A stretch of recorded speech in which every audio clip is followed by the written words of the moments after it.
Ni wetu Mheshimiwa Nape Moses Nnauye, Waziri wa Habari, Mawasiliano na Teknolojia ya Habari.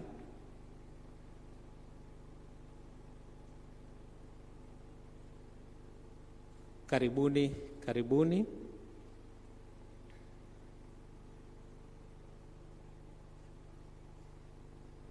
Naomba tupige makofi kuwakaribisha viongozi wetu wanapofika.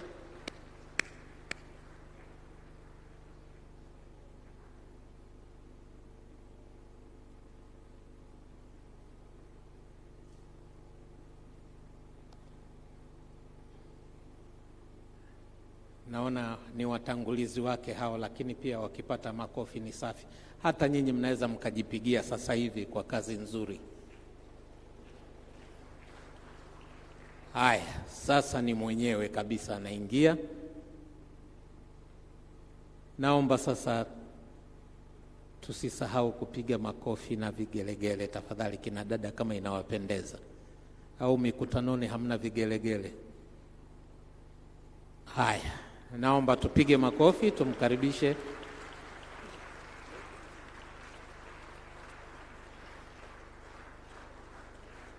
Hayatoshi, makofi kwa kiongozi wetu.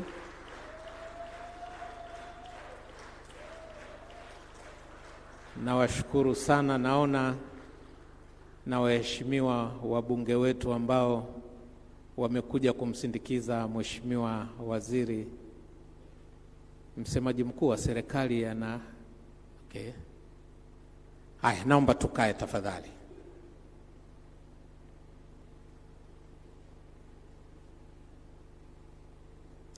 Mheshimiwa Nape Moses Nnauye, Waziri wa Habari, Mawasiliano na Teknolojia ya Habari, Jamhuri ya Muungano wa Tanzania. Mheshimiwa Kundo Andrea Mathew, Naibu Waziri wa Habari, Mawasiliano na Teknolojia ya Habari. Waheshimiwa wabunge wetu wa Kamati ya Kudumu ya Miundombinu ya Bunge la Jamhuri ya Muungano wa Tanzania. Naomba nitambue uwepo wa Mheshimiwa Livingstone Lusinde anayeongoza kundi hilo. Tusalimie kidogo watu wa kuone hapo. Tuna Mheshimiwa Mwantum Dau Haji, tuna Mheshimiwa Agati Chomete. Tunafurahi sana kuwa na nyinyi hapa. Mheshimiwa Juma Selemani Mkomi, sijui kama amefika hapa, mkurugenzi wa ofisi ya Rais, Katibu Mkuu ofisi ya Rais, Utumishi na Utawala Bora. Bwana Gerson Msigwa, Katibu Mkuu wa Wizara ya Utamaduni, Sanaa na Michezo. Bwana Celestine Gevas Kakele, Naibu Katibu Mkuu Wizara ya Habari, Mawasiliano na Teknolojia ya Habari. Dr. John Saus Marato, mwakilishi wa Katibu Mkuu Wizara ya Fedha. Bwana Mobare Matinyi, mkurugenzi wa Idara ya Habari, Maelezo na msemaji mkuu wa serikali. Profesa Leonard James Msele, mwenyekiti wa bodi ya Tume ya TEHAMA. Dr. Nkundwe Moses Mwasaga, mkurugenzi mkuu Tume ya TEHAMA. Management na watumishi kutoka wizara, taasisi mbalimbali za serikali. Wakuu wa taasisi zilizo chini ya Wizara ya Habari, Mawasiliano na Teknolojia ya Habari. Uongozi na wawakilishi wa makampuni mbalimbali ya TEHAMA. Wawekezaji katika miundombinu na huduma za TEHAMA mliopo. Wabia wetu wa maendeleo, watoa mada mbalimbali, wataalamu wa TEHAMA mliopo. Wabunifu wa huduma za kidijitali mliopo. Waandishi wa habari, mabibi na mabwana, habari za asubuhi.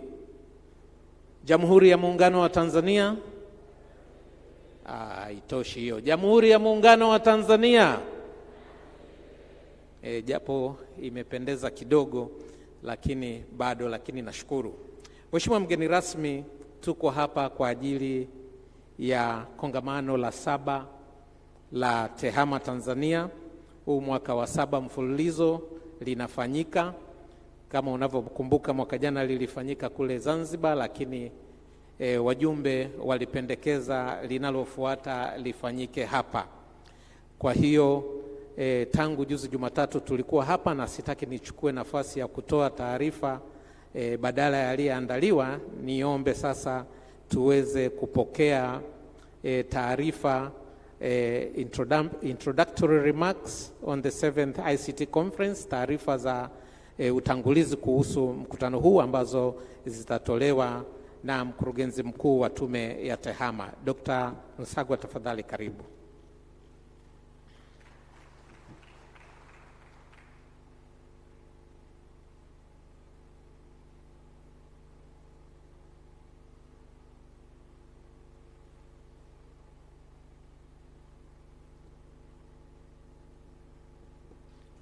Mheshimiwa Waziri, Wizara ya Habari, Mawasiliano na TEHAMA, Mheshimiwa Nape Nnauye,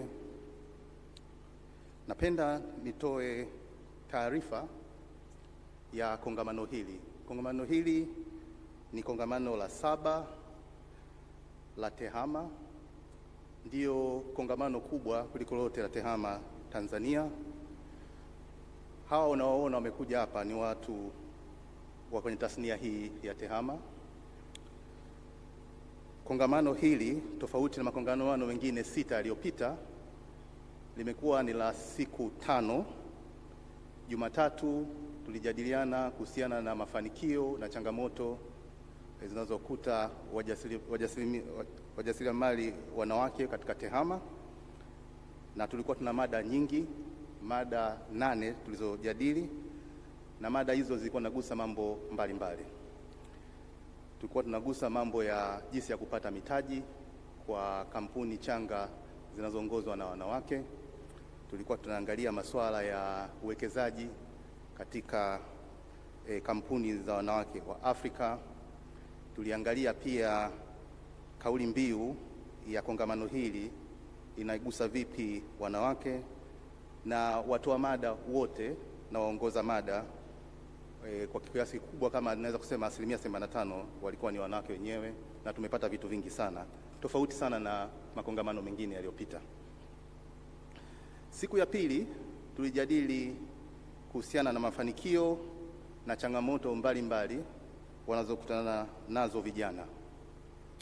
Sababu ya kuwa na hizi siku mbili ni kwa sababu sasa hivi tunataka kujenga uchumi wa kidijitali ambao ni jumuishi, Kiingereza wanasema inclusive digital economy, na kwa kufanya hivyo inabidi tuangalie makundi haya muhimu mawili, kwa sababu tafiti mbalimbali zimeonyesha kwamba tukiweza kufanya wanawake na vijana wawe na mafanikio katika TEHAMA, tutapata ile growth au ukuaji ambao unachagizwa na TEHAMA vizuri zaidi, kwa sababu kama unavyofahamu Mheshimiwa, kwamba Tanzania ina bahati ya kuwa na vijana wakati wa miaka 15 mpaka 34 ambao ni takriban ni 33% ya idadi ya Watanzania, na hao ni kama milioni 21. Kwa hiyo hizo ndio siku mbili. Siku ya leo ndiyo siku ambayo inaanza ya kongamano lenyewe. Kauli mbiu inasema kutumia teknolojia ibukizi katika mapinduzi ya kidijitali kwa kutengeneza kazi na kuleta maendeleo ya kijamii na kiuchumi. Kwa hiyo kauli mbiu hii utaona wazi kabisa tunaangalia teknolojia ibukizi ambazo hizo ndio kama artificial intelligence, internet of things, big data analytics na vitu vingine vinavyohusiana na hivyo. Tunaangalia mapinduzi ya kidijitali ambayo hayo ndo tunayafanyia kazi vizuri sana sasa hivi. Tunaangalia mambo ya kidijitali na mapinduzi mazima. Msingi ni mmoja, kutengeneza kazi na kuleta maendeleo ya kijamii pia ya kiuchumi. Mada zilizokuwepo mbele yetu ni nyingi. Nitajaribu kuzisoma kwa haraka. Tutaangalia kwanza mada inayoitwa mapinduzi ya kidijitali na wapi Tanzania imetoka. Kwa sababu wengi wanafikiri ya mambo yameanzia sasa hivi, lakini kiukweli vitu vilianza siku nyingi sana. Bahati nzuri tuliyopata, tuna watu karibu wote hao ambao walifanya kutengeneza msingi wa mambo haya wapo hapa, na Mheshimiwa, tungependa kwamba uweze kusikia mambo yalianza vipi. Nadhani utakumbuka Zanzibar kuna baadhi ya vitu ambavyo tulivipata vilikuwa kidogo vinafurahisha, lakini huko ndo tulikotoka. Kwamba zamani ilikuwa watu kuwasiliana walikuwa ofisini wanatumia email ya mtu mmoja tu, watu wote kuweza kuwasiliana nje. Ndio tulikotoka, lakini sasa hivi tumefanya mambo makubwa. Mawasiliano yana mafanikio makubwa sana. Mada ya pili inahusiana na kauli mbiu ambayo tulikuwa nayo, ambayo kutakuwa kuna watoa mada kama Mohamed Mashaka, kuna Edward Anderson kutoka World Bank, kuna Kate Valber kutoka Estonia. Mheshimiwa, nadhani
Mheshimiwa Waziri, kama ambavyo mwongozaji wa shughuli hii amesema, mimi nimesimama hapa kwa zoezi moja jepesi, nalo ni kutambulisha hadhara hii iliyohudhuria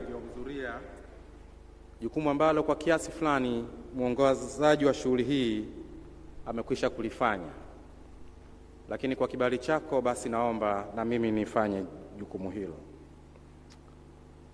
Mheshimiwa Waziri, pamoja nawe tunaye Mheshimiwa Mhandisi Andrea Kundo Mathew, Naibu Waziri wa Habari, Mawasiliano na Teknolojia ya Habari, ambaye ni msaidizi wako mkuu namba 1.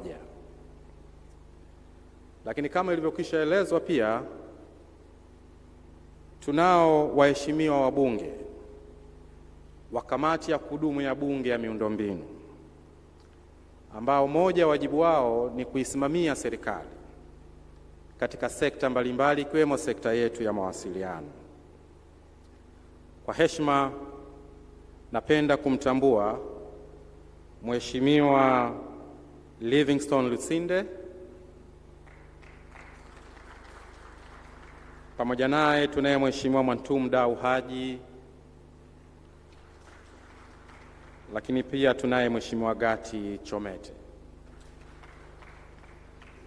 Hao ni waheshimiwa wabunge waliokuja kuwakilisha wenzao katika kamati ya kudumu ya Bunge ya miundombinu.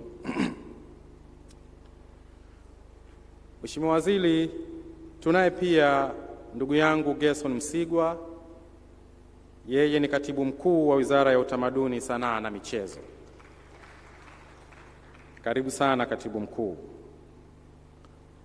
Lakini tunaye wenye shughuli yenyewe,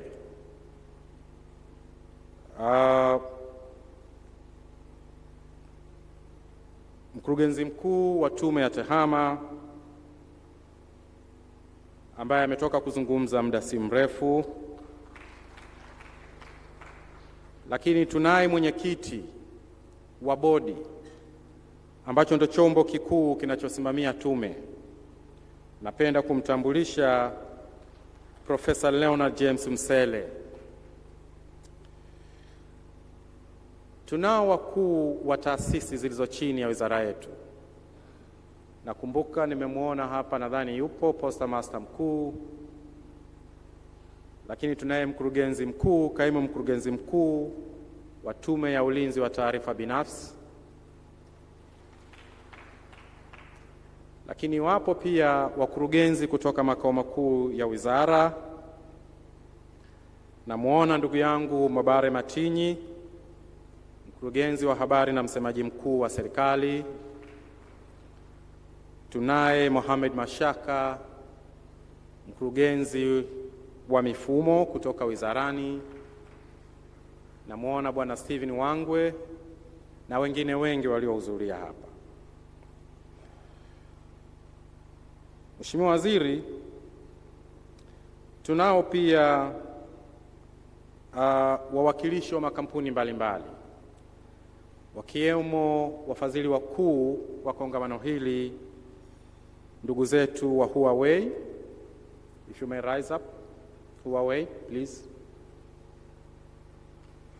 Naona wapo wengi. Lakini tunao washiriki kutoka nchi mbalimbali kama ilivyokwisha elezwa, kutoka Estonia na Marekani, lakini wapo wengine kutoka Uganda. Tunao wabunifu wa huduma mbalimbali za kidigitali, nao wamehudhuria kwa wingi. Lakini kama ilivyoada, tunao ndugu zetu waandishi wa habari. Mheshimiwa Waziri, kwa faida ya muda naomba niishie hapa katika zoezi la utambulisho, lakini nikiwa nimebeba dhamana, kama kuna mtu yuko hapa nimemsahau, basi dhamana hiyo naibeba, kwa maana yatakuwa ni mapungufu yangu binafsi. Mheshimiwa Waziri, asante sana kwa nafasi hii.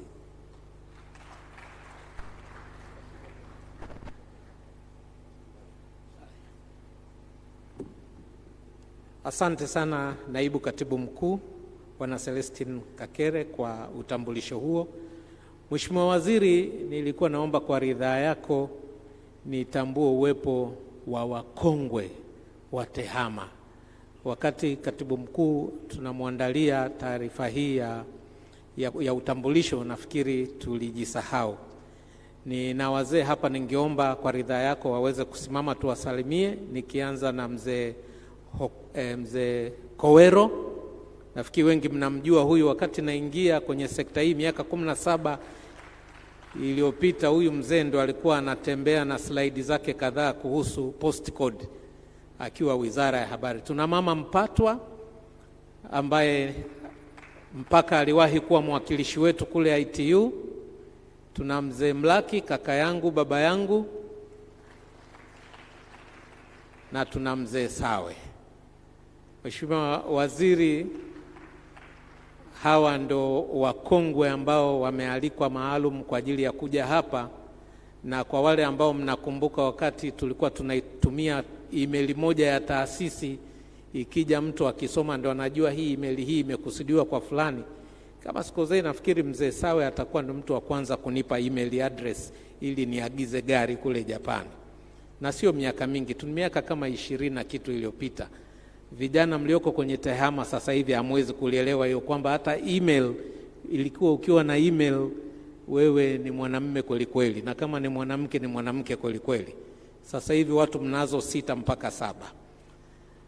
Mheshimiwa mgeni rasmi, baada ya utambuzi huo, ningeomba sasa tuweze kupata salamu kutoka kwa sponsor wetu mkuu. A greeting from the main sponsor, Huawei, please. The floor is yours. Come this side, please. Karibu sana, karibu. Tumpigie makofi jamani. Nimegundua watu wa ICT na mainjinia wagumu sana kupiga makofi. Na watoto wawili nyumbani kwangu, wote mainjinia, mmoja wa sound, mwingine wa artificial intelligence. Hata kwenye chakula wanakuja na laptop zao. Karibu tafadhali.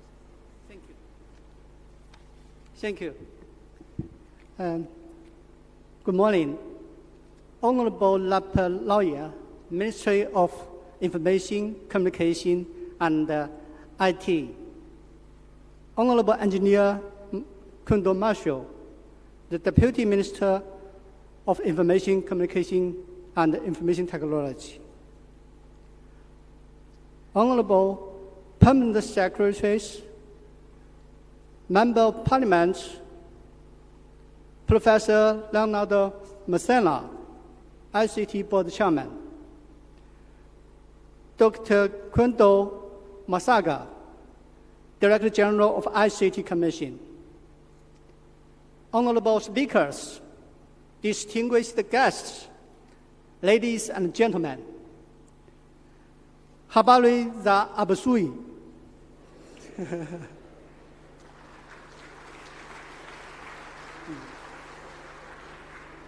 Huawei is honored to be a partner in Tanzania's Annual ICT Conference. We are pleased to share our sees and hears and successful stories in Tanzania at this opening ceremony. Actually, guided by the Tanzania's long-term development strategy, the Development Vision 2025, the country is experiencing a stage of rapid economic development and has achieved amazing results. At present, Tanzania has become a middle-income economy and has entered a low stage of economic takeoff, which means the accelerating development phase from the $1,000 GDP per capita to the $3,000 GDP per capita. In this phase, the ICT will play a key role in the transition from a resource-based economy to a skill and technology-based economy, and to transform the country's production structure. Then, the Tanzania's third five-year development plan also emphasizes the importance of science and technology, innovation, and digitalization to explore development potentials through the national digital transformation, so that the Tanzanian people can benefit more quality life from this development. We can see a lot of impressive achievements today. For example, the National ICT Broadband Backbone Network, which is an ICTBB, is more than 7,900 kilometers fiber backbone, is providing connectivity to seven neighboring countries, fulfilling the government's commitment to become a regional ICT hub, and collecting neighboring landlocked countries with the international submarine cables for global connectivity. And last year, the Ministry of ICT jointly launched the 5-year plan of Digital Tanzania project, also to accelerate the construction of Tanzania's digital economy, to build Tanzania's digital ecosystem with the digital platforms and the digital services for the government. And also, with reliable cybersecurity systems, Tanzania ranks number 2 in Africa and 37 in the world in the latest Global Cybersecurity Index released by the ITU, International Telecom Union. So for Huawei, we are very honored to be part of this process and contribute to it. And we are proud of the achievements that's created by our customers and partners.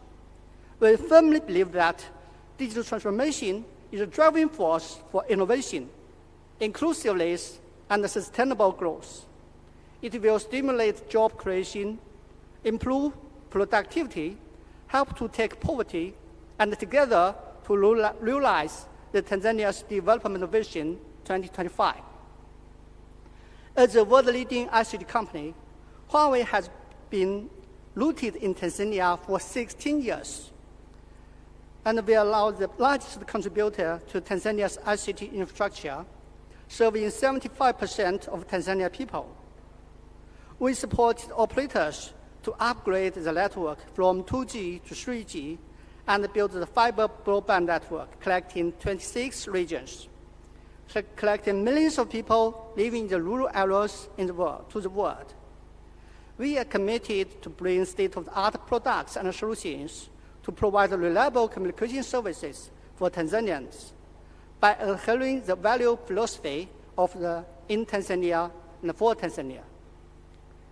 Just on December 13, 2022, Huawei supported our partner, TTCL, to launch the network at the mountain Kilimanjaro, the highest peak of Africa.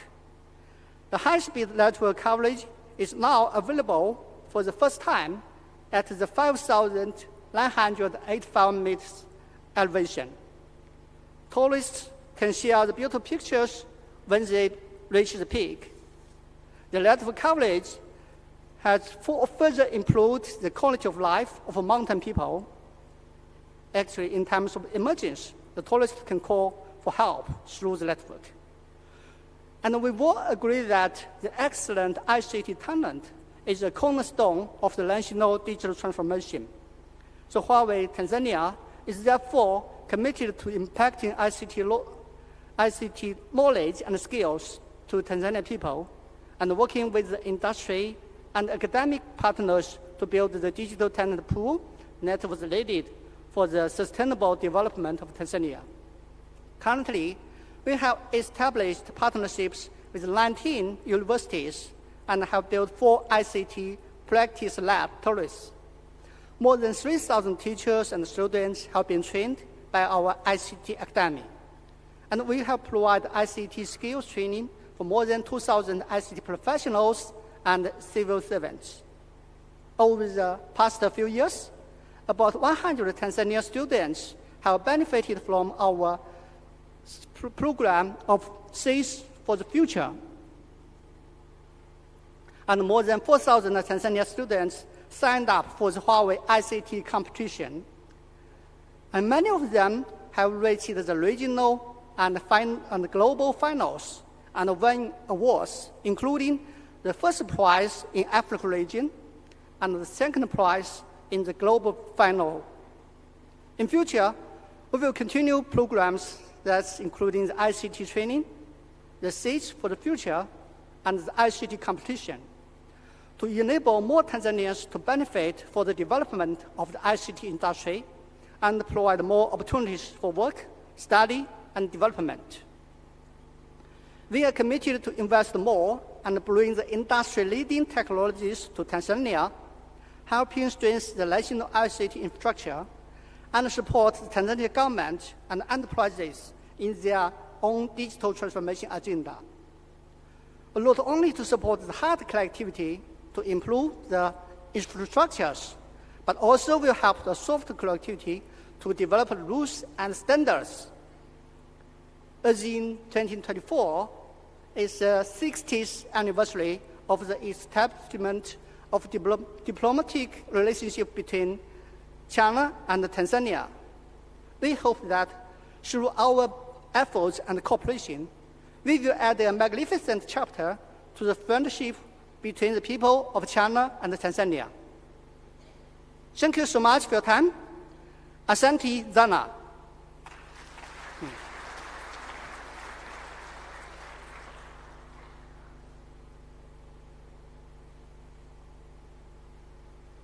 Naomba makofi mengine tukimsindikiza kukaa tafadhali. Thank you, Huawei. We recognize your part in making this conference a success. Mheshimiwa mgeni rasmi, baada ya kupata salamu hizo kutoka kwa sponsor wetu mkuu, naomba sasa nimkaribishe Profesa ambaye mwenyekiti wa bodi ya Tume ya TEHAMA aweze kuja kutoa salamu zake za ukaribisho. Profesa, tafadhali karibu.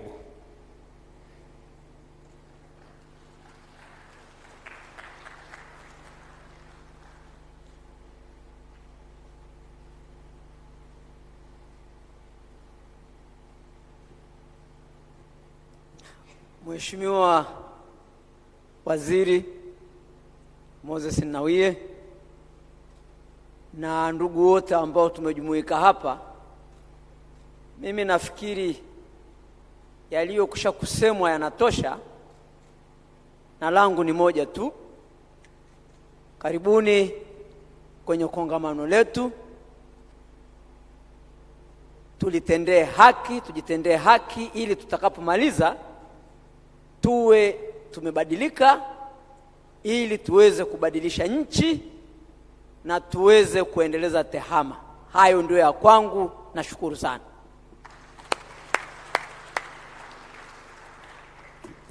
Asante sana Profesa kwa kutumia muda vizuri. Naomba tumpongeze tena kwa makofi zaidi tafadhali. Mheshimiwa mgeni rasmi, sasa kwa heshima na taadhima kabisa, naomba nimkaribishe Naibu Waziri wa Habari, Mawasiliano na Teknolojia ya Habari, msaidizi wako mkuu, ili aweze kuja kuzungumza machache na kukukaribisha ili uweze kuzungumza na sisi.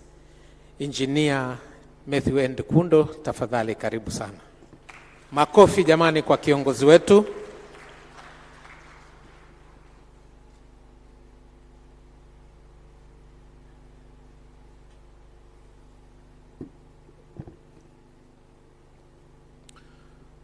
Mheshimiwa Nape Moses Nnauye, mbunge, waziri wa habari, mawasiliano na teknolojia ya habari, ndugu Celestine Kakele, naibu katibu mkuu, Wizara ya Habari, Mawasiliano na Teknolojia ya Habari, nitambue uwepo wa mwenyekiti wa tume yetu ya TEHAMA Profesa Msele, nitambue uwepo wa Dr. Nkundwe,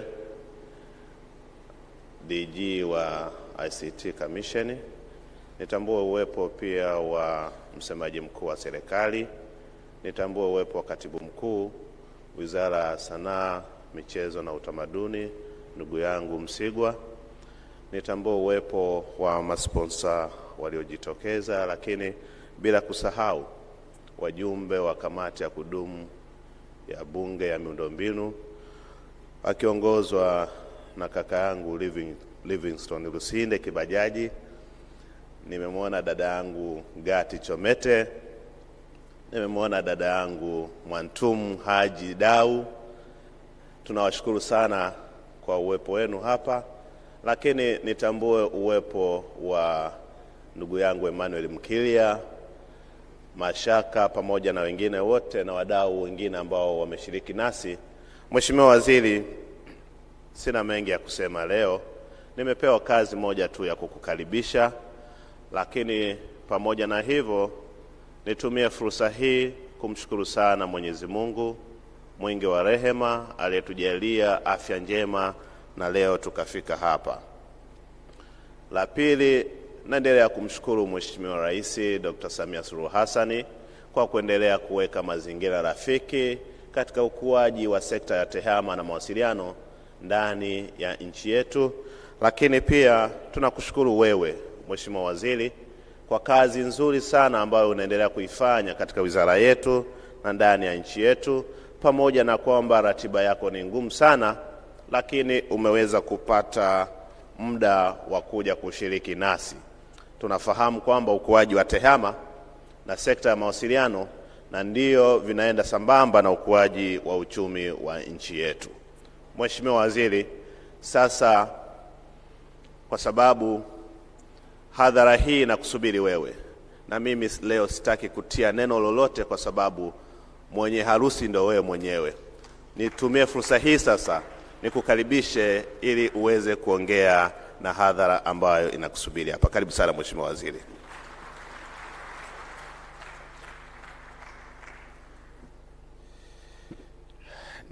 Tukae jamani, tukae au mnajinyosha? Jamhuri ya Muungano wa Tanzania. Kwanza nichukue nafasi hii kukushukuru sana Mheshimiwa Naibu Waziri Injinia Kundo kwa kazi nzuri unayoifanya ya kusaidia katika ujenzi wa wizara yetu.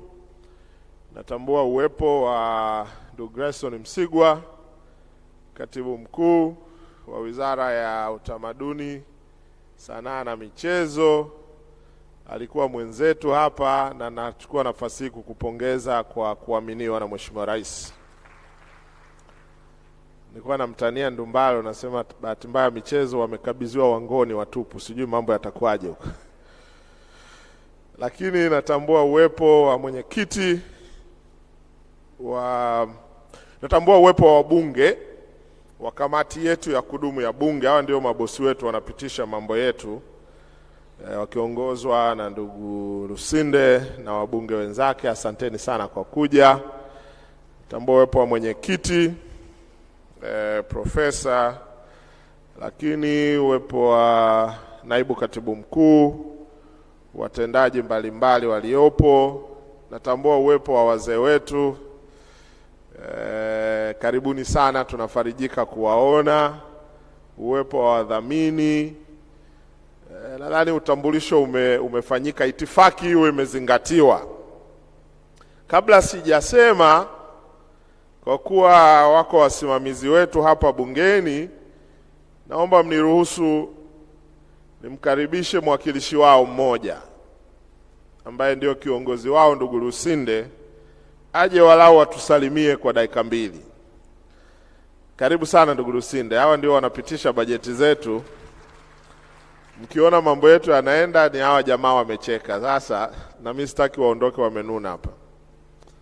Karibu sana ndugu Lusinde.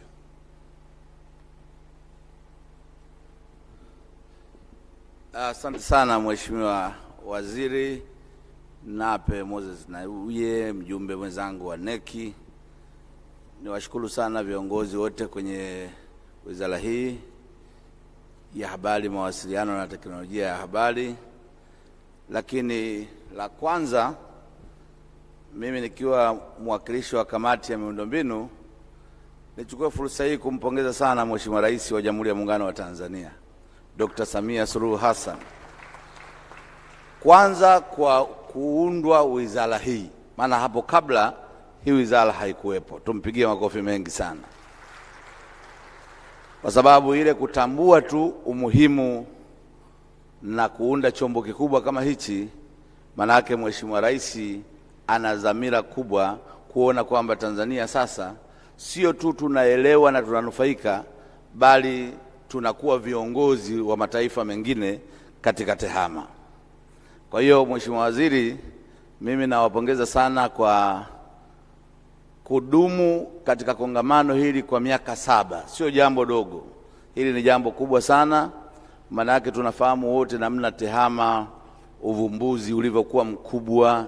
Sasa kwa kukutana kwenu kila mwaka, Mheshimiwa Waziri, kunafanya wakati wote hata ukitokea uvumbuzi mpya nyinyi mnakuwa mnaenda nao sambamba. Hongereni sana wizara hii. Lakini cha pili, Mheshimiwa Waziri, sisi ndo wachambuzi wasimamizi wa kisekta wa wizara hii. Ni kuhakikishie kwamba tutawaunga mkono katika kuchambua miswada mbalimbali ya kisheria ambayo mtaileta kwenye kamati yetu, lakini vile vile mnahitaji kuongezewa fedha na serikali ili kuweza kuifanya kazi hii kwa ufanisi. Hilo ni kuhakikishie Mheshimiwa Waziri, sisi tutalikava. Na mnaweza kuona namna ambavyo sasa hivi watu wanaunda mpaka wake bandia. Hii dunia sasa inakwenda kwa kasi sana. Ingawa bei ya mke bandia sasa ni kubwa kuliko mke halisi wa Mungu. Kwa hiyo unaweza ukaona kwamba kuna kila sababu ya sisi kamati yetu kuwaunga mkono katika usimamizi, lakini uchambuzi wa sheria mbalimbali mpya mtakazozileta, pamoja na kuwaombea ongezeko la bajeti. Mheshimiwa Waziri, kama unavyojua, mimi ni moja ya watu, ukiniachia maiki hapa kunaweza kukacha kesho asubuhi. Na jana tu nilikuwa namuonya mwenyekiti mmoja wa kwenu huko kusini, namwambia bwana, unapopewa nafasi ya kuzungumza, hasa kufunga mkutano, nenda simama funga mkutano. Akasema hapana. Nikamwambia utakosea alafu itakuwa matatizo. Yule mwenyekiti alipofika kahutubia sana, baadaye akasema, baada ya kusema hayo kikao nimekihalishia. Nikamwambia unaona sasa. Baada ya kukiahirisha akafanya mambo mengine. Mheshimiwa Waziri, nakushukuru sana.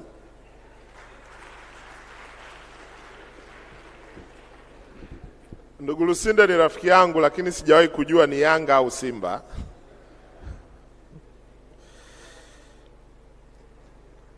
Naomba kuchukua fursa hii kumshukuru sana Mwenyezi Mungu mwingi wa rehema kwa kutujalia afya njema na kutuwezesha sote kukutana hapa kuhudhuria ufunguzi wa kongamano hili la 7 la mwaka la TEHAMA. Kongamano hili linatumika kama jukwaa muhimu kwa wadau wote wa TEHAMA nchini kuja pamoja, kubadilishana mawazo na kuchunguza fursa katika sekta ya TEHAMA. Makongamano haya yatakuwa na maana sana kama kila mwaka tutafanya tathmini ya kina ya tuliyokubaliana kongamano lililopita, kuona kwa kiasi gani tumetekeleza tuliyokubaliana, vikwazo tulivyokutana navyo na namna ya kuvitatua ili tusonge mbele. Muhimu kuweka malengo ili tupige hatua na kutumia malengo hayo kujipima kila wakati. Nichukue fursa hii kuwapongeza kwa kuandaa kongamano hili tena, na niwashukuru wote ambao wametenga muda wao kuja kuhudhuria hapa. Asanteni sana. Niwashukuru waliodhamini kongamano hili. Asanteni sana. Ni matumaini yangu kadri tunavyosonga mbele wadhamini wataongezeka zaidi. Na mimi niwaahidi tutaweka nguvu ya kutosha kuona namna ambavyo tunaongeza udhamini. Lakini nichukue nafasi hii kuwashukuru kwa namna mlivyopanga ratiba, kama alivyosema mtendaji mkuu kwamba kongamano hili mara hii lina siku 5. Mmeanza na kina mama, wanawake, na takwimu zinaonyesha ushiriki wa wanawake kwenye TEHAMA duniani sio mzuri sana. Kwa hiyo uamuzi wa kuwa na siku yao maalumu utasaidia kuongeza ushiriki wao. Lakini mmeweka vijana. Niwaombe safari ijayo, kwa sababu katika makundi katika jamii ambayo yanaonekana yako nyuma ni wanawake, vijana na wenye ulemavu. Kwa hiyo tuone namna kongamano lijalo tuwe na siku ya wenye ulemavu, tuzungumze namna ambavyo ushiriki wao utaongezeka. kama ilivyo kauli mbiu ya kongamano hili, yaani kutumia teknolojia ibukizi katika mapinduzi ya kidigitali ili kuzalisha ajira na kuleta maendeleo ya kiuchumi na kijamii, yaani unleashing emerging technologies in digital transformation for job creation and socio-economic development. Nina imani kuwa ushirikiano, majadiliano na mazungumzo yatakayofanyika hapa yataunda mustakabali wa pamoja wa sekta hii na kutumia teknolojia hizi zinazoibukia kulingana na matakwa ya raia wetu, maadili na tamaduni zetu. Ndugu zangu, nafahamu kuna changamoto mbalimbali za matumizi ya teknolojia hizi zinazoibukia. Hata hivyo, ni muda mwafaka kushiriki katika mijadala yenye maana ambayo itafungua njia kutumia teknolojia hizi kiufanisi zaidi. Kwa kutumia maarifa na uzoefu wetu wa pamoja, nina imani kwamba tunaweza kuzishinda na kufungua uwezo mkubwa ulio ndani ya wataalamu hawa wa TEHAMA ambao tunakutana. Ni wito huu wa umuhimu, napenda kuwahimiza washiriki kutumia fursa hii kuchangia kikamilifu, kubadilishana maarifa, kukuza ushirikiano na kuweka msingi wa mustakabali mzuri wa sekta ya TEHAMA hapa nchini. Kama mnavyofahamu, wiki iliyopita Mheshimiwa Rais wa Jamhuri ya Muungano wa Tanzania Dr. Samia Suluhu Hassan alifanya ziara huko nchini India. Katika ziara hii, Mheshimiwa Rais ameonyesha nia thabiti ya kuipeleka nchi hii katika jamii iliyobadilika yenye misingi ya maarifa itakayoifanya nchi kufikia mapinduzi ya 4 na ya 5 ya viwanda. Kutokana na maono haya, tarehe 10 Oktoba 2023, wizara yetu imesaini mkataba wa mashirikiano na Wizara ya Masuala ya Kielektroniki ya India kushirikiana kwenye kubadilishana ujuzi na utaalamu wa teknolojia mbalimbali za kidigitali pamoja na teknolojia hizi ibukizi. Katika mikataba na makubaliano yaliyosainiwa India, mmojawapo ni wa kushirikiana na wenzetu wa India kwenye ubunifu na hasa teknolojia hizi ambazo zinaibukia. Nachukua nafasi hii kuwasihi mtumie fursa ya makubaliano hayo kujenga uwezo na kupata uzoefu ili tuifanye Tanzania kitovu cha teknolojia bunifu kwa ukanda wetu na hata kwa bara la Afrika. Mashirikiano haya yanalenga kufikia maono yaliyoonyeshwa kwenye mkakati wa uchumi wa kidigitali ambao umeandaliwa na wizara yangu kwa kushirikiana na wadau wa sekta ya umma na binafsi, na tuko hatua za mwisho. Mkakati huu sasa utapelekwa kwenye vikao vya maamuzi kwa ajili ya kuanza kutumika. Hadi sasa Tanzania imeorodheshwa kwenye ripoti ya Benki ya Dunia ya ukomavu wa matumizi ya teknolojia, yani GovTech Maturity Index 2022, kuwa ni ya kwanza kati ya nchi za Afrika Mashariki na ya pili kwa bara la Afrika. Kuna kazi kubwa imefanyika ya kuifanya Tanzania iwe tayari kutumia teknolojia hizi ibukizi. Ndio maana kongamano hili ni la muhimu kuendelea kutuweka kwenye ramani kama ni ya kwanza kwa ukanda wetu wa Afrika Mashariki na ya pili katika bara la Afrika. Bila shaka tunakwenda vizuri. Ni washukuru sana ambao wamechangia kuifikisha nchi yetu hapa ilipofika. Kwa hiyo mashirikiano haya na wenzetu wa India na mengine kutoka nchi mbalimbali yataendelea kuboresha ukomavu wa nchi yetu kwenye matumizi ya teknolojia katika kutoa huduma kwa wananchi. Kulingana na ripoti ya teknolojia na ubunifu, yani Technology and Innovation Report, inayotolewa na taasisi ya Umoja wa Mataifa inayolenga kukuza biashara ya kimataifa hasa baina ya nchi na nchi za viwanda na nchi zinazoendelea, ya mwaka 2022, imeonyesha India imeshika nafasi ya 46 katika ubunifu wa teknolojia za kisasa, wakati Tanzania tukiwa nafasi ya 146. Hivyo basi kufanya mashirikiano na nchi zilizopiga hatua zitachangia katika kufanikisha malengo tunayojiwekea. Huu ni mfano, lakini najua tumekuwa tukishirikiana na nchi zingine ambazo zimepiga hatua kubwa, na mimi na matumaini kwamba tutajifunza kutoka kwao, tuchukue uzoefu kwao, lakini tunakokwenda tunataka tuipeleke Tanzania iwe nchi kiongozi kwenye ukanda wetu na bara la Afrika, na dunia itambue tunao kila sababu kwamba mazingira yanaruhusu, amani na utulivu tulionao, utashi wa kisiasa uliopo, uwekezaji uliowekwa kwenye miundombinu, hatuna sababu ya kubaki nyuma. Ni matumaini yangu kongamano hili litakuwa changamoto tosha ya kutufanya tupige hatua zaidi. Kupitia uzoefu wa wenzetu, wataalamu wa Tanzania wataweza kujifunza na kutekeleza kwa ufanisi miradi ya kimkakati kama vile mfumo wa utambuzi wa kidigitali, mifumo ya malipo pamoja na ujenzi wa mifumo shirikishi ya kisekta, yani integrated systems, kama ilivyokuwa imeelekezwa na Mheshimiwa Rais. Mabibi na mabwana, matumizi ya teknolojia zinazoibukia huwezeshwa pia kwa uwepo wa miundombinu thabiti inayokubaliana na mabadiliko haya. Katika kujenga miundombinu hii, serikali inatambua jitihada za sekta binafsi kujenga miundombinu ya mawasiliano.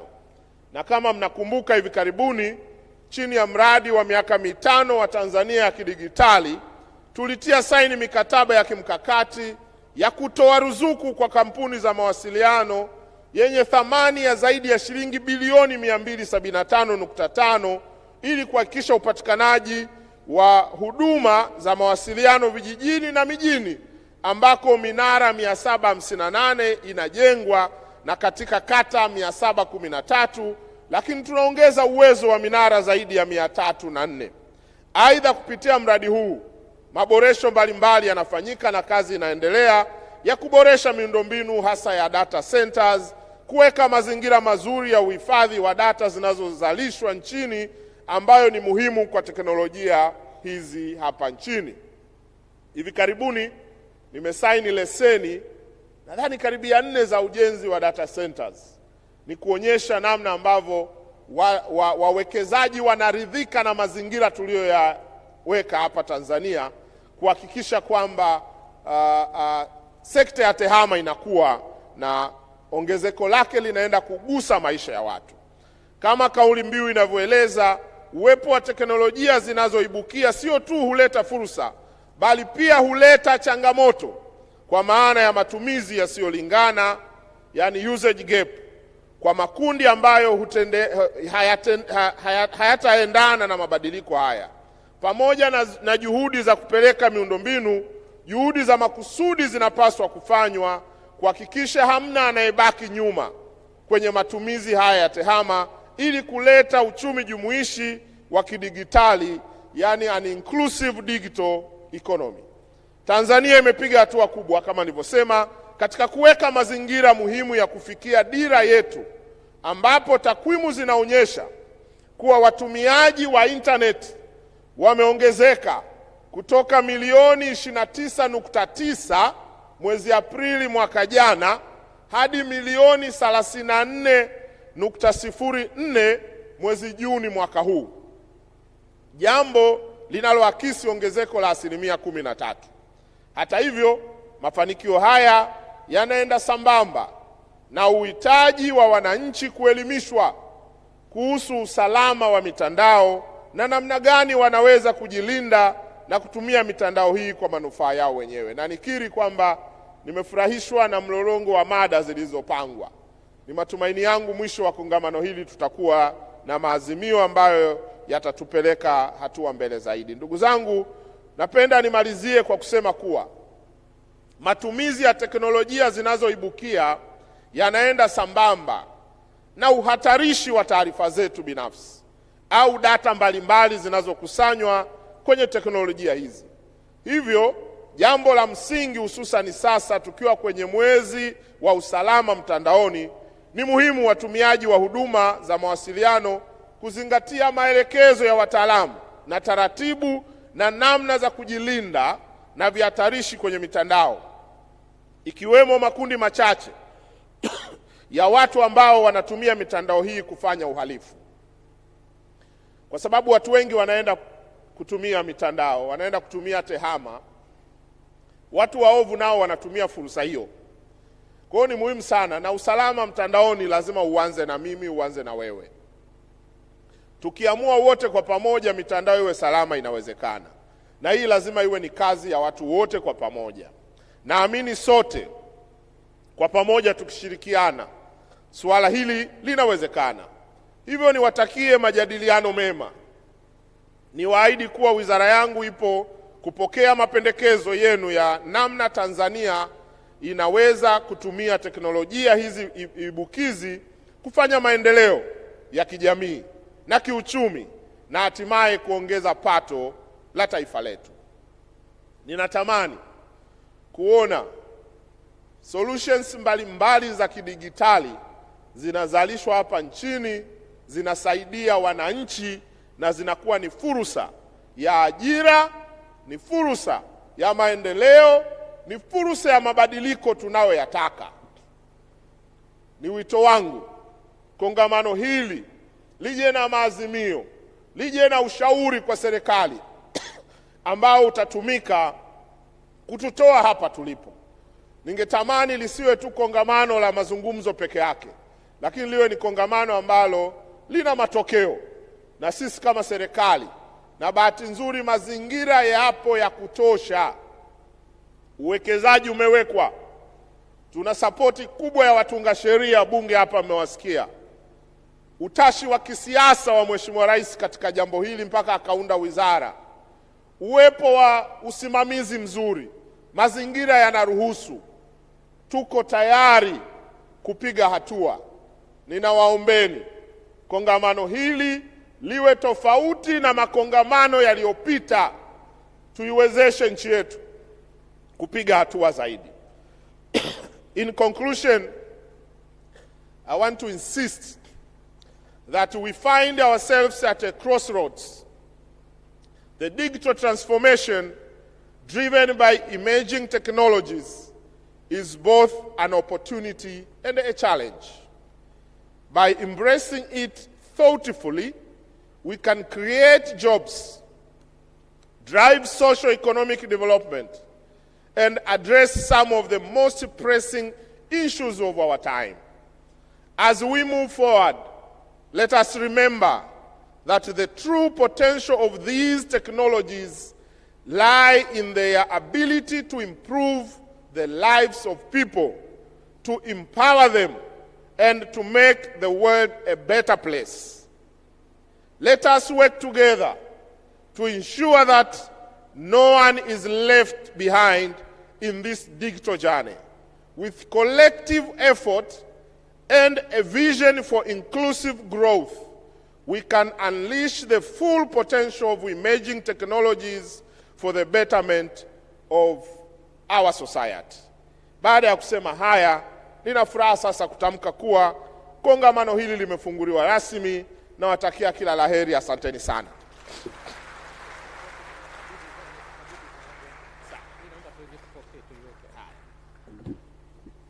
Asante Mheshimiwa Waziri kwa hotuba. Naomba tukae. Sasa kuna tukio linaenda kufanyika hapa. Nimemwomba Mheshimiwa Waziri abaki hapa. Naomba kumuita huku Mheshimiwa Naibu Waziri, Naibu Katibu Mkuu, mwenyekiti wa bodi ya ICTC pamoja na DG. Naomba muweze kupita huku mbele. Naomba tuwapigie makofi wanapokuja tafadhali. Jana tulikuwa tunazungumza, kuna picha moja ilipigwa hapa, watu wote wako kwenye simu wakati wa presentation. Sasa wakasema watu wajukuu zetu wakija wakiangalia hizi picha wanaweza wakafikiri wote tulikuwa labda tuna changamoto fulani ya afya, maana hakuna mtu alikuwa anaangalia mbele. Sasa naona hata hapa tukipiga makofi wengine wanapigia kwenye simu. Mheshimiwa Waziri, Tume ya TEHAMA imeandaa zawadi maalum, award maalum kwa ajili ya makundi mawili. Moja kwa makundi ya viongozi, lakini ya pili kwa makundi ya sponsors. Lakini pia zipo award nyingi za Tanzania Digital Innovation and Award ambazo hizi hazitatolewa leo, zitatolewa siku ya kufunga. Kwenye hii siku ya ufunguzi, kutokana na muda, zitatolewa award 4. Award ya kwanza, mwenyekiti wa bodi ya ICTC atamkabidhi Mheshimiwa Nape Moses Nnauye, waziri wa habari, mawasiliano na teknolojia ya habari, na nisome ilivyoandikwa, imeandikiwa ICT Commission recognizes your outstanding governance of the digital transformation in Tanzania. Naomba makofi kwa Mheshimiwa Waziri. Jamani, hayo makofi kweli ndio tunampigia mheshimiwa?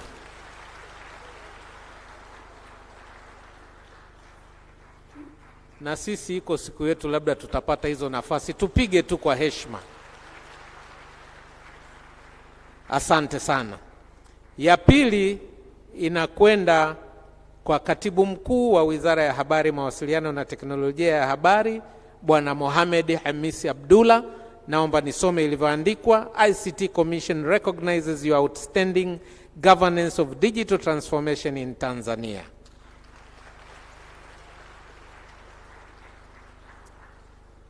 Anapokea Bwana Kakere kwa niaba ya Katibu Mkuu. Mheshimiwa Waziri, ziko zingine za viongozi wa wizara, lakini hizo pia zitatolewa Ijumaa ili hizi sherehe zetu mbili zote ziwe zimesheheni matukio ya heshima. Kuna zawadi maalum pia, award maalum kwa ajili ya naibu waziri kwa kazi yake kubwa aliyofanya kukusaidia wewe, lakini pia ipo ya naibu katibu mkuu, na hiyo siku ya Ijumaa zitatolewa zile za ICT Startup Digital Innovation Awards, zitatolewa siku ya Ijumaa, siku ya kufunga mkutano huu. Mheshimiwa Waziri, sasa award zinazofuatia tutakuomba wewe uweze kuwapa wafuatao. Ya kwanza kabisa inakwenda kwa Huawei, main sponsor and an outstanding supporter of Tanzania digital transformation in Tanzania. Naomba makofi.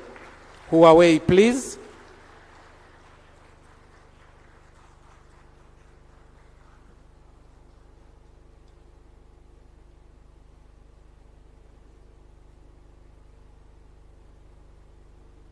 Makofi tena tafadhali.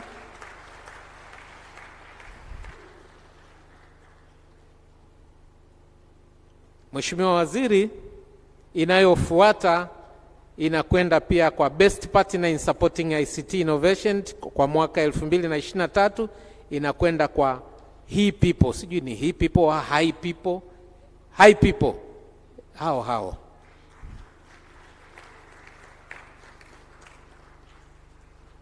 High People, please.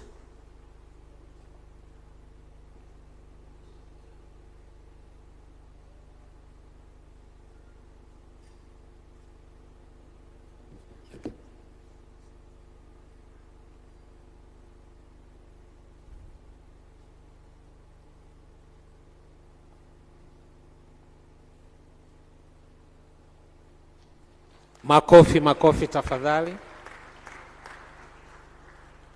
Mheshimiwa Waziri, mpaka hapo tumefika mwisho wa utoaji wa tuzo. Jambo linalofuatia ni la tunakuomba uruhusu tupige picha chache na wewe.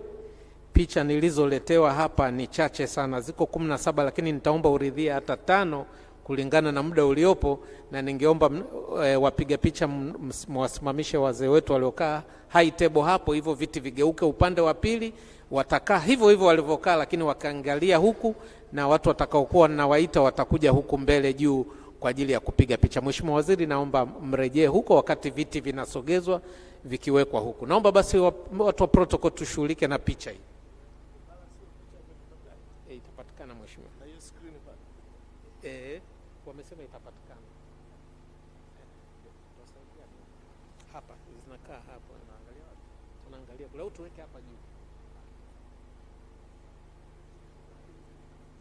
Mheshimiwa Waziri alikuwa right. Nafikiri tuvipandishe juu. Najua Mheshimiwa Waziri, sisi washabiki wa Simba wabishi sana. Umeniambia kabisa, lakini bahati mbaya kwa ajili ya unyama, nikasema hapana, vikae chini, lakini uniwie radhi vikae huku juu. Jamani, naomba muwasaidie viongozi.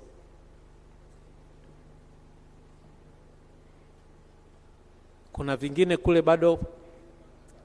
Katibu Mkuu Msigwa, tafadhali na nyinyi mje huku. Naomba tupange viti haraka haraka hapo na vibalance kama vilivyokuwa mwanzo. Wapiga picha tusaidiane hapo basi, viti hapo viko bado nyuma hapo.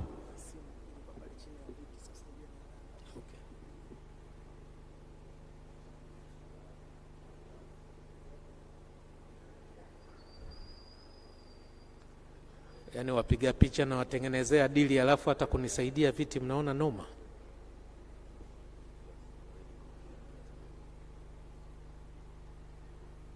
Samahani kwa usumbufu viongozi, naomba tukae tafadhali.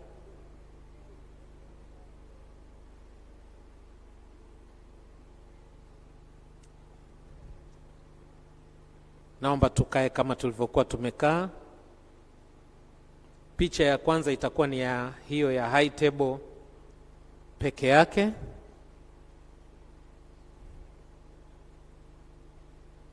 Naomba tusmile viongozi. Picha hizi zinarushwa live katika vyombo mbalimbali vya habari, lakini vile vile zitabaki kumbukumbu ya kongamano hili la 7 la TAIC. Picha ya pili, Mheshimiwa mgeni rasmi, naomba kwa ridhaa yako iwe picha ya high table, makatibu wakuu, naibu makatibu wakuu na wawakilishi wa viongozi hao kutoka wizara mbalimbali. Wawakilishi wote ambao wametoka kwenye wizara mbalimbali naomba.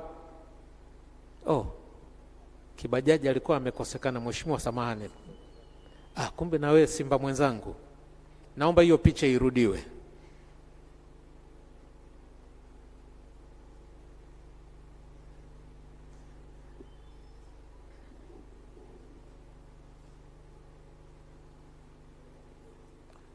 Wale wawakilishi wa viongozi, makatibu wakuu, naibu makatibu wakuu, naona wapo. Tafadhali kama mpo, naomba waheshimiwa wabunge ambao mko pia, tunaomba picha ya kumbukumbu hapa.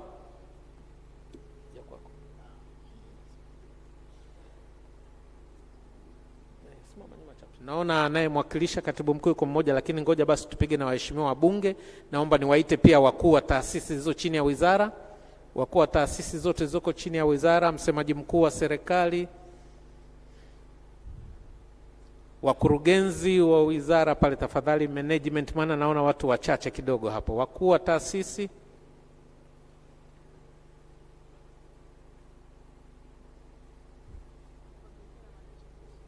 management ya wizara naona wanamisi hapa.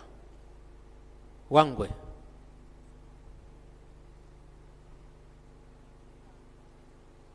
naomba wale wazee wetu wa Kongo wajiandae.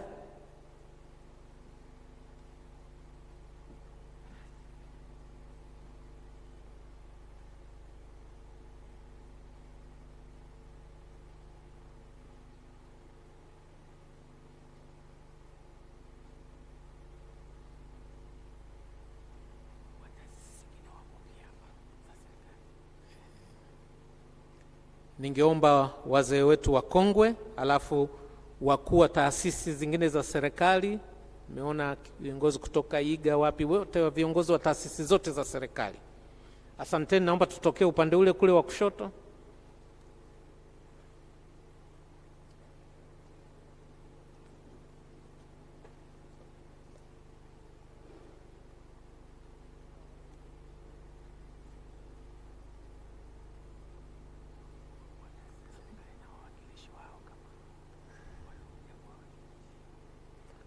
Wakuu wa taasisi pamoja na wawakilishi wao wa taasisi zingine za serikali tafadhali.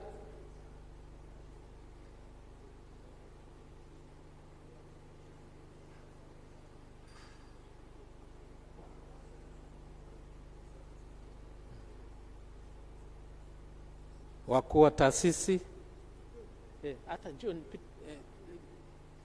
wanapitia hapa, watawasumbua ngoja watu.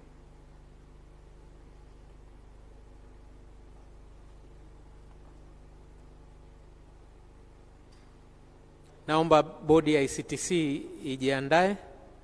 Bodi ya ICTC na siti zao huko mbele bado ziko wazi.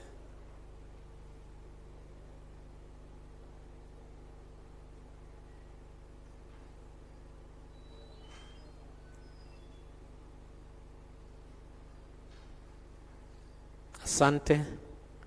Naomba bodi ya ICTC, naomba tutokee kule tafadhali.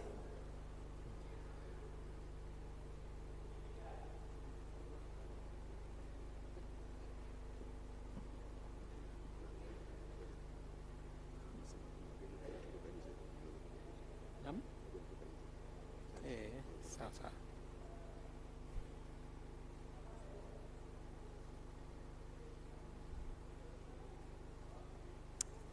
Okay, I've been instructed all the, I shouldn't call them foreigners, but those who comes outside Tanzania and are here, would you also please join the minister on the high table for a photo? All those who are coming from outside Tanzania.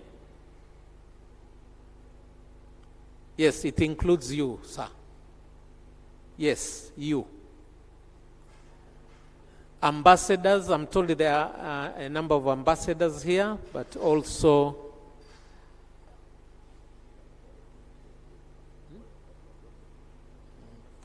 World Bank, Estonia,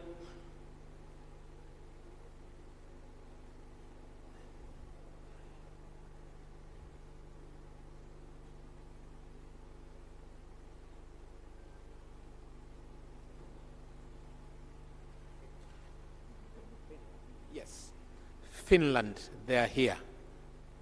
We recognize that.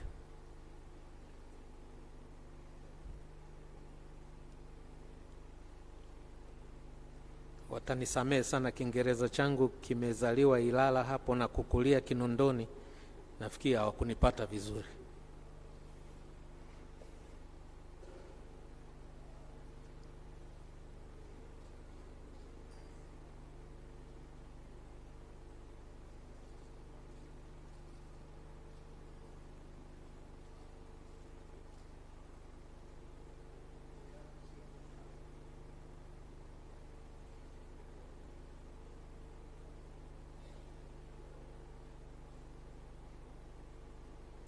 Thank you very much. Okay. Naomba ni wakaribishe sponsors wetu. Sponsors, please. Special photo for the sponsors.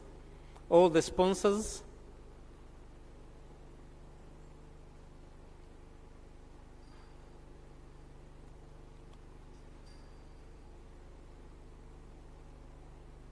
Thank you for making this happen. The sponsors, please.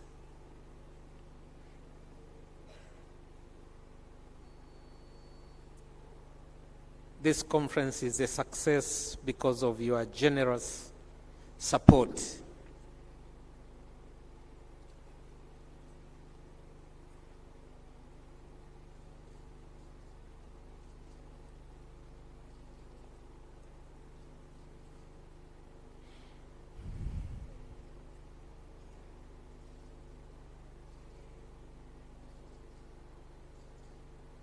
Asante sana.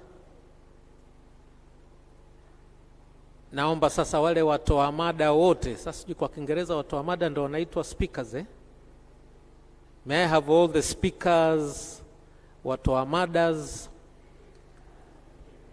naomba waweze kuja huku mara moja tafadhali. Naona mzee wa Kitonga upo. Mheshimiwa Waziri atakuwa amemisi sana story yako ya Kitonga AI. Watoa mada tafadhali. The speakers of this TAIC 2023. Sasa naomba tuandae makundi. Mheshimiwa Waziri ana dakika 5 tu. Sasa nilitaka niombe picha za makundi na nitakapoita waje haraka haraka. Tutaanza na washiriki kutoka serikali kuu, na niliambiwa sikuwatambua wataalamu wa tehama kutoka kwenye serikali, taasisi na taasisi zake. ninatambua rasmi na mtakuwa na picha yenu, tukianza na washiriki kutoka serikali kuu, watafuatia TAMISEMI na mwisho watakuwa wa taasisi mbalimbali za umma na binafsi. Naomba sasa baada ya picha hiyo, thank you very much our speakers and watu wa mada. Naomba sasa washiriki kutoka serikali kuu, kama tutapiga kwa makundi ambao wangependa kupata picha, naomba tusichukue muda mrefu. Kama unajua umetoka serikali kuu, wizara,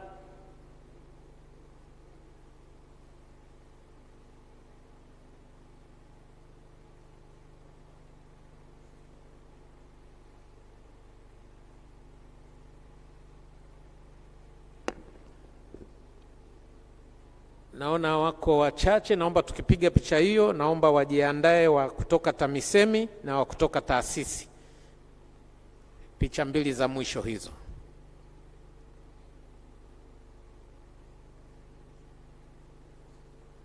Asante.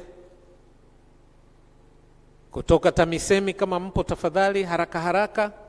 Watakaokuja hapa kwa sekunde kadhaa ndio hao tutakaopiga picha. Naona wengi mmekaa, nafikiri wa kutoka TAMISEMI hawapo. Kutoka taasisi mbalimbali za serikali, naona tufanye hivyo. Naomba basi tuje mara moja tupige picha. Kutoka kwenye taasisi wako wengi, sione watu taasisi kama ya bima wakija huku.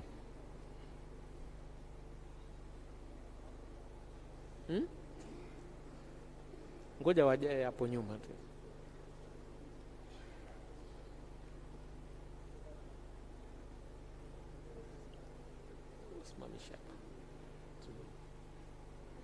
Haya, wengine wasubiri kwanza tupige hiyo.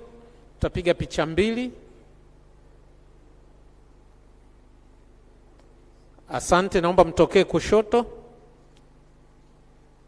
Haya, tutokee kushoto. Haya, grupu ya mwisho. Mheshimiwa Waziri, hiyo ndio picha yetu ya mwisho, na sasa kutokana na ratiba yako ninatarajia baada ya picha hii sasa tutakuruhusu ili uweze kuendelea na ratiba yako. Picha ya mwisho hiyo tafadhali.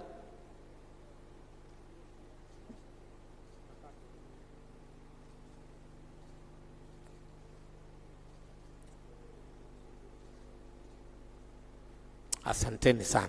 Naomba turudi tukae. Mheshimiwa Waziri, naomba tukushukuru tena kwa muda wako wa kuwa na sisi hapa katika ufunguzi wa mkutano huu. Tunakushukuru na naomba sasa tusimame tuweze kumwaga Mheshimiwa mgeni rasmi anapoondoka kuendelea na majukumu mengine. Makofi yanaruhusiwa tafadhali.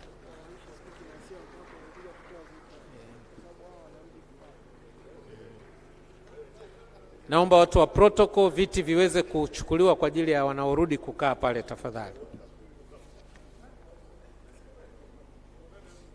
Baada ya mheshimiwa kutoka, tunaanza session na ratiba yetu kama kawaida. Mheshimiwa Waziri atakwenda kutembelea mabanda kadhaa hapo nje.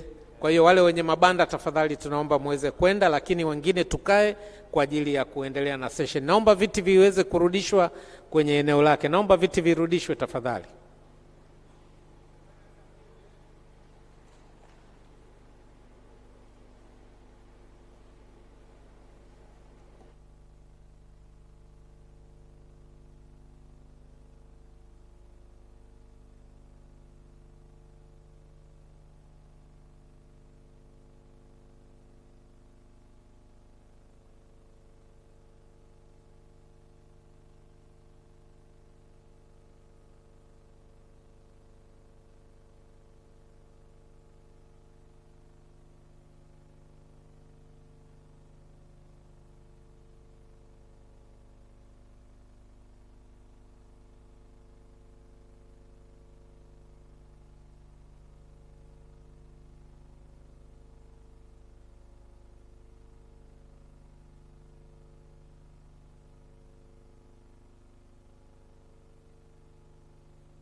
Asanteni. Now we have completed the opening ceremony.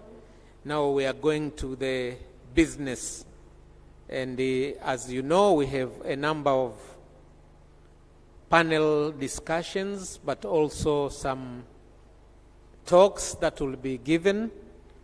Our first panel, Tumaini Magila, please, can we have the pointer and the slides ready for the first session? Nilikuwa sijawaona huko juu. Kumbe mpo, naomba mnipungie kama mnaniona. Mko vizuri, nyie mko gorofani.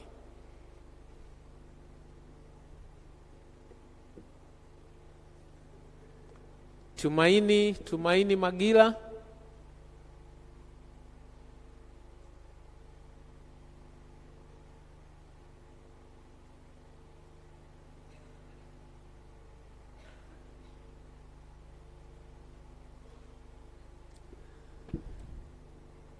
Session ya kwanza itakuwa very interesting. Digital Transformation Journey of Tanzania.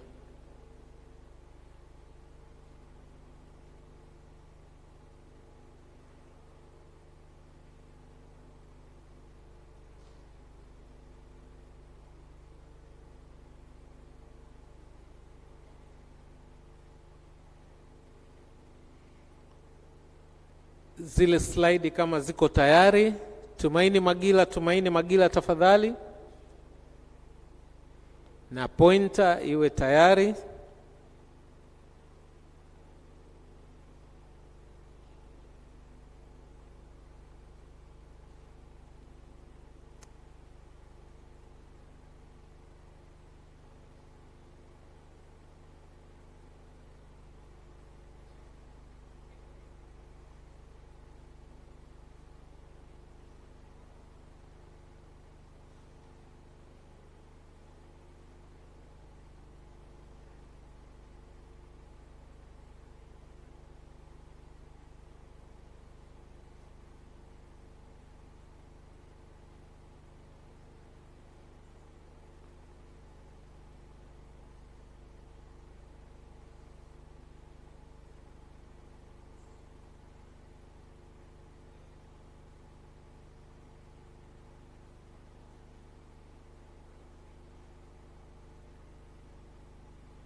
Haya, sasa we start with the first session, panel discussion on digital transformation journey of Tanzania. This will be moderated by the most able brother, Dr. George Mulamula, who will call his panelist. Karibu sana, Dr. Mulamula. Asante sana, kaka yangu, ndugu yangu, rafiki yangu, Bwana Mongi. Habari za asubuhi jamani. Kweli mmekosa chai ya saa 4 ndio maana. Habari za asubuhi jamani. Good morning everybody. Our panel discussion will discuss, I think we're about an hour, with a little bit of Q&A session at the end of that. And we are going to look at the journey of ICT, the digital transformation of Tanzania from the early stages. And to help us do that, we've got the people who are involved in the process. Tunaita ni wakongwe wazee wa tehama. Mwite Mzee Kowero kwanza. This is Engineer Agusun Kowero. I met him when he was at the Ministry of Transport and ICT those days. Karibu. And then there is, not in any order per se or priority, Mr. David Nnauye.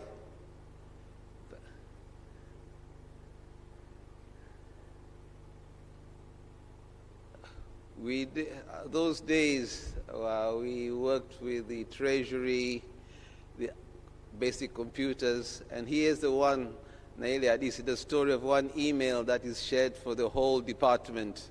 Itakuwa ni story yake hiyo.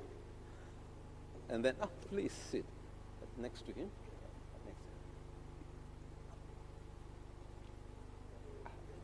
Get up.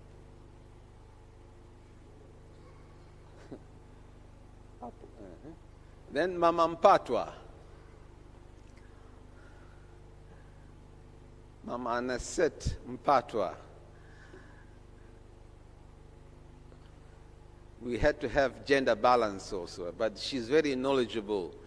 Ile dissolution ya wakati ile era ambapo TPTC inavunjwa. Basi. And then we have, last but not least, and very important, Mr. Mlaki, Theophilus Mlaki. No, kati ya wote wewe ndio umepigiwa makofi. Please.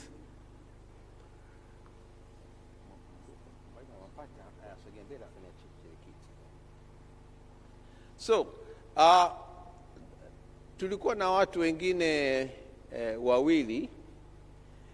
Mmoja ni Mama Clarence Chokeleza, lakini amepata udhuru, amefiwa. Yeye alikuwa anataka kuzungumzia masuala ya address, tupofikia sasa hivi na tunakwenda wapi. Kwa hiyo tutasaidia kumchangia. Yeah, for those who don't, is translation happening for those who don't understand Swahili? No translation. Okay, fine. We'll combine the two then to see.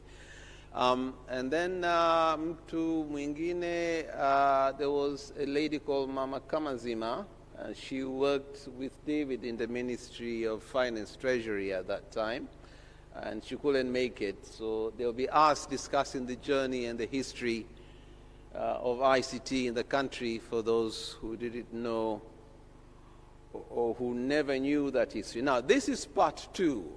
Part 1 started in Zanzibar last year when he had the 6th TAIC conference. So this is a continuation of that conference. We'll repeat a little bit of what was stated then and add a lot more this time. Last time we didn't have images. At least one of the additions this time are the images that we are going to see. So, without further ado,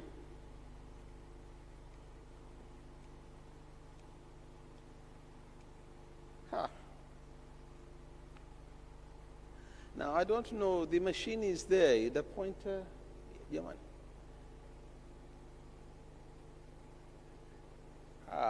Mbona haifiki huko?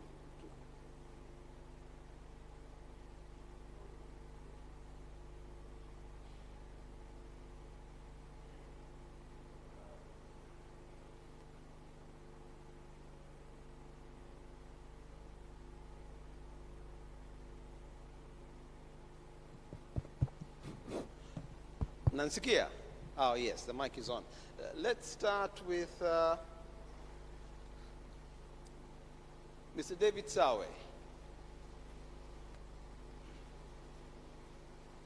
Can you move to the next slide, please? I think your pointer is not working. Yeah, this slide here.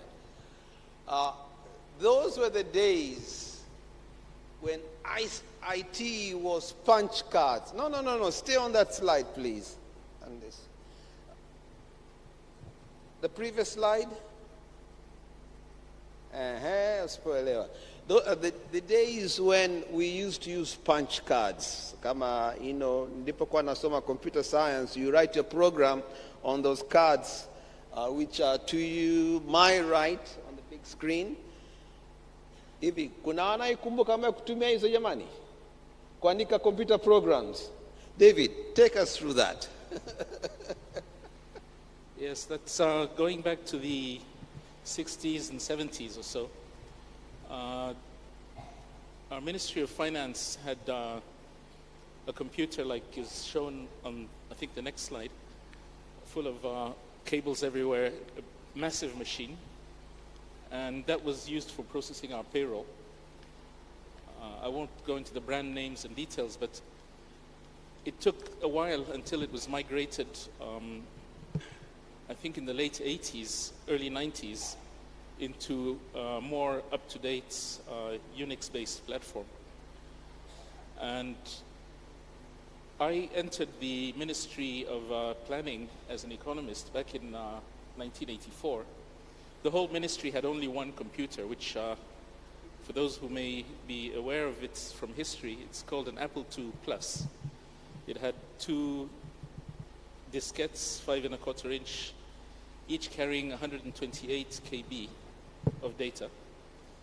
And on that machine, we processed over 5,000 projects for the development budget of the country, and for the rehabilitation program that was implemented in the early years of President Mwinyi. It's only 10 years later that we came to having more advanced systems whereby we could then connect to the internet, as touched upon by Mr. Mongi. I need to recognize that my first internet account, my first email account, was actually provided to me by Mr. Mlaki here from COSTECH. It was david.sawe@costech.or.tz. I still remember it. And that was the time when I was the only person in the whole ministry, this is now Utumishi, in the whole ministry to have access to the internet. And therefore, everybody in the ministry who needed to send or receive an email would use my account. It came to occupy so much of my time that I had to request them to use their secretaries to compose on their own office PC and bring it as a diskette to me so that I could save time. Time was very sensitive in that era because we were depending on a satellite that passed only twice a day. And so you have to be ready with everything you want to uplink before the satellite comes by. And then that's typically around 6 o'clock, I think, in the evening. And then 6 o'clock in the morning, it'll pass again. And you'd get all your downloads and everything for processing the following day. Very much different from what we have now, obviously. Thank you, David. Can you go to the next slide? I think your point is not working. I mean, this indicates those days the mainframe. On the right is the mainframe. On the left was what we call the IBM 360 machines that had tapes. No, we didn't have the 360s. We didn't have IBMs in those days. We had ICLs. You had ICLs. The original would have been I think it was called the 1500, would have been like the one that's on the left-hand picture. Ah, okay. The one that came much later in the 90s looked more like the one on the right. Okay, interesting. And then after that came another generation. I think there's 2 generations beyond that by now, including the one that we had to replace because of being non-Y2K compliant.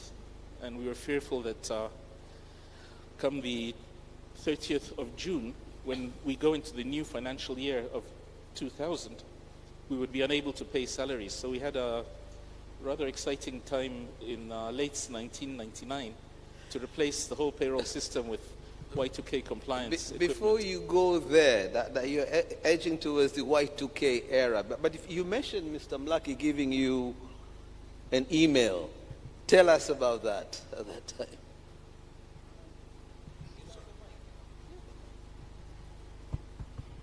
Yeah, George, can you think that you go to a country like California? I went to California to a meeting, and then somebody said to me, what is your email? And I said, what do you mean? He said, what is your electronic mail address? And I didn't have any electronic mail address. And he said, but in your country? I said, I don't think anybody has an email. So we were in Tanzania not having an email. There was no infrastructure to have an email. Then they took me to a place to show me satellite links. Then they took me to a place to look at using of the telephone line to have an email and the software. So this was called Association of Progressive Communicators. They had their office in London, so we connected to them, and we were receiving now, as you say, twice a day. All right, our server would call London through TTCL line or through the satellite.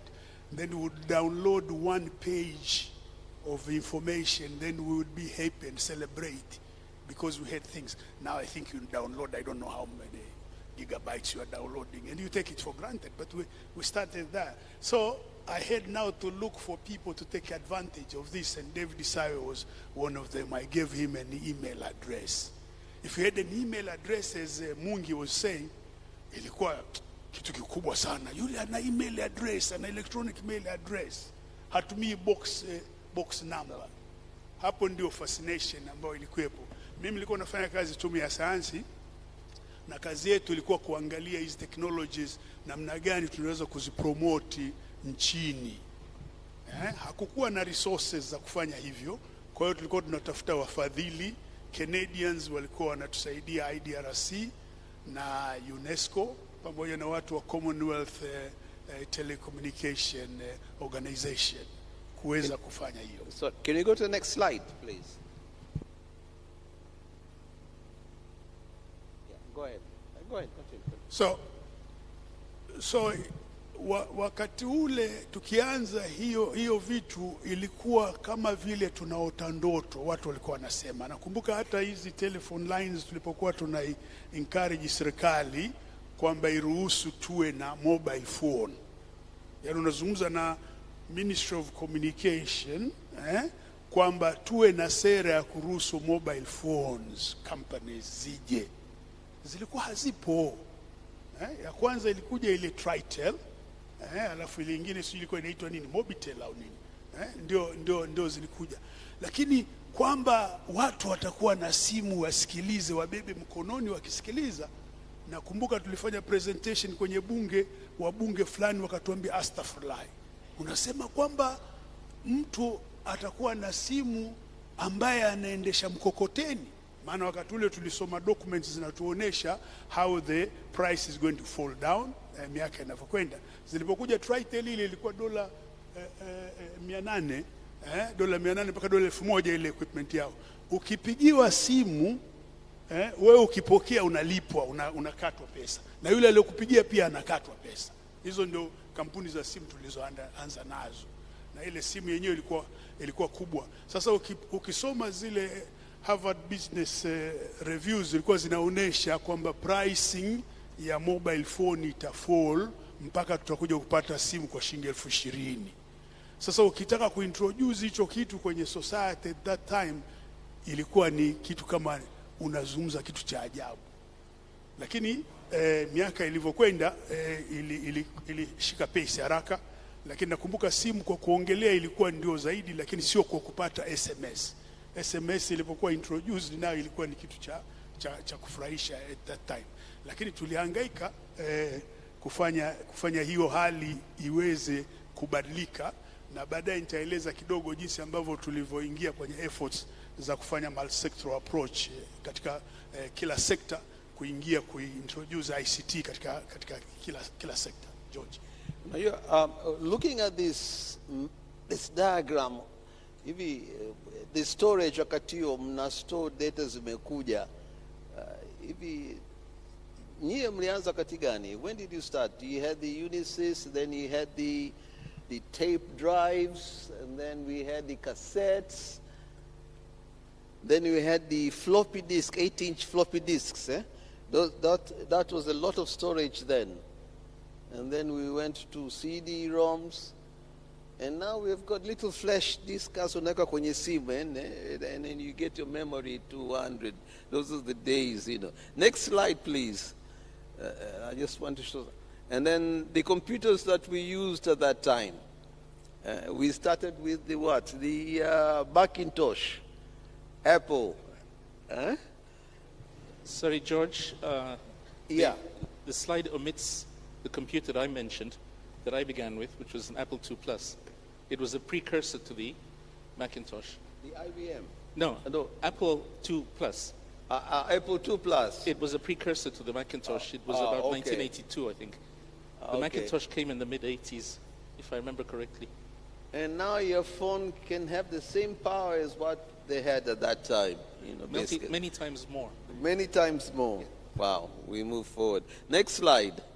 There was something.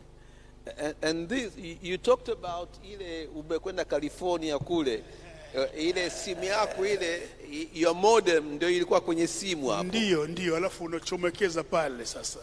Hapo ndio umedownload hapo London, alafu hiyo pembeni yako ndio kama kaseva hivi ambao katasave zile data sasa, sio? Na kule wenzetu wa TTCL watakutoza pesa kama vile unaongea sasa, sio? Na simu kutoka Dar es Salaam to London was very expensive. Lakini all you are struggling is to have data ikujie wewe, ile email ya mtu ije. Badala ya kuzungumza. Sasa we use that dial up. Mampato, nakumbuka hiyo. You were TTCL then.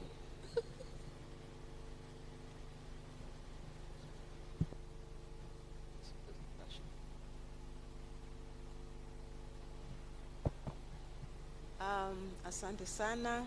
Thank you very much. Yeah, I remember, but I was not in the technical side. Okay. So, but I remember them testing and proving that it is possible to talk to somebody in London using, while you are bypassing the network, because that was our concern. Which still continue, the concerns still continue. Next slide then. And this was networking the way it is evolved. George, kabla ya hapo niseme tu kwamba tulipata fedha wakati fulani kule tume ya sayansi ya watu wa IDRC ya Canada ya kupata 486 machine. Ile IBM 486. Kwa sasa si hata mna mtu anazungumza tena juu ya hiyo mashine. Lakini at that time, ili sisi turuhusiwe kuinunua hiyo mashine, we had to get clearance kutoka State Department ya Amerika kwamba ile mashine haita fall kwenye hands za terrorist. Na at that time Tanzania was seen as if maybe terrorists can come, if you remember the American embassy bombing and all these things. So to get permission from the State Department, we had to go to Ministry of Foreign Affairs. They had to write to the ambassador to say this is a science and technology institution. If it has a lifeblood in as far as science is concerned, to be allowed to buy the 486 machine. And when it came, it was like a new Land Cruiser had been bought in the village, basically. At that time. Next slide. And David, before we go to Y2K, you mentioned issues of payroll and the machines that we use. Were these the machines you were using at that time? Yes, in the Treasury, I wasn't there. I wasn't back in Tanzania yet when they were using the teletype, which is this. But they were using the punch cards. Right. And they updated their storage systems to being removable storage drives. Now these were big things like this that you would drop into the container. Right. And it was self-contained inside the platters and the heads and everything. And that was what they distributed the data onto many of those removable drives. Eventually, when we came up to the Unix systems, then we did have the normal hard drives that everybody knows now. Next slide. So then we come to 1999, we're about to go into 2000, and everybody was worried about the Y2K bug, that it will destroy things, it will create havoc. You were the lead team in terms of Mr. Engineer Koero. Yes, explain that. George, that was really, in fact, there is a saying in Swahili which says that mbuzi amefia kwa nani? Kwa mchoma mbuzi. This is what happened during those years. Y2K was really a threat. And Y2K was known as year 2000 date change. Some of them will call it millennium date change. Some of them will call it a hitch. Some of them will call it problem-oriented. Mr. Koero, before you continue, hivi niambieni, wangapi wanataka kuelewa Y2K ni nini? Waonyeshe mikono ambao hawaelewi. So you need an explanation of what Y2K is. And Zizo, that's what it, I think you should explain to them what before Y2K you go ahead, what it meant. Is wakati mwaka unabadilika kutoka 1999 kuja kwenye 2000. Hizi kompyuta walizokuwa wanazungumza zilikuwa zina uwezo mdogo wa kuweza kujua tarehe zinabadilikaje, kwa sababu tangu ule mwaka 1700 hizo zilikuwa zina change. Ile moja ilikuwa ibadiliki. Sasa ilivyofika kwamba hii moja ibadilike, na kompyuta nyingi zilikuwa zijawa configured in such a way kwamba siku ya ikifika kwenye ule mwaka wa 2000 kwamba zile mashine zitabadilika, na kulikuwa na mashine ambazo walikuwa wanatumia for security, zimekuwa programmed na missiles, zimekuwa programmed na financial activities and so forth. Na mtu mwenye hela zake yule anataka ajue kwamba hela yake iko safe, ana hiyo data bado iko very credible. Lakini ikitokea kwa bahati mbaya au nzuri ile data ikawa corrupted, inaleta mgogoro sasa wakati wa kuja kunani. Kwa hiyo ilibidi kila nchi kupitia umoja. In fact, this thing, it didn't come even through ITU. ITU ni mahali ambako maexpert wote ulimwengu mzima kwenye mambo ya mawasiliano wanakutana. Lakini kwenye hili ilipitia through United Nations ICT Task Force. Kwa hiyo ikawa ni mandatory kila nchi kuwa na Y2K Disaster Recovery Office. Na katika hiyo office anatakiwa pawepo na the highest authority possible of that country. Kwetu alikuwa ni mheshimiwa makamu wa rais, ndio alikuwa kwa patron wa Y2K. Next slide please. And then from there ilibidi tutengeneze, we have to prepare a cabinet meeting so that we are allowed to set up this office which had those kind of people in that office. And they were supposed to monitor, audit all the equipments, because of the equipment, especially kwenye upande wa ndege. Kwa upande wa ndege, huwa vitu vyao vinaenda kwa kutumia codes.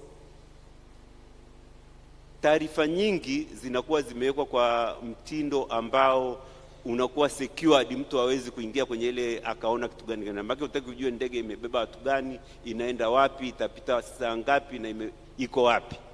Na hizo mashine inabidi ziwe zimekuwa configured properly so that the message can be still credible, and in case of an emergency, in case of whatever data which is may be needed. So this picture shows we see His Excellency President Sheni there. Yes. And he was the patron of the whole. Yeah, because the other one. Can you go to the next slide, please? George, before you go to the next slide, this is the team that migrated from dealing with Y2K into dealing with the ICT policy. ICT policy. That's what I wanted. Next slide, please. I'd just like to make a little addition as well to what this engineer has said. One of the reasons why we came about having the Y2K problem was because of the limited storage capacity of the machines in the past. Limited storage and limited processing capacity. So the years were usually written as 2 digits instead of 4. Yeah. So the problem was that when we come to the year 2000, The most significant. many of the machines would go back to their default year or to 1900. They wouldn't realize that it's a new century. They'd just see the 00 coming after 99.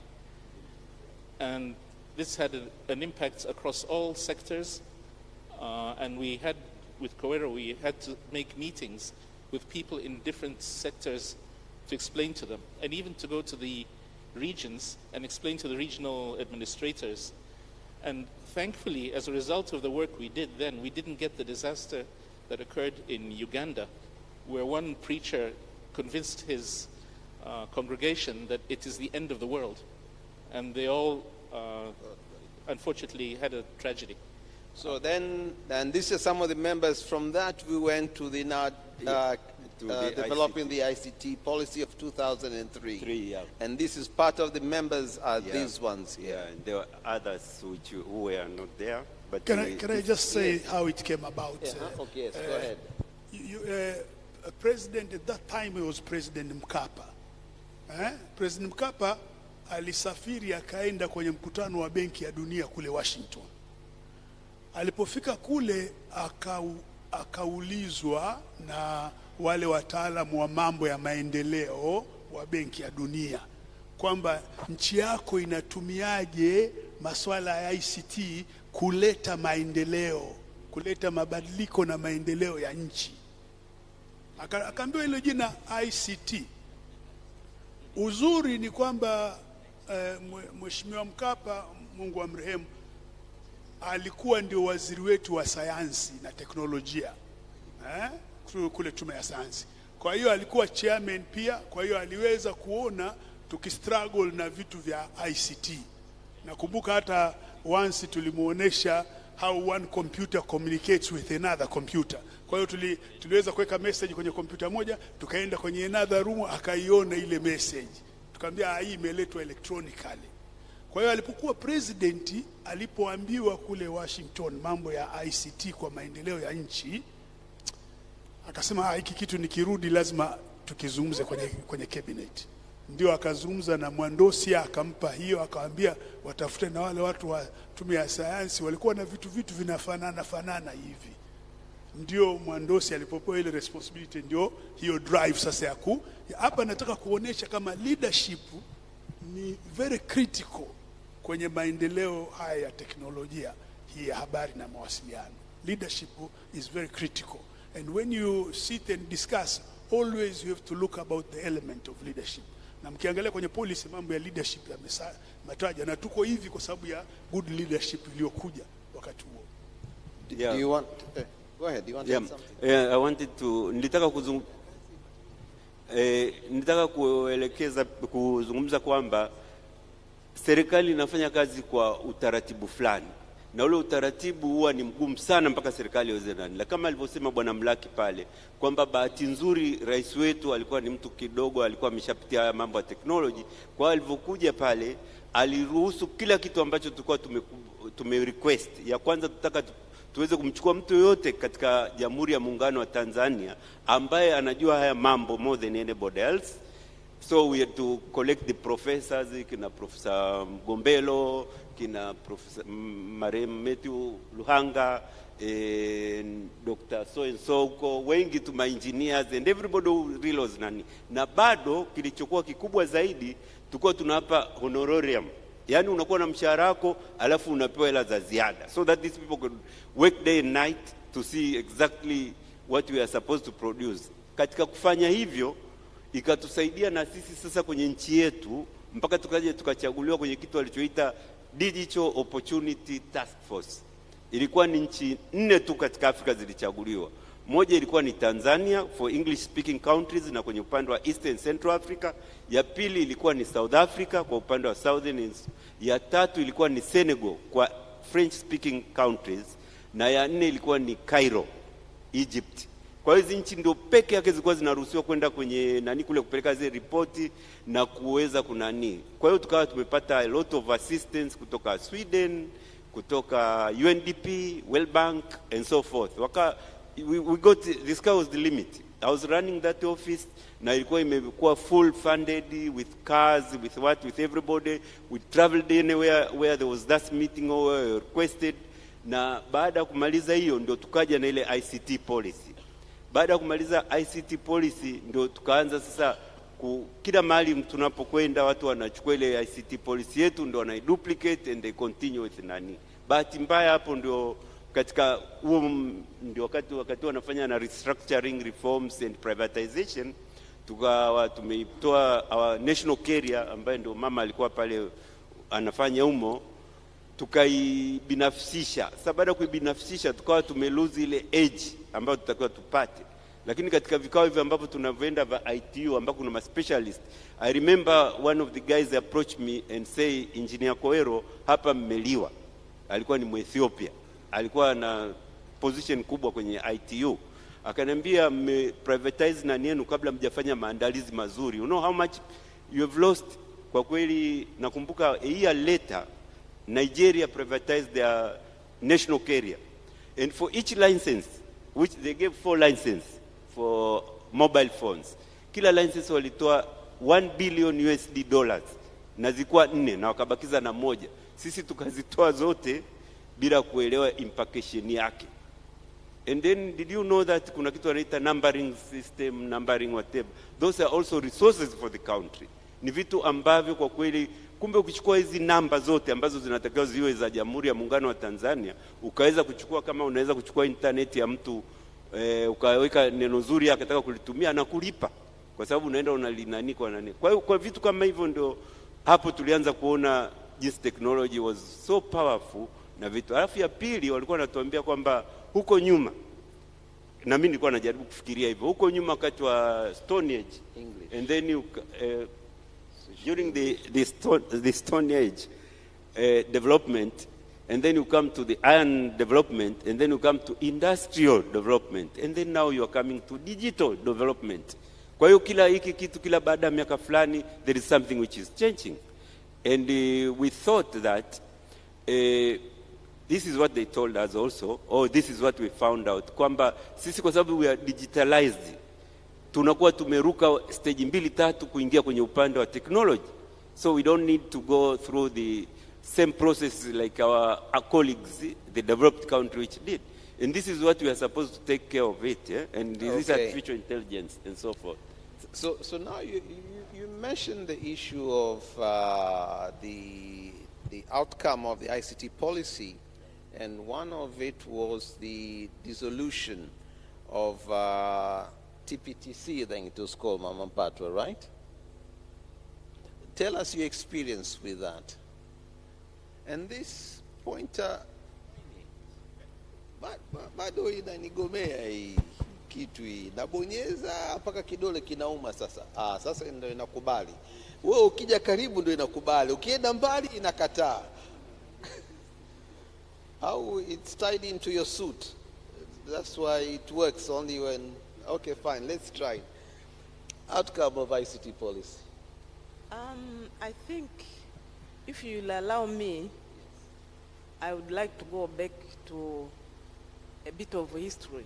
Please, you're allowed. Because there was a point where all communication services in this country were being operated and managed by the then Tanzania Postal and Telecoms Corporation. So I will briefly dwell into that because I think that was the turning point before we even got to ICT policies.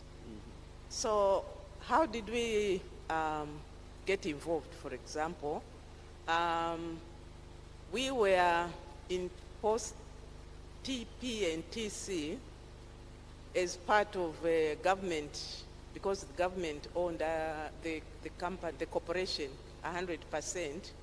We were implementing 5-year development plans. I'm sure most of you know how the government works. So it so happened in 1988-89, we were asked to prepare the next 5-year development plan because the previous one was ending.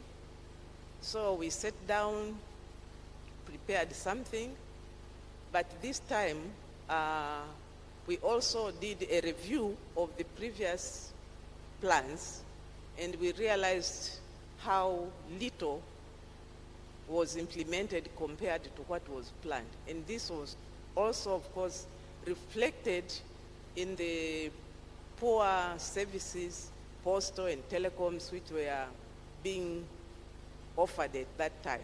And the congestion, talk about huge lists of waiting people to be connected, even for post office, rent boxes, you couldn't easily get. So everything was like clogged. So we thought then this is the time to try to find a solution which will take us forward. So we involved a few donors. We had the World Bank and we had the CEDA Sweden, who were already assisting the sector.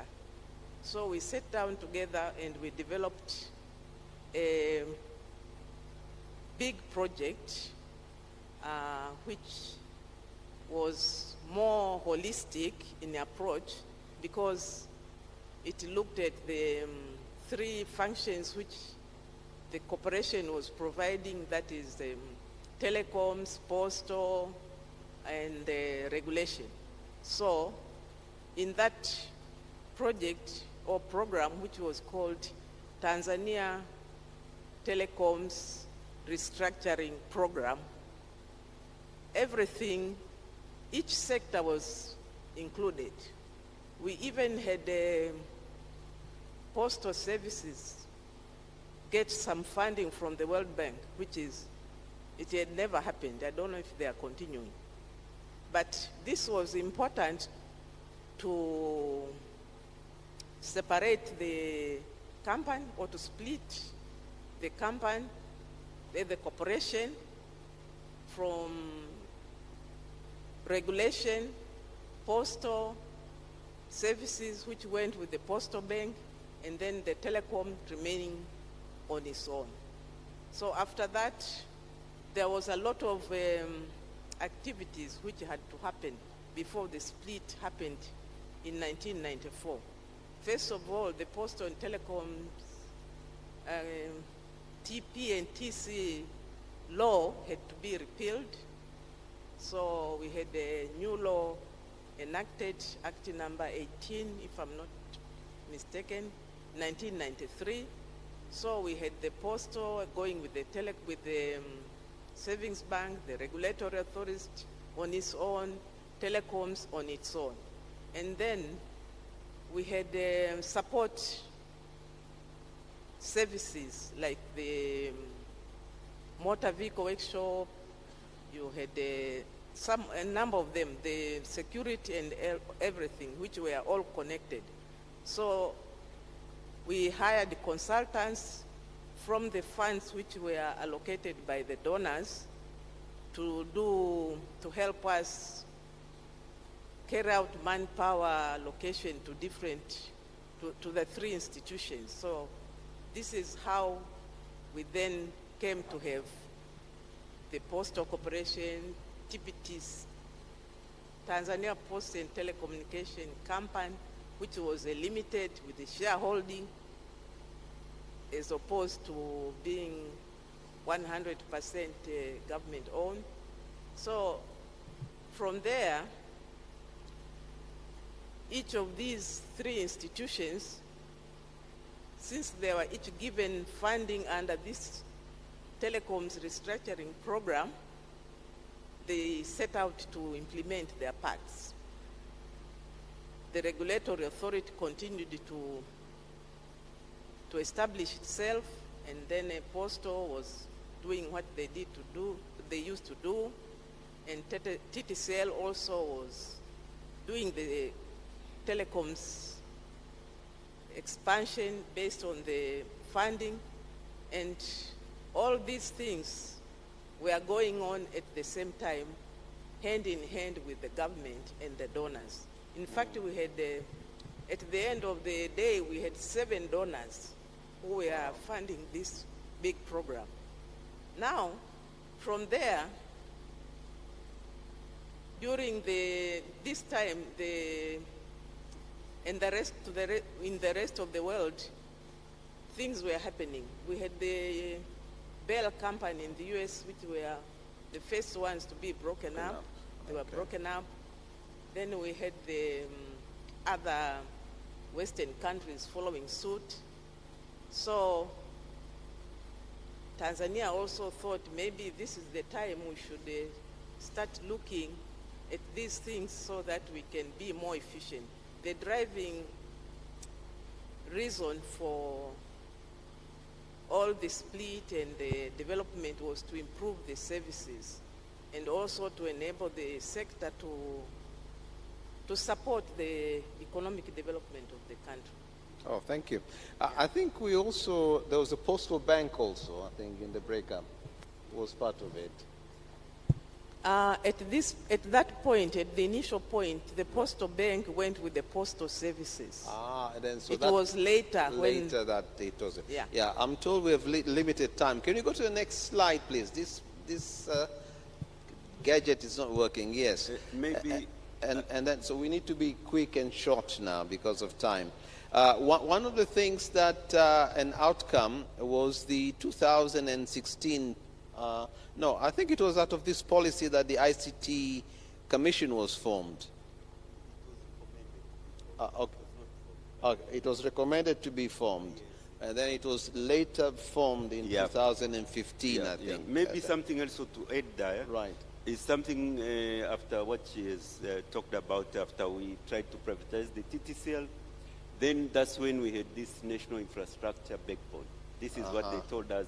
The main function, because already they were privatized, a lot of work has been taken away from them. So when I was talking to these guys and they told us now the best option for Tanzania to go forward is to get the national ICT backbone to the TTCL, who is the main carrier, and they are the professional on that, and then use also the postal offices. Post offices everywhere in the world, they're in the middle of the city or town or village. So this we worked, I think, with Huawei and another company to get that national backbone for the whole country. Yeah, we spend a lot of time. Which was later also Viatel came in. Yes. In the finalized. Yeah. Let's go to the next slide, please. Now this now is this is what Clarence was supposed to talk about, the impact of the ICT policy, especially after the 2016. I don't know if they can read it. After the effect of it is that people start talking about convergence. They talked about cross-cutting issues. Right. They talked about moving from the analog technology to digital technology.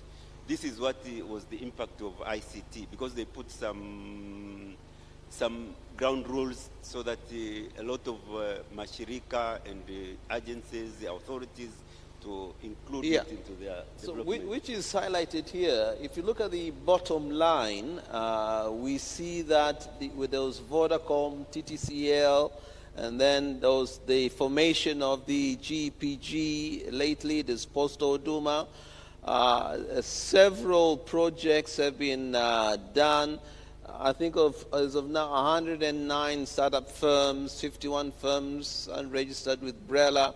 But then there was the issue of Napa. But Mr. Mlaki, if you can talk about this goes to look at the multi-sectoral approach to the usage of ICT, all the way from IGA, from TCRA and all that. What is your view with regards to that? Yeah, the thing I want to say here is how it is critical to have this multi-sectoral outlook. Some of us in the profession think that we are ICT people, and therefore, because we are not health people, we are not governance people, we did not do governance, we are not interested in that. What is important is to realize that ICT is a multi-sectoral thing. And because it is multi-sectoral, it is the duty of the ICT experts to look at things from a multi-sectoral approach as well. And you can see that when we came to EGA, for example, government payment system, if you don't engage government on governance, if you don't engage local government on governance and how it is structured, if you don't engage the health sector on health matters with ICT as well, then you don't have this multi-sectoral development, which is critically the key. Can you go to the next slide while he's talking? So when we started at COSTECH to engage with multi-sectors, one, we started with governance. And governance was very critical from the bottom. So we had projects with Kinondoni municipality. And I remember once we went to make a presentation to Kinondoni, and we had a projector, you know, this projector. And it's the first time they see a projector. You know, we take for granted now, you're saying, move to the next slide. All right? At that time, there was no slide to move. Okay? So these guys look at our projector, and then the chairman of the council says, this is a very good thing. When we present, when they present the accounts and the expenditure, we can see the figures very clearly. So they said to the security people, if Mr. Mlaki, when he goes out, confiscate his machine, so it remains with the municipality. You know, these are the things we did at that time, because we were training them on email and use of computer for data analysis and all that. But they got moved to that, and they liked that very much. And now a lot of local governments are ICT oriented, but still they only have ICT personnel, but there's a lot of things which can be done on that area. In the health sector as well. You know, in the health sector. If you look at the diagram to my right, is the health sector enterprise framework. Okay. And then to the left, one of the outcomes is NAPA, the National Addressing Physical System. Right. And this is to boost e-commerce, to boost ICT access, that goes all the way down to the rural level in the villages. And this is the ambition, to reach that stage, see what can be done at that moment. If you go to the next slide, please. We're running out of time now. So this highlights some of the usage of NAPA with the postal services to be part of it, whereby, at least as an example, you can now order something online and get it delivered to your doorstep. This is the benefits of the outcome of the ICT policy, particularly with regards to NAPA. Next slide, please. And then this was when it was being launched, and everybody was excited. This was about 1.5 years ago. Next slide, please. And then, so as we go along, as we wind up now, and then we'll go to a Q&A session for those who have got burning questions, is the issue of access online and blogging. Now, this was supposed to be presented by our colleague Isa Mchuzi. He couldn't make it. Does anyone want to say something about this slide, about online blogging? David, do you want to say something about it? Yes, just briefly, because as you said, we're running out of time. But blogging really came online around, mid-2000s? When the internet started becoming available very widely, and people were using internet cafes more than their phones in those days. And it suddenly became a new medium. Now, Michuzi was fortunate by being in the daily news itself. And he started his own blog, the Michuzi blog, which was very, very famous worldwide. And then his office requested him to integrate that with the official channel, being an official channel of the daily news. So they created a multimedia office, as they called it then, which now has become, that you can get your information from the daily news even through X or Twitter or through Facebook or whatever. They have all of this array. And they were really a leader in the public service organizations here in setting up this multimedia approach and encouraging, reaching out to their customers in an informal manner. And this blogging really caught on. Now we have very specialized bloggers and some on YouTube specifically with news and so forth. And this is what this diagram is showing us, the different forms of blogging, content, online marketing, and this has to do with ICT access to the digital media, video games, and so forth. Now, as we wind up, is there any question from the audience, before you go, from the audience? Is any burning question? Anybody wants to get some clarity? Kuna swali lolote kutoka huko jamani? Oh, amna. Okay, mmeelewa historia ya Tanzania. Now you understand where we came from. So now I'll give it to the panelists, the last word. 1 minute of winding up and your comments on this. You have a burning one. You start. Okay, I just wanted to talk about the postal code a little bit, because postal code is so important that it enables this technology to reach the right people at the right time at the right places. Just remember some few years ago when you try to ask somebody to come to your house. But nowadays he just goes into that thing and he just put your postal code inside there and he's at your doorstep. So that was very important. It's one of the tools I think which should be used in ICT development, especially at this time. Already all houses in Tanzania, I think they've been post-coded and they've got that software already. It's just to use it efficiently so that you can have your luggage.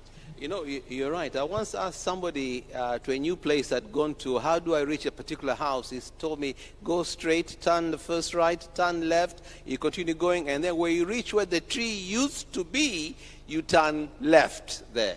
And now I'm wondering, I've never been there, where it used to be. How do I find that place? No. Yes, 1 minute. Yes. Wind up.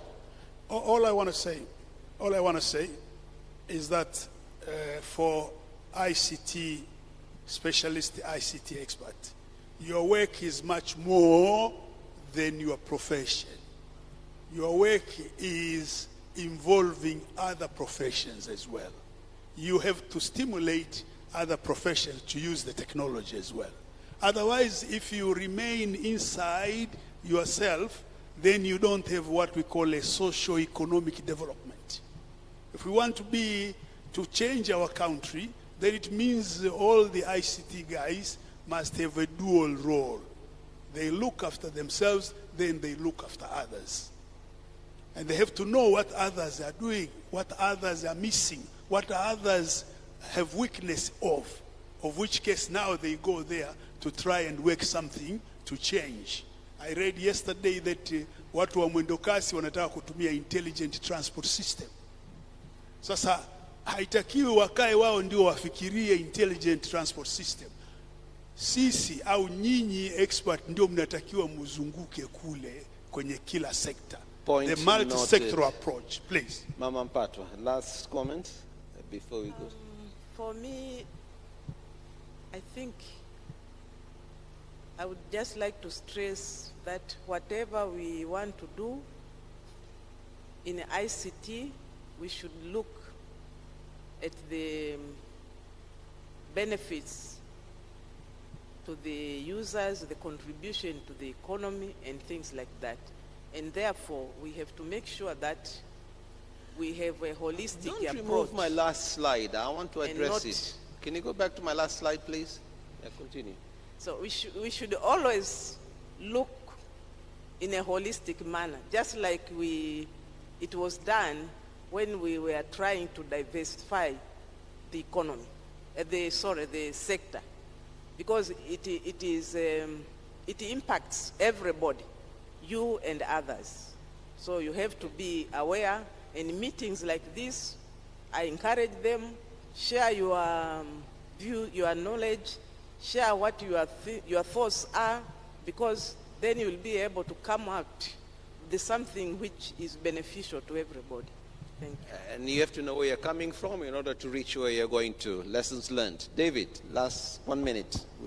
It's just building on what Mzee Mlaki had said a short while ago. It is important for IT technical experts to, I should say, think outside the box in terms of the organization you're working within. To give an example, if you go to your CEO and say, I want to upgrade the network cabling so that I can get faster throughput, you won't get what you want. But if you go and say to your CEO that if we upgrade our cabling, we will be able to make so many transactions per hour as opposed to what we're doing now. So you're going with benefits to the organization rather than benefits to the equipment. Then you'll be able to get along together, and you'll even be praised for the improvements that come about as a result. So in other words, a business proposition and the value proposition attached to an ICT request to your fund. Thank you very much, ladies and gents. We were talking about the past, where we are right now. The screen shows the future, where we want to go to, and there are many things that are going on. Director Mashaka will talk about, and others, Mr. Wangwe will talk about it, and others will talk about where we're heading to, and you've heard all about that.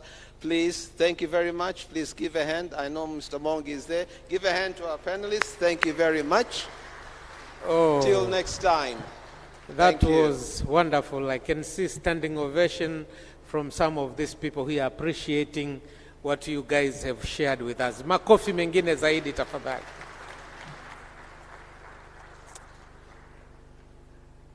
Thank you, Dr. Sawe reminded me of the Y2K na mzee wangu mwingine hapa.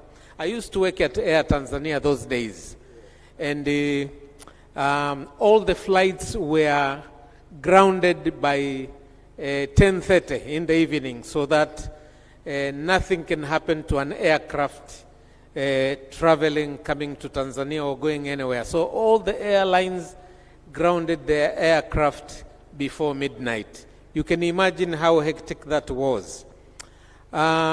Ladies and gentlemen, now we move forward for the next session. The next session is all about unleashing emerging digital technologies in the digital transformation for job creation and socio-economic development. This one is supposed to be moderated by MS Kalila Mbowe. Are you here?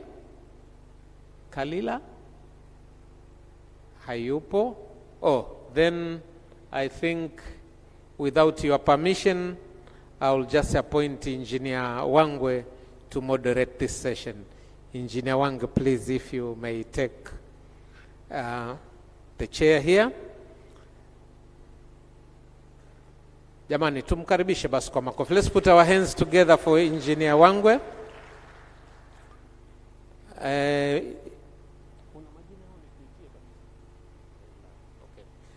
I will invite Engineer Wangwe to call the panelists for them to introduce themselves. Engineer Wangwe, the floor is yours, please.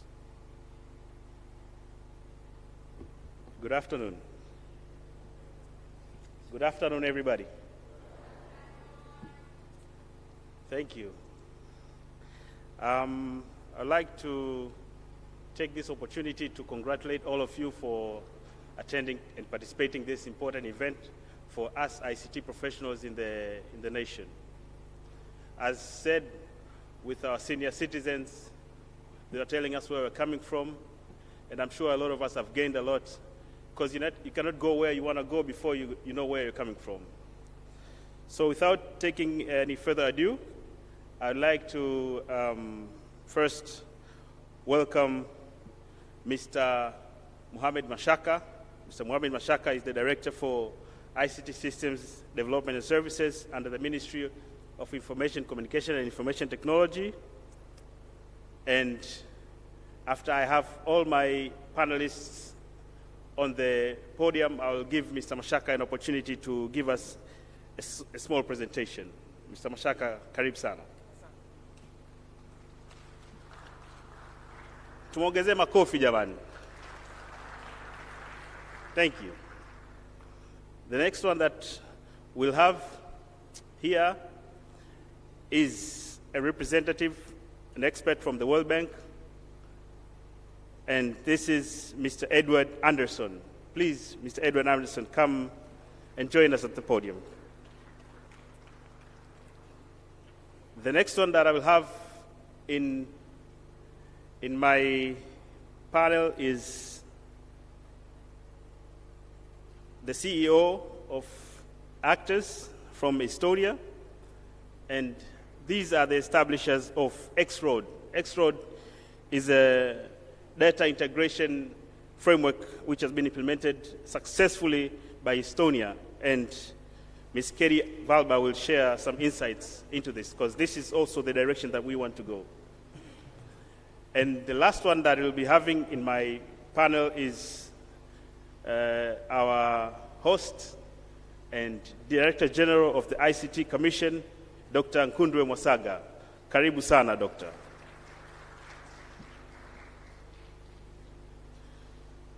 So this session will be unpacking what we have as our theme, unleashing emerging digital technologies in the digital transformation for job creation and socio-economic development. So we've seen that at some point it was a very big deal just to send an email, as we were getting from our senior incumbents of the ICT industry. But we are going to be discussing on the direction. What should we expect? What are we going to achieve? What's the future going to be looking like? So these emerging digital technologies, likes of the AI, the ChatGPT, it has changed the way people learn. It has changed the way people interact. There's that thing of being domozege. Now with ChatGPT, you don't need to be domozege. So life has been transformed in the medical industry, in the e-government services, and across the whole government, in the different sectors.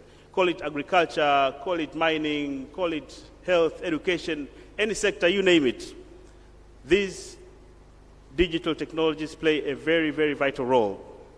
And through the transformation of these technologies, we'll see that the job creation environment will change, and also it will promote, or it has a lot of potential to promote socio-economic development in the country.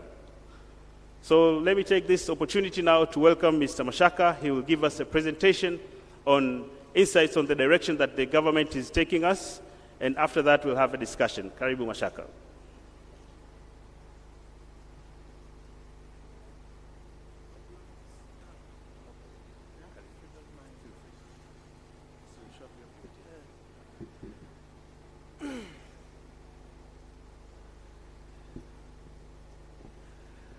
Jamhuri ya Muungano wa Tanzania.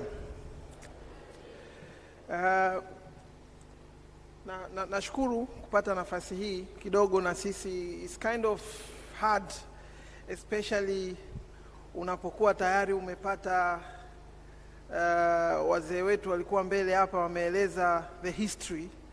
So it's kind of hard, unakuwa unajitafuta, how are you going to, where are you going to start, and all that. So it's kind of hard, but actually the good thing is our elders, our forefathers wametupa a very good groundwork.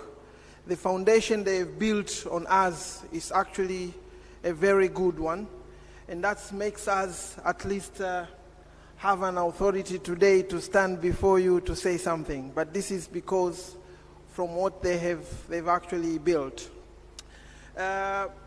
Actually, in Tanzania, tumekuwa na sera, we had number of policies which actually they've been in place. Kama walivyoelezea wazee wetu, there are number of roadmap wametupa nzuri sana hapa. Lakini sasa sisi hii generation yetu, this generation which we are actually here now, it's our task to carry the burden that they have left it to us, to make sure we drive it to the future. There are some issues which are actually very critical on this journey of digital transformation. One of the area actually to us anywhere around the world is the digital public infrastructure. Digital public infrastructure actually it deals with the infrastructure that is a baseline for the transformation in the digital economy. One of the area, for example, as a normal infrastructure, we need hospitals for people to be treated. That is an example of an infrastructure. We need schools for our children to go, to get education. That is an infrastructure. Sasa katika sekta hii ya ICT, on this sector of ICT, we definitely need the infrastructure, which is a baseline for our digital transformation. So anywhere around the world, they normally talk about three things on the digital infrastructure. Number one, there is an aspect of digital identity. That is number one. Number two, if you can go further, please. Yes.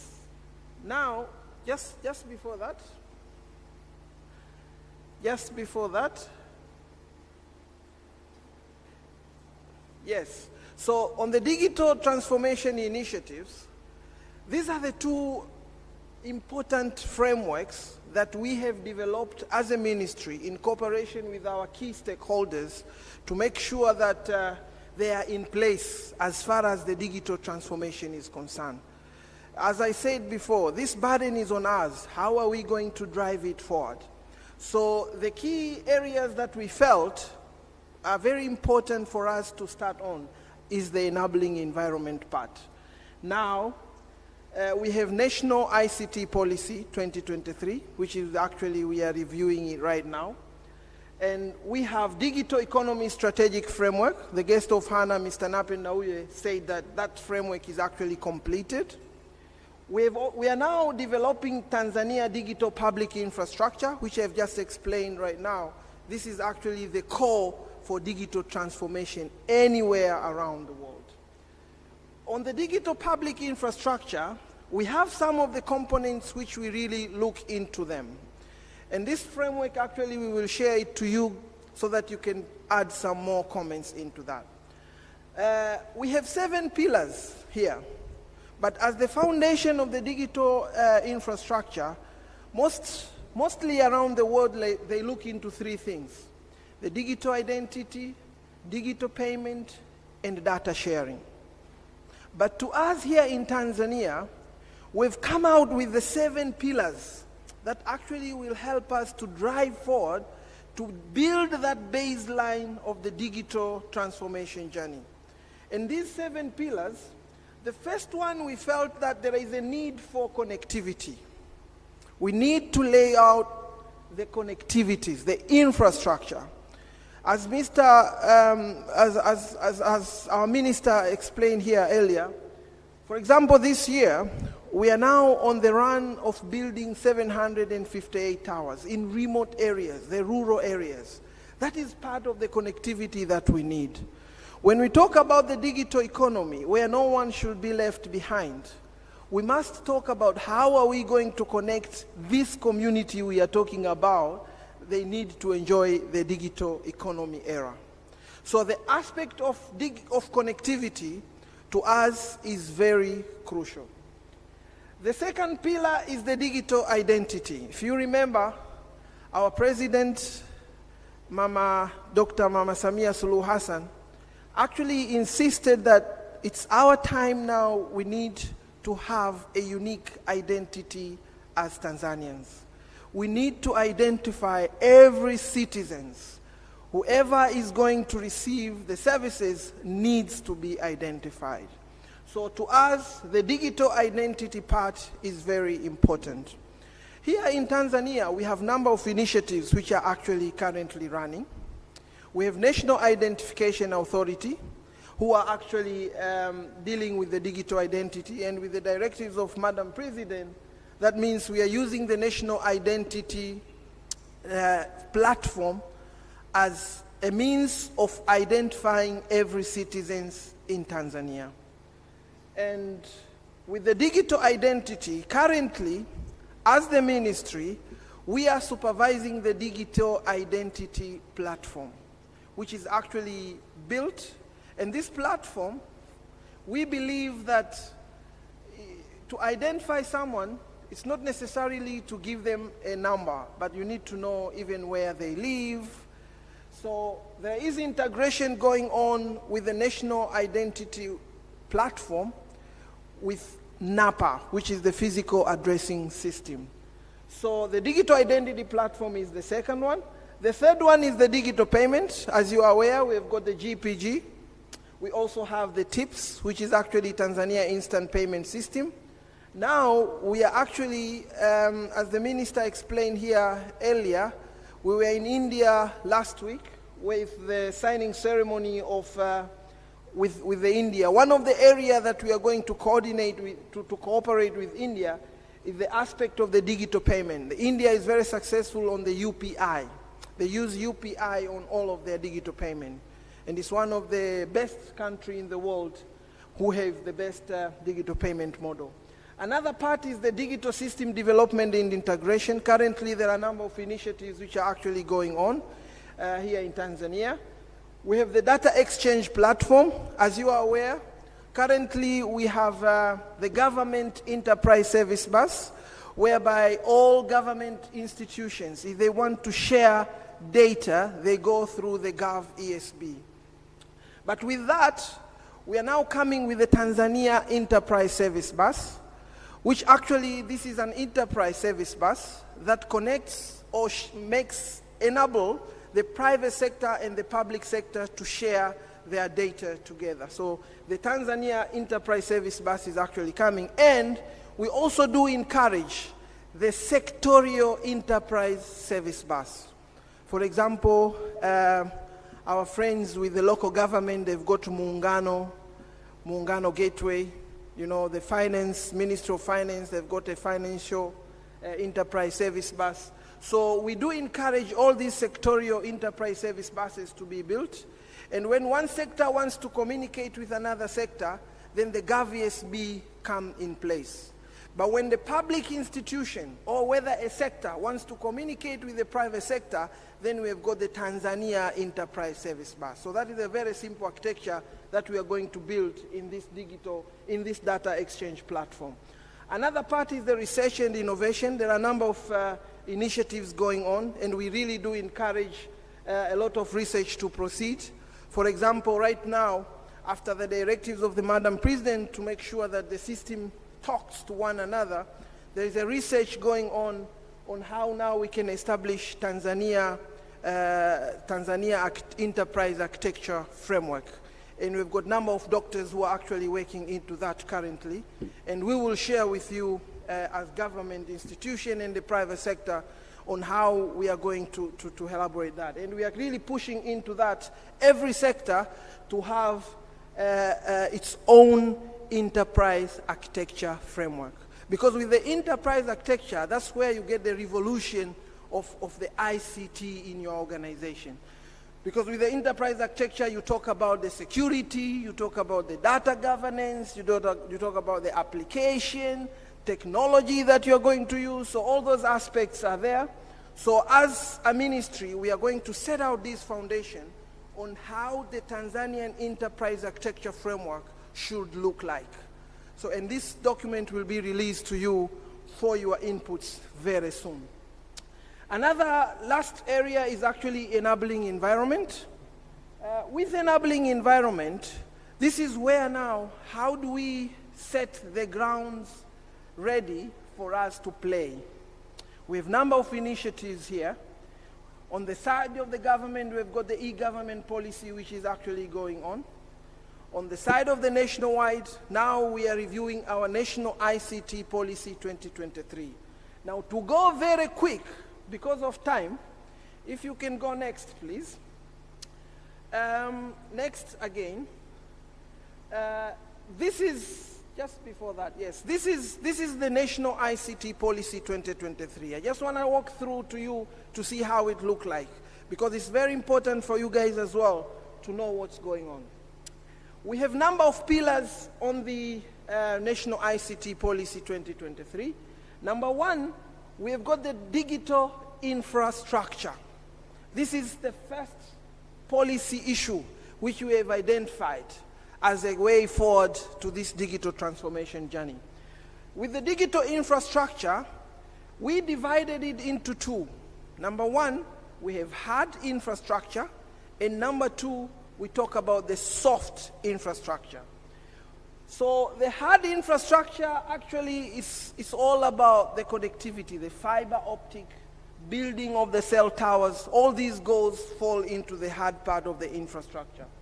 The soft part actually is mostly the systems. How are we going to develop these systems?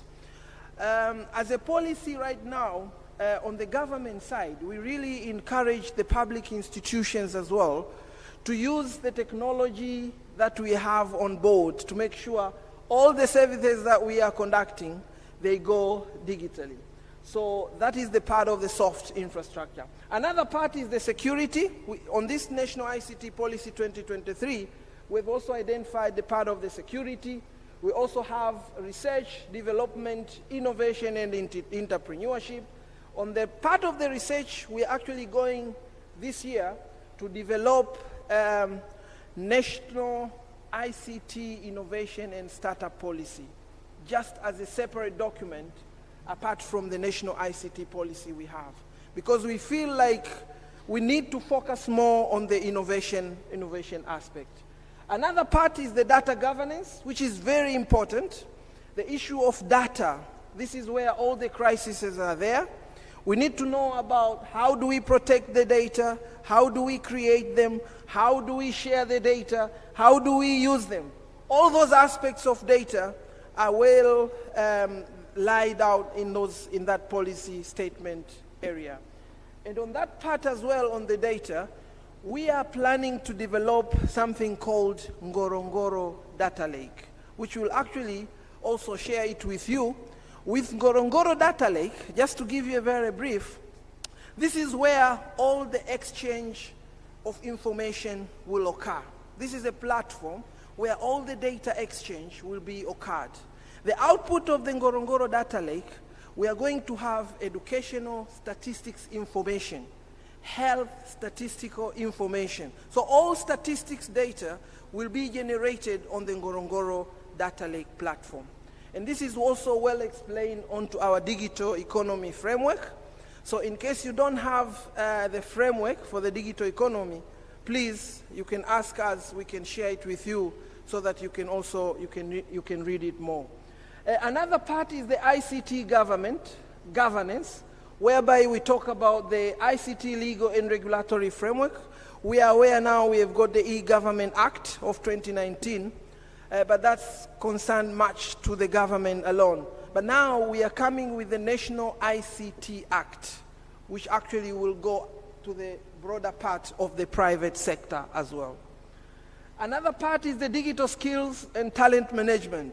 I want to insist one part here, very important. This year, we have managed to send 20 government staff to different countries around the world for their long course training, the master degrees. It's through the project, the World Bank project, DTP, Digital Tanzania project.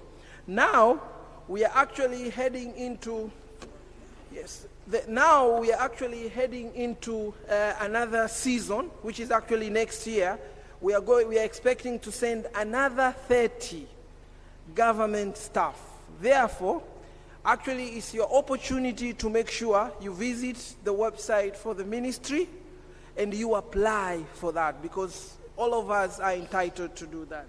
And most of the courses that are going to be taught that we really grant this scholarship are the emerging technology courses. Also, we have got about 450 short courses that we are going to be announced them very soon. As well, it's an opportunity for you guys to apply. These short courses are the courses which are done before, not beyond a month. Another part is the ICT space science and exploration. As you can see, our neighboring countries, Kenya, have actually launched the satellites. It's our time now to make sure this part of the world as well, we cover it.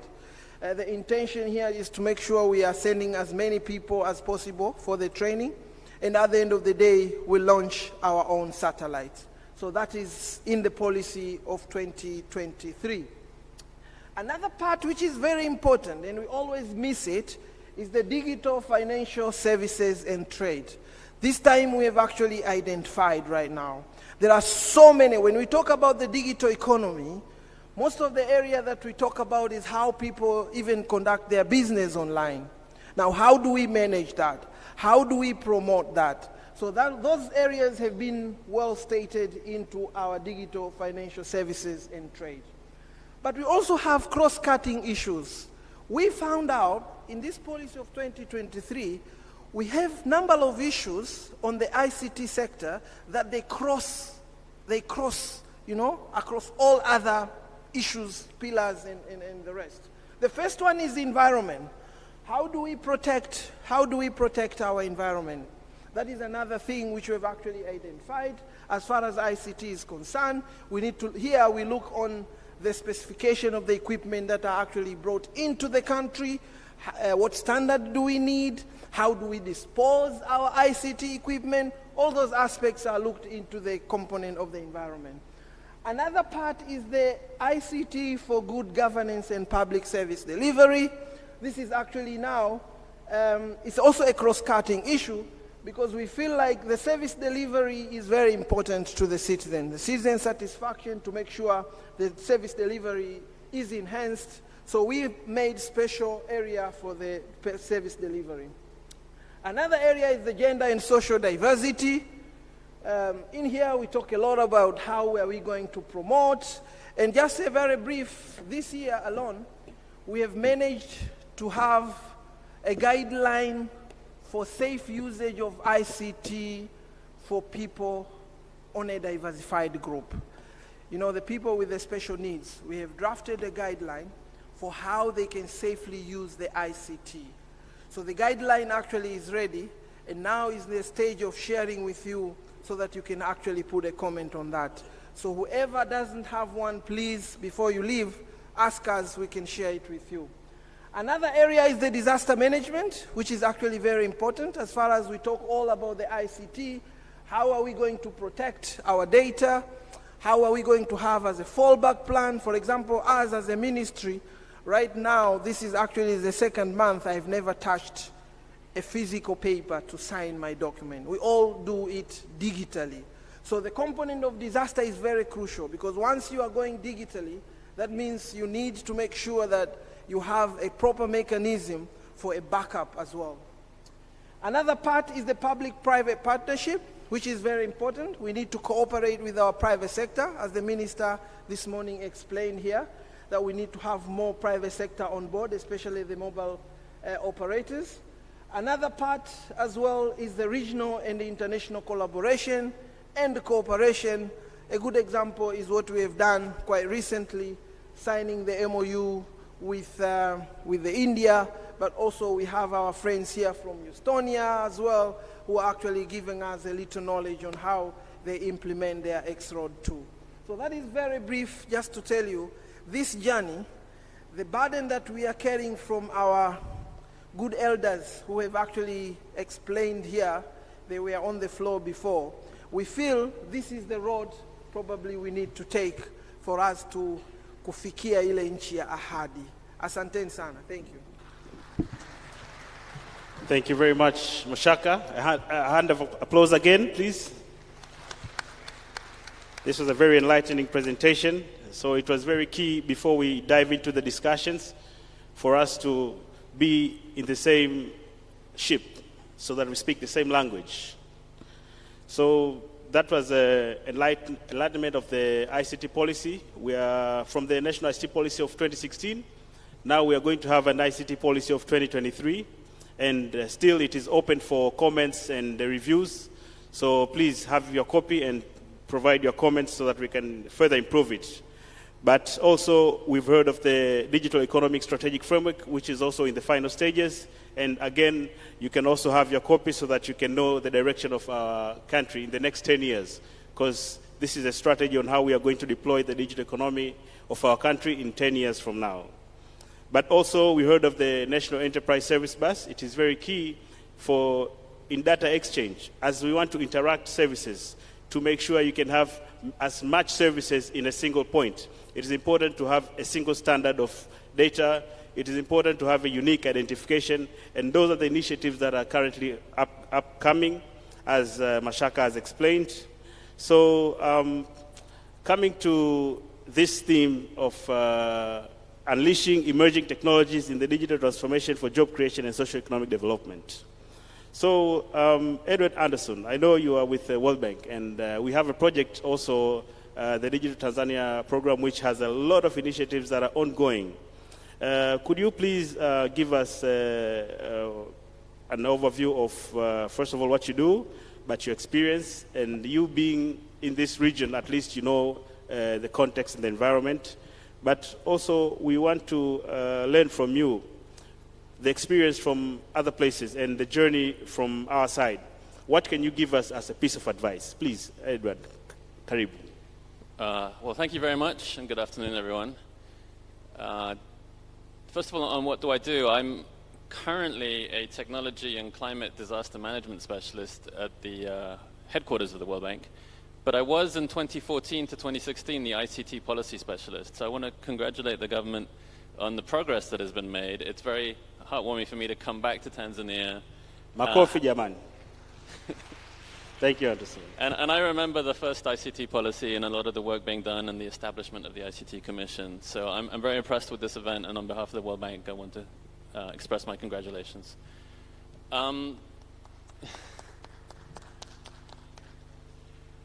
It's true that there is a Digital Tanzania project the World Bank is pleased to support. I believe the director and the DG and others will speak about it. But it is addressing very much these priorities identified in the policy, the digital infrastructures, the connectivity, the key standards necessary to underpin a digital economy. And there is also, I think, a component looking at innovation centers. So I'm not directly involved anymore, but I think that will be hopefully a very exciting opportunity as well to stimulate job creation, research and innovation, and opportunities not only in the big central hubs and cities, but in the secondary and tertiary cities across the country. I've also been involved quite heavily over the years with the university ecosystem. The Resilience Academy is a digital skills program that we actually really picked up in the climate and disaster risk space because we saw the need and the opportunity to leverage emerging digital tools and opportunities. So that's one area I would like to address. But before I come to that, it was also mentioned earlier about the AI future we're all facing. And I think that it's very much true that the digital landscape from when I first started here as an ICT policy officer has gone from this, we were talking then about the Web 2.0 paradigm, social media, how everything's becoming interactive. And we could see the big social media companies creating these platforms where they were, in a sense, owning the data that you're giving them. And so the Web 3.0 generation originally was about sort of blockchain and semantic web, about people trying to reacquire their data and get some sort of data ownership or sovereignty over it. And now we're talking very much about the AI age. I think blockchain is still relevant. I think digital fabrication is still relevant. But AI is the big looming one because the pace of progress has really been startling in the last 2 or 3 years. And we've seen ChatGPT 4 is already out. And ChatGPT 3, when it came out, it's a generative language model that can pass a number of human exams. But when it came out, it was sort of in the bottom 10% of the legal exam, the Bar Association exam in the US, for example. ChatGPT 4 is in the top 10%. So in 1 year, you've gone from a very poor lawyer to a very good lawyer assistant, as it were. And it's doing these human tests in many, many other languages. So ChatGPT 4 can pass a test called the MMLU, which is a 10,000 question general aptitude test in Swahili today, and get a better score than the English ChatGPT 3 could a year ago. So it's also coming to other languages and other sort of more data scarce environments. So I think that the exciting part about AI future is that virtual assistants can be extremely powerful and may be pervasive very soon. A paralegal assistant that knows the legal system of the US can give advice to a Tanzanian law firm if they're getting involved.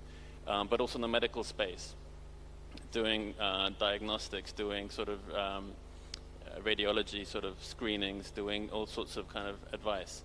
There is a lot of complication about liability about accuracy, about how to use it, and I think that's where the innovation comes. And also there's a big concern about who owns the data that trains it. I think people expect the very large tech companies to monopolize the resources that it takes to train these massive language models and have, in a sense, a few very, very expensive, very, very large, powerful models. But then you can create applications that are quite narrowly focused. For example, Tanzanian accounting, training a generic accounting AI to really be expert on what TRA needs and what BRELA needs and what a Tanzanian business needs could be something that a Tanzanian business startup really gets involved with, for example. So there are many, many sort of nuanced or niche, narrow AI applications that I think is where the sort of startup experimentation space is moving. But it really very much focuses on who has access to what data. Do you have a proprietary data set, and can you keep updating it ahead of the curve so that it's always going to be unique in some way? So it's always moving. You can't just invent a model and then sell it for 10 years. I think people will overtake you. So this is, I think, a general comment on the future of AI that is both scary and exciting. The training costs are coming down at 70% per year, every year. So it cost, if you wanted to train a ChatGPT a year ago, it would have cost you, I think I read it down, it's $4.6 million 1 year ago, $450,000 today. And furthermore, if you wanted to have a generic generative pre-trained language transformer model that is 57 times more powerful with 720 more times more tokens than ChatGPT-3, it would cost you today $17 billion. And that's the kind of investment that Microsoft and Google are making today. But in 2030, it will cost you $600,000. So it becomes very accessible, but the big tech companies are always going to be there first because they're putting it in at the billions. So I think the real opportunity is in data and data curation and data creation in data scarce environments. And that's where I've seen a lot of very exciting things happen in Tanzania in the last 5 years. So we've seen consumer tools become increasingly professionally capable. What you can do with a mobile phone today, the camera quality, the GPS accuracy, the video analytic tools that you can generate, and drones are just flying phones in many senses. They become professional grade tools that the ordinary citizen and consumer with relatively little training can develop. So we've seen the drone industry take off in Tanzania, where people were initially making tourist videos and wedding videos. They now make photogrammetry models, terrain models, high precision surveys. And this has huge value to the local government, but also, I think, in the local economy. With mobile phone data collection, we can get all sorts of information cheaply and quickly, whether it's 3D models, survey data, video data, GPS surveying data. So I'm very excited about the consumer tool capabilities and how we figure out how to apply these much lower cost, much more democratized tools to local data problems, and find ways to keep that data up to date. And I think that data becomes the gold mine for the AI economy that is coming. So those are, I think, my two main observations. Thank you. Thank you very much. Please, round of applause for him. Edward. So Edward has touched very key points, but he has shown us the capabilities of technology, what technology can do. It's almost unimaginable. He has shown us that the pace is very fast. Like in past, we used to wait for years and years for the technology to advance, but these days, it just takes a fraction of maybe weeks, days, hours to minutes. As you can see, the data changes. If you can have a screen showing you how the changes are going fast, it's unimaginable. So we take it to it that we should be custom-made services. We should always look at our own environment, not just take things the way they are. So this is what we take as something that we can move on with, but also we've seen the potential of technology. So it is important that we have skilled people from our own home workforce and that we can make solutions that will be addressing our own problems. Thank you so much, Edward, for that very good contribution. So now we see the challenges that we're having in AI, and we see how fast technology is moving. From the ICT Commission, I would like to welcome Dr. Mosaga so that you can tell us, first of all, in this era, what is your role, and also what should we expect that Tanzania could, utilize this potential, and what future can you promise us? What should we see in the near future? Karibu sana, Doctor. Thank you very much, Stephen, for the introduction and for that good question, because those are type of questions we need really to ask ourselves now. Like the way Edward have articulated that things are changing fast, the rate of diffusion of new technology is going very fast, and we really need to talk about how we can manage the changes brought by artificial intelligence. Now, in the perspective of the ICT Commission, which our main role is to ensure we coordinate the ICT policy of the country, the implementation of it, and then to promote ICT, is to ensure that the digital transformation is done much quickly. We have to accelerate the process. And in accelerating that process, we need to be very keen to how AI is unfolding itself, because the direction of the world now is looking on how we can tame AI to ensure that we do two things which are in line to our theme of this conference. That is, we create job and then we bring social and economic development. Now, if we look into that perspective, there are 5 pillars normally that we need to concentrate on. Whenever one is looking at accelerating digital transformation in relationship to AI, we have to ensure that our people first they have digital skills. And in the digital skills, we need to look at 3 things. One, the basic skills of AI, ability on how to use AI in our daily life. Then there's intermediate skills, where we need to train our people on how to write codes and things like that. And then there's advanced skills, of which we need to start to do actual innovation in relationship to that. And this is the direction of how we look at Tanzania, that not mass consumer of other people innovation which are in the area of AI, but we want to be the innovator where we can provide our innovation, our context to the world. Pillar number 2 is to ensure that our digital economy is very secure, or AI economy is very secure and can be trusted. So we do have to see that Tanzania has the infrastructure which consider the consumer protection issues, the issues of personal data, because in the AI, those are the things that we discuss a lot about how to regulate it. So data, consumer protections, and other things. Then the telecommunication infrastructure of Tanzania is robust enough to be able to carry the traffic which is brought by AI.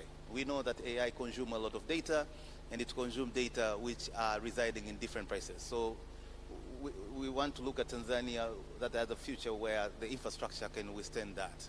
Then there's the new concept of AI economy. That is the economy of AI that is enable people to be able to carry out their normal life activities and being able to gain income and things like that, of where we look at the open data which is residing to the government, because government is having a lot of data, and innovator, they need to know about that.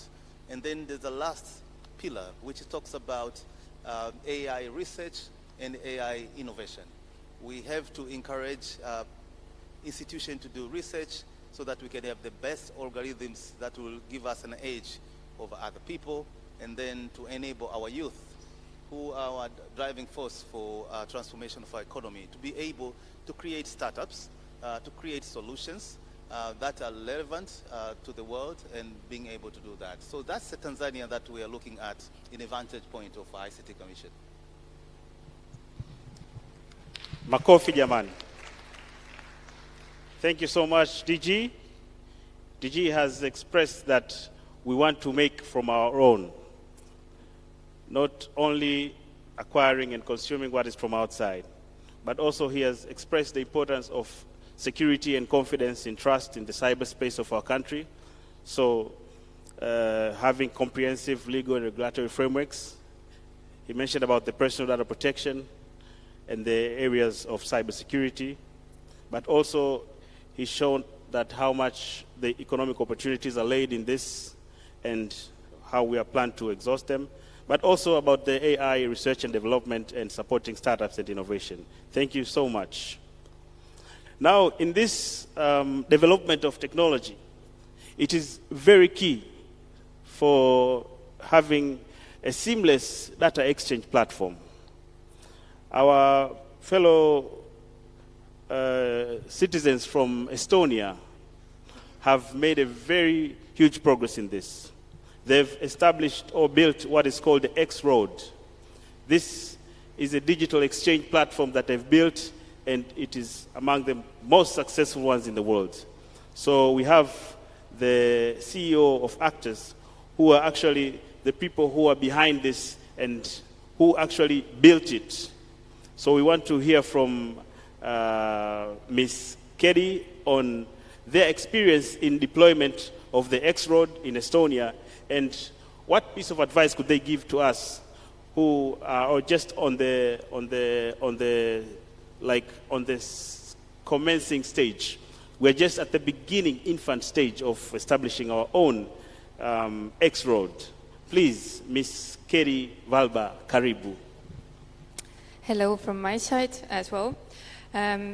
So I would actually like to take a little step back, because X Road was created more than 20 years ago, and initially it didn't have any AI component in it. So it's a secure data exchange layer that works in a distributed manner. But today Estonia is looking very much into the development of different AI initiatives. Also, some of the services that are the government services can be used via X Road. But also Estonia is taking it very carefully, actually, because we, as Dr. Saga also was mentioning, the cybersecurity and privacy issues. Then this year, recently, the EU accepted the AI Act that will be mandatory for all of the EU countries. So if you're doing any developments on that field, then I also suggest to look into the existing laws and frameworks already in the world, because it is indeed a very fast-growing and developing sector, but before running somewhere, we should know where we're heading. So Estonia is also taking it step by step. We have developed our government chatbot, which is AI-based, which is called Bureaucrat. And also last week I was just participating in the Supreme Court Annual Conference where we were actually discussing the potential usages of AI in the justice sector, as Actors is also a company who is dealing with digitalization of justice sector. So of course, it's easily used in cases like case distribution, case allocation, and so on, as a supportive tool. But then we had a very fiery discussion about the AI judge. In the future, if people would actually like to have their decisions made by an AI instead of a human being, and to which extent can we give the decision making to AI. So these are some of the topics to actually consider. So in Estonia we're making steps in using AI, but we're also taking it quite slowly, and to also be on board with all of the restrictions and laws that come from the EU side to us. So food for that thought in that sense as well.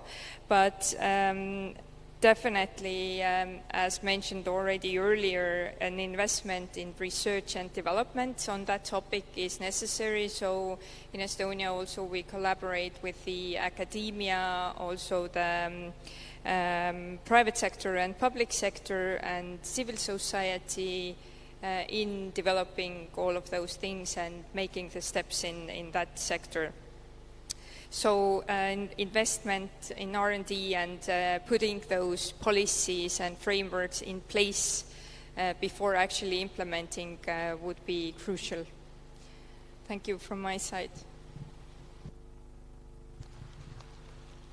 Asante sana, makofi hayatoshi jamani. I wish you guys had an experience. You can go through the internet and read about the X Road. It's just marvelous. So, Ms. Keri, asante sana. That's you've enlightened very key points there, that you should always know where you're headed to. And also, I like that you put the food for thought there, whereby emotion, protection, and sustainability. Asante sana. So I'd like to take this opportunity to thank my dear panelists. It was a very good discussion. And also the audience, you're very attentive. I was looking at every one of you. Thank you so much. So Mr. Mungi, please, back to you. Asanteni sana. Thank you. A round of applause for the panel. Some more hands, please. Let's put our hands together for the panel. Yep. Thank you, Engineer Nnauye, for a wonderful moderation, and thank you for your panelists. You're not even taking photos. I expected you guys to be taking a photo here. I'm not the boss. The photographers, where have you gone? This is very unfair. I've seen you taking photo to every panel. Why not this one? And there is a brother-in-law of mine here.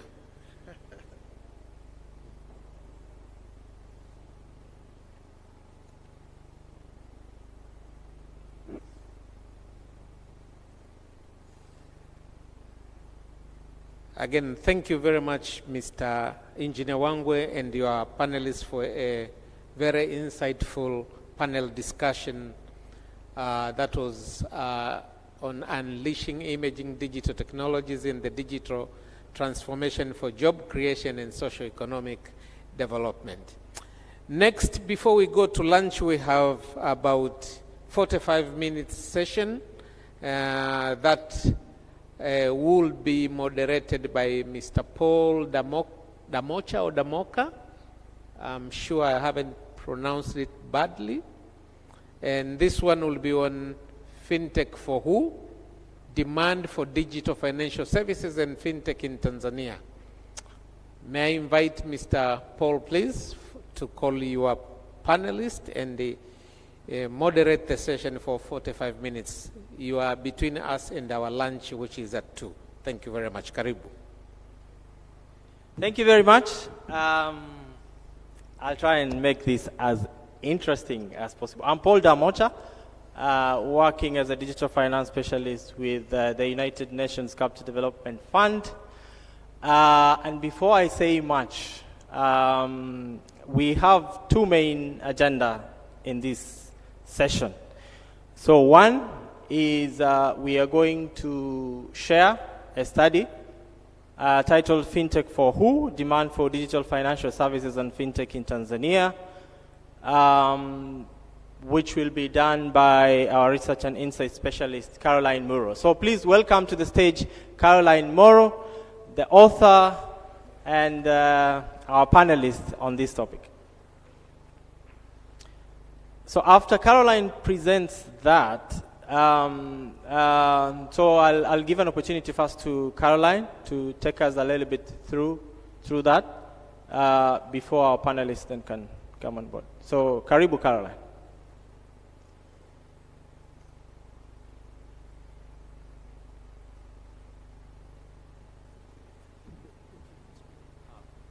Sorry to intervene. Can TAA and that participant please go outside the exhibition area? Just a quick session with the organizers.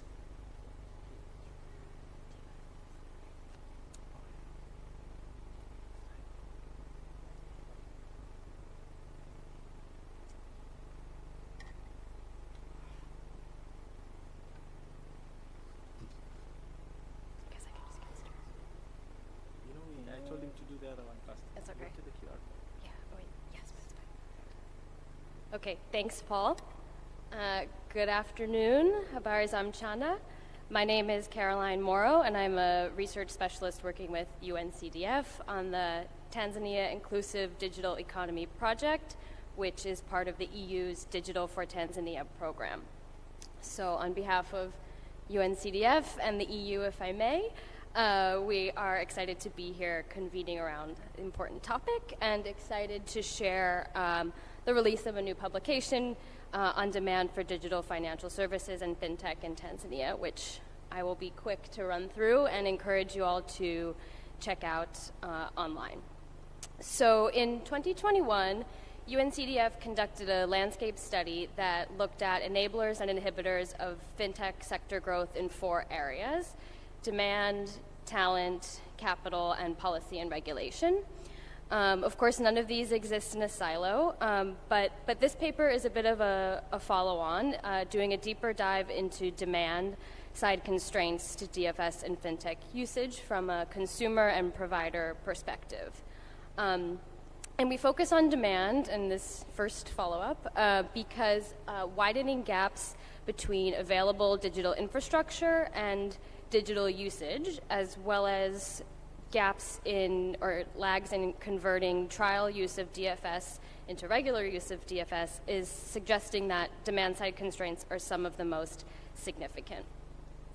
So we hope to provide insights into consumer behavior, especially among the currently excluded or underserved, and compare those to other markets in the region, in particular more advanced economies such as Nigeria, South Africa, Egypt, to identify opportunities for increasing demand for affordable and relevant and meaningful digital financial services. So we organized the report into 5 sections, which are the key drivers of demand for really any technology: perceived cost, perceived usefulness or relevance of the solution, ease of use, which is tied to skills and literacy, perceived risk and trust, which we'll get into a bit more in the panel, and social norms, in particular gendered social norms. And we also want to look at the challenges that providers face in understanding and meeting those. So it's consumer behavior, but then also do providers really have the capability to understand and address those? So yes, and feel free to look here, as I won't have enough time to go into detail about everything we cover, but I will highlight a few things. So when it comes to perceived cost, I think we see that data plans are competitively priced, and some of the lowest in East Africa. But device prices, levies on mobile transactions, and relative income levels make DFS and fintech products unaffordable for many Tanzanians. The cost of devices is high and increasing, and high costs and increasing tax burdens disproportionately impact female customers who are more likely to have lower incomes and lack financial autonomy in the household. Moreover, these cost increases are occurring as progress in poverty remains largely stagnant, so it's a relatively bigger problem. I think in the financial inclusion space, we often say that mobile money can provide an on-ramp to a wider array of life-improving digital financial services or non-financial services, but it's clear that when it comes to cost, that ramp is pretty steep. So some of the recommendations we provide are a public sector review of the impact of sector-specific taxes and levies, as well as market-led initiatives to increase affordability. I think while the Finance Act has reduced costs of many mobile transfers, which is positive news, withdrawals are still high, so more needs to be done to incentivize digital merchant payments, affordable point-of-service machines, and things of that nature. While cost is important, so is usefulness. People will only take up and use a service if it's relevant to their lives. If it's free but it's not helpful, why would anyone use it? So especially at the bottom of the pyramid, if a product is simple and addresses a key challenge, it will be used regularly. People will find a way to pay for it. the most recent FinScope study shows that almost a quarter of people without a mobile phone still utilize mobile money services, for example. But while the mobile money subscription base is high, pointing to a potentially large market size for merchant payments and e-commerce that remains largely untapped. I have some numbers here. Only 5.9% of Tanzania's adult population made it an online purchase in 2021, compared to 16.3% in Kenya. Looking at agriculture, which is, clearly employs a huge percentage of the population, 67% of agricultural payment recipients received payments for products in cash, compared to 34%, so half in Kenya. So for the effort of time, let's go through. So it's not that fintech is irrelevant for the last mile, but there's a lack of relevant niche solutions. They need to meet people where they are and leverage existing preferences. Products and services can be better tailored and more useful. Expansion of embedded finance products, which we see, and leverage the use of human-centered design and artificial intelligence, I suppose, when it's done right. Tied to usefulness is ease of use. If a product is useful, people will use it more. It will become easier to use. But that's also, dependent on some basic digital skills and awareness. I won't go into detailed stats, but we find that efforts to improve product relevance must be accompanied by efforts to build digital financial skills, eliminate the use of jargon, and pay increased attention to customer-centric customer support, and digital skill building done through products and services themselves can be particularly impactful and effective. And then the last thing I'll say, which is a bit of a segue into the topic of our panel discussion, is that lowering perceived risk and increasing perceived trust in digital financial services is fundamental to the expansion of the digital economy. I think we see that people generally, there's a large trust in financial institutions and institutions generally, but as financial systems become more complex, consumers need to know that their money is safe, that their data is secure, that services are fair, and that institutions are accountable for recourse. Users must believe that providers have their interests and well-being, financial or otherwise, in mind.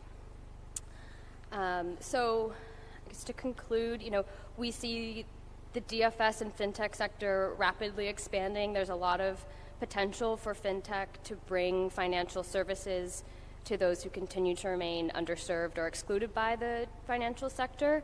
But with growing gaps in available infrastructure and usage, there is a real need to address these demand-side constraints in a multidimensional way, addressing cost, usefulness, digital literacy, risk, and sticky social norms. So solutions must be simple, affordable, customer-centric, and challenge the things that are holding people back. And we remain optimistic about the future of DFS and fintech-led financial inclusion, and encourage you to download the report and look out for other publications as well as activities that the UNCDF and the EU are doing together in this space. So I will turn it back over to Paul to bring up our panel. Thank you, and Karibu, I think, as a panel. Thank you, Caroline. I'm very sorry. I think we went straight into it. So UNCDF is doing this as part of the Digital for Tanzania program. Digital for Tanzania program is a program in Tanzania, of course, implemented or that has been initiated and is now running, of course, with the generous support of the European Union delegation in Tanzania. The Digital for Tanzania program has different components, but largely it's focusing on accelerating transformative impact that digitalization is already having in Tanzania. So basically, we are looking at 4 or 3 different areas. Promoting digital government, which is improving the digital economy and use of e-government services. Inclusive connectivity. Here we're talking about increasing access and equitable connectivity, especially in rural and peri-urban areas. And finally, digital trade support, which is developing the fintech sector and the innovation ecosystem in the country. As part of this Digital for Tanzania program, UNCDF is implementing the Tanzania Inclusive Digital Economy Program, which we've coined TAIC. And Caroline, I think, just a second. Yeah, so, and TAIC's main initiative basically is to support the development of Tanzania's digital economy. Looking mainly at how economies connect individuals, households, and businesses with the financial ecosystem. And we have 2 main themes or programs or focus areas under TAIC, which is infrastructure. This is around access and usage of digital payments and digital financial services. And finally, around innovation, which is supporting Tanzania's fintechs to better support entrepreneurs. All this fits into the Digital for Tanzania program. The fintech study is one of the initiatives under the TAIC project and under the larger Digital for Tanzania program. Following this will be a panel discussion where we'll focus on the findings from the study, but also bring in other experts around this area, or cybersecurity, data protection, around the issues that have come up throughout the study. So please join me in welcoming Jacqueline Nunduma, our panelist from NMB. Please welcome Matthew Nnauye, the Managing Director, Kilimo Maendeleo, and FinTech in Agriculture. Karibu also Yohani, the Resident Twinning Advisor for the EU D4T Twinning Project. I would like to welcome Peter Baziwe, the President of ISACA, a cybersecurity expert. And finally, the man of the moment, I think a very important panelist also, as well as the others, Mr. Emmanuel Mkilia, the Personal Data Protection Commissioner.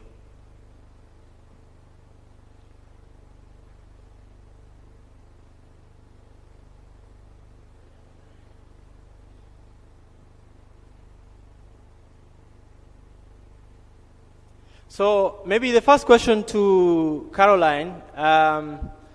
I know Caroline already introduced herself. As the other panelists speak, I'll give you 5 minutes, but 1 minute to just introduce who you are and what you do, and the remaining 4 minutes to answer the question I'm going to ask.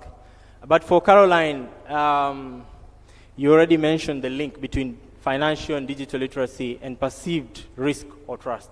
So what is this relationship between literacy and perceived risk or trust? Is there a relationship? And how can we address this to improve usage of this? Thank you, Paul.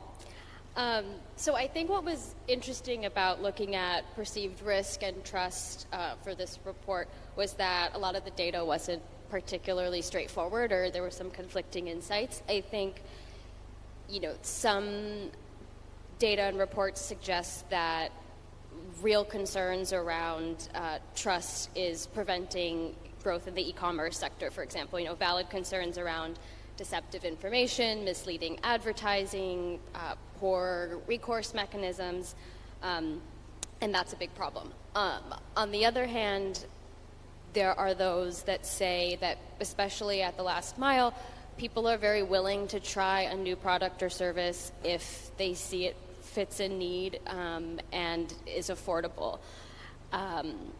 Especially among people who have and use mobile money regularly, but traditional financial institutions or banks aren't maybe suited to their needs, a new service that is targeted to them.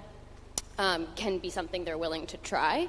So I think when it comes to the link between financial literacy and usage, on one hand, there's a sort of ignorance is bliss. If a product seems like it'll be useful, affordable, relevant, they're willing to try it, and they either won't read perhaps the fine print because they're unaware of it, or it's full of jargon, or it's a language they don't understand.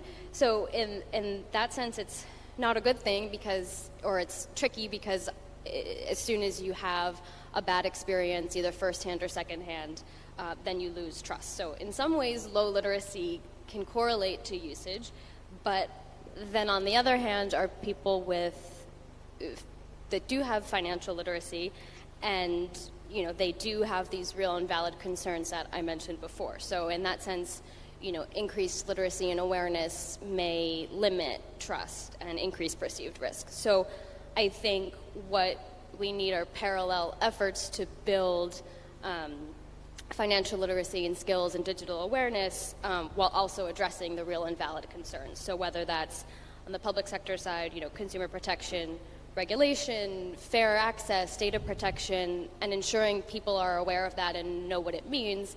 And then on the provider side, building and making customers aware of what they're doing to protect their consumers' money and data and otherwise. So I think that's all. Yeah, thank you. Thank you very much, Caroline. So I'll just move over to Jacqueline from NMB. According to the Global FinTech Database, a lack of trust in financial institutions is one of the reasons why, for lack of account ownership, why people don't have accounts is because of lack of trust for financial institutions. This is relevant for both financial institution accounts or a bank account or a mobile money account. So why do you think this is the case? And maybe secondly, do you think a perceived trust is lower within the lower income community, and why? So those two questions. Hello. Thank you, Paul. My name is Jacqueline Onduma from NFB. So I will talk first about the reason why there is, at least we do not see trust being an issue to our customers to have an account or a mobile number. I would put it into 4 areas or 4 reasons. First being long-built brands. Most of these organizations, especially the banking sector, have built themselves for so long. They have more than 10 years in the industry. They have physical presence, and they well-recognized brands. That means customers have trust. They know where they can turn to in case they have any issues or they need any clarity on the products. And also, I think I've mentioned about the physical presence also builds trust, because they know if I talk about the bank, there is a bank that I can go, there is a building that I can go, or at least an agent that I can visit. And this I can give the reference to NMB. Like NMB, we are hitting like 25 years since established. And in these 25 years, we have been able to have almost 227 branches across the country, 781 ATMs, more than 19,000 agencies. All these have resulted to 6 million plus customers. Why this? You can ask yourself.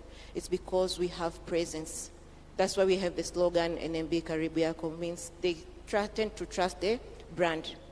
And more than that, I would say we should all appreciate the presence of well-established regulations and frameworks. This protects both the financial institutions, the mobile operators, as well as the consumers. We all know of the Consumer Protection Act, which look closely how customers receive fair products, fair pricing, and they're protected, looking at the issue as issue resolving, the TAIC, and such things. All this build trust. And apart from that, there is a very good efforts around building financial inclusion. So that goes hand in hand to build trust, because it's a push from, at least from the government down to the financial sector, down to the people. So since they know that it's a government agenda to push the financial inclusion, therefore, even when these institutions, financial banks or mobile operator come up with digital products, it's easy for them to trust. I can give good examples for NMB, where we have self-service channels, the NMB Mkononi, where customers can do almost everything from their mobile banking. This means we are close, brings accessibility to customers, as well as a confidence on the product. We have savings products on the self-service channels, as well as small loans. All this shows customers, or bring trust to customers, that these products or solutions thought of me. And going to your second question, that why this is not the same, at least to the fintechs. First, we should all know that trust is built. It's a journey to gain trust. So the fintechs are well perceived with coming up with innovative solutions that are user-centric. They've thought of the customers, especially trying to address this underserved customer base. But of course, they have to make sure that they invest in building their brands and making sure the value that they are building sticks to the customers' minds, that the value that the solution have is clearly to the customer, and as well focusing on their customers, not forgetting to have clear management structure from the board to head of departments to senior managers and the managers on the organizations. And more than that, they have to work closely with regulators in the sectors that they are working or they are playing with. This is why, because the regulator advise them, give them guidance, and protects their solution as well as the customers. And lastly, I would say they should have a long purpose. In what terms? Today, if they're not there, will there be a person, or will there be persons who will still make sure that organization, that fintechs exist? Thank you. And maybe just one quick aspect of that before I move to the next panelist. NMB is one of the major banks that is investing in building the partnership with fintechs. This through the NMB API sandbox. However, what we are seeing is that if you look at the transition from the production environment, which is where you do the testing for a lot of these products, very few of them transition to the live environment, which is to the core banking system. Very few end up actually connecting to the bank system and working with the bank or building their product based on this bank product. So why is the case? Why is this the case? And maybe you can just highlight for the benefit of the fintechs, especially that are here. Thank you.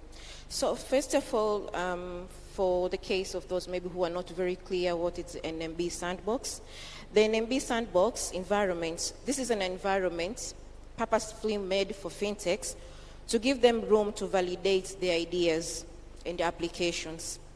It also helps fintechs to familiarize with the APIs, to play around with them and know how the integration process is, and also to test their design concepts. Currently, we have 471 APIs which fintechs can play around and test. More than that, we have 3 phases of the sandbox. I would quickly mention them and what it means. The first step or the first phase that the fintech has to pass is the sandbox environment. This is the very first phase where the fintech have to do the registration first, and the registration is free. They can test among these 471 APIs that I've mentioned, and they can test as long as they can on the environment. Upon completion of the successful tests, they would initiate the access to the pre-production environment, which is the second phase. And currently, we have 289 fintechs in the sandbox environment. The second phase is pre-production environment. With the pre-production environment goes hand in hand with the successful application. After the successful application, the fintechs will have to come and sit with with the bank to agree on the business modality that will operate, what are the solutions that are offering, and of course the value that the solution has, and thereafter some regulations will follow. And the entire this process can run from up to 4 months. Upon successful, and again they'll be given access to the test core banking. This we are exposing them to the test core banking, means they have test data, exactly real data of the bank. And will be given an MB account for testing as well as test data. And they can do the test up to 3 months. And currently, we have only 3 fintechs on the pre-production. You see how it reduced. And the third phase is go live. With the go live, this is a successful solution. They've successfully tested, and then we'll go to the live, or we'll launch that solution in partnership with the fintech. Just to go back to the 3, I mean, why 3? Maybe because of the processes, of course, all the audits and security assessments and risk and everything. Maybe you can speak to why from the bigger pipeline, 3 of them qualify, very quickly, just for fintechs to know the kind of process they go through here. So, why this, the number decreases as we go down to the phases? I would say first, most of the solutions are in very early stage. They're in either ideation or prototypes. Yes, and the second is the technical capabilities of the fintechs to integrate with these APIs. So still there is knowledge gap on how to integrate with these APIs. And lastly is the business development gaps, the business mindsets of the fintechs.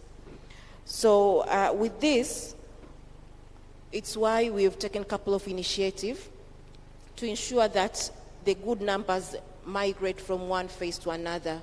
And that's why I think we have partnered with UNCDF to ensure that in the innovation space and the fintech, to ensure that we jointly provide holistic support to fintechs, startups in the technical areas to fill in the business gaps as well as operational areas. With the view to we'll see the strength and grow the fintech startups in Tanzania.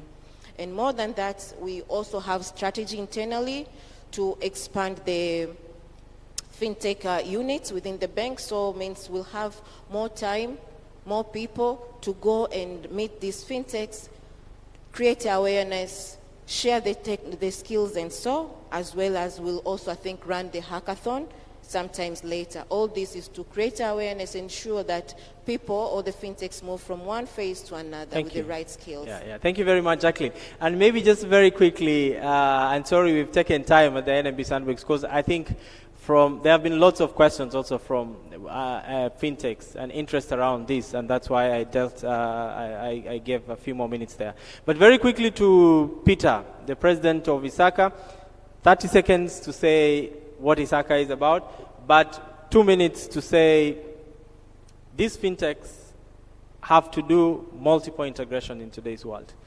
There are all these banks, there are all these MNOs, there are other companies that they integrate with. From what you see, and you as a cyber security expert, resource that a lot of these enterprises go to, what are some of these cybersecurity risks that come with these multiple integrations, and what's your advice how can fintechs best deal with that, or even corporates like NMB, MNOs, and others make this easier for fintechs?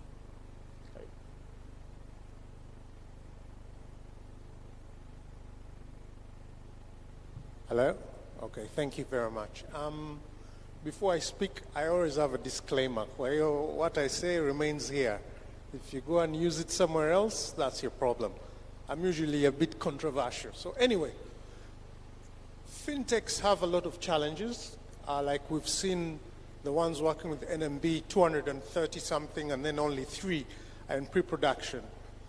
There are a lot of factors if you're working in the financial industry. I mean, there's a lot of regulation. But I feel part of the thing is regulators not allowing flexibility In Europe, you can design your own software for banking because they have the open banking platform. Now, imagine me using the open banking platform with my idea, and I have to go to a bank. They're actually my competitors.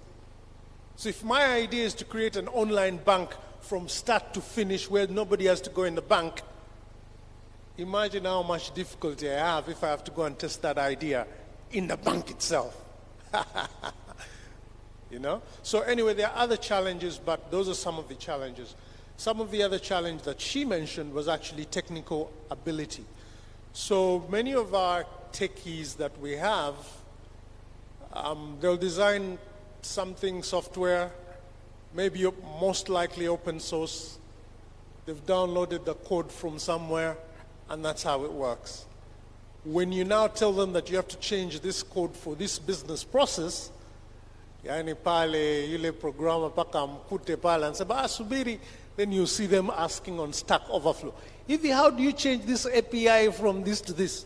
So that is really a big challenge that we have, is that the people who are in fintech are using, of course, other programmers who are not that deep into knowledge. So what you find is that for them to pass even the security requirements of the industry becomes even a big problem. Let's forget, okay, the security requirements, just the data protection requirements. You find maybe in the app they're keeping some of the people's data in the app. That is crazy. The data is passing through the app, but somebody's saying, okay, maybe I'm caching some of the data in SQLite. So some of these are the things that we're facing in the industry. Kwamba, they should be more educated about how the regulation works in the financial industry, but also understand the consequences of using software that you've not developed, that's patched from maybe open source repositories. Asante. Thank you very much. You mentioned a very important part, data protection. Tanzania just passed the Personal Data Protection Act December 2022. This act came into force May 1st of this year. The new Director General Personal Data Protection Commission came into office June this year, so it is a young organization. So, Mr. Emmanuel Mkilia, I don't envy you because you're setting up a whole organization. Being a pioneer means setting up systems and everything from scratch. But as you do that, what is your focus right now? For the next 1 year, what is the top priority for the Personal Data Protection Commission?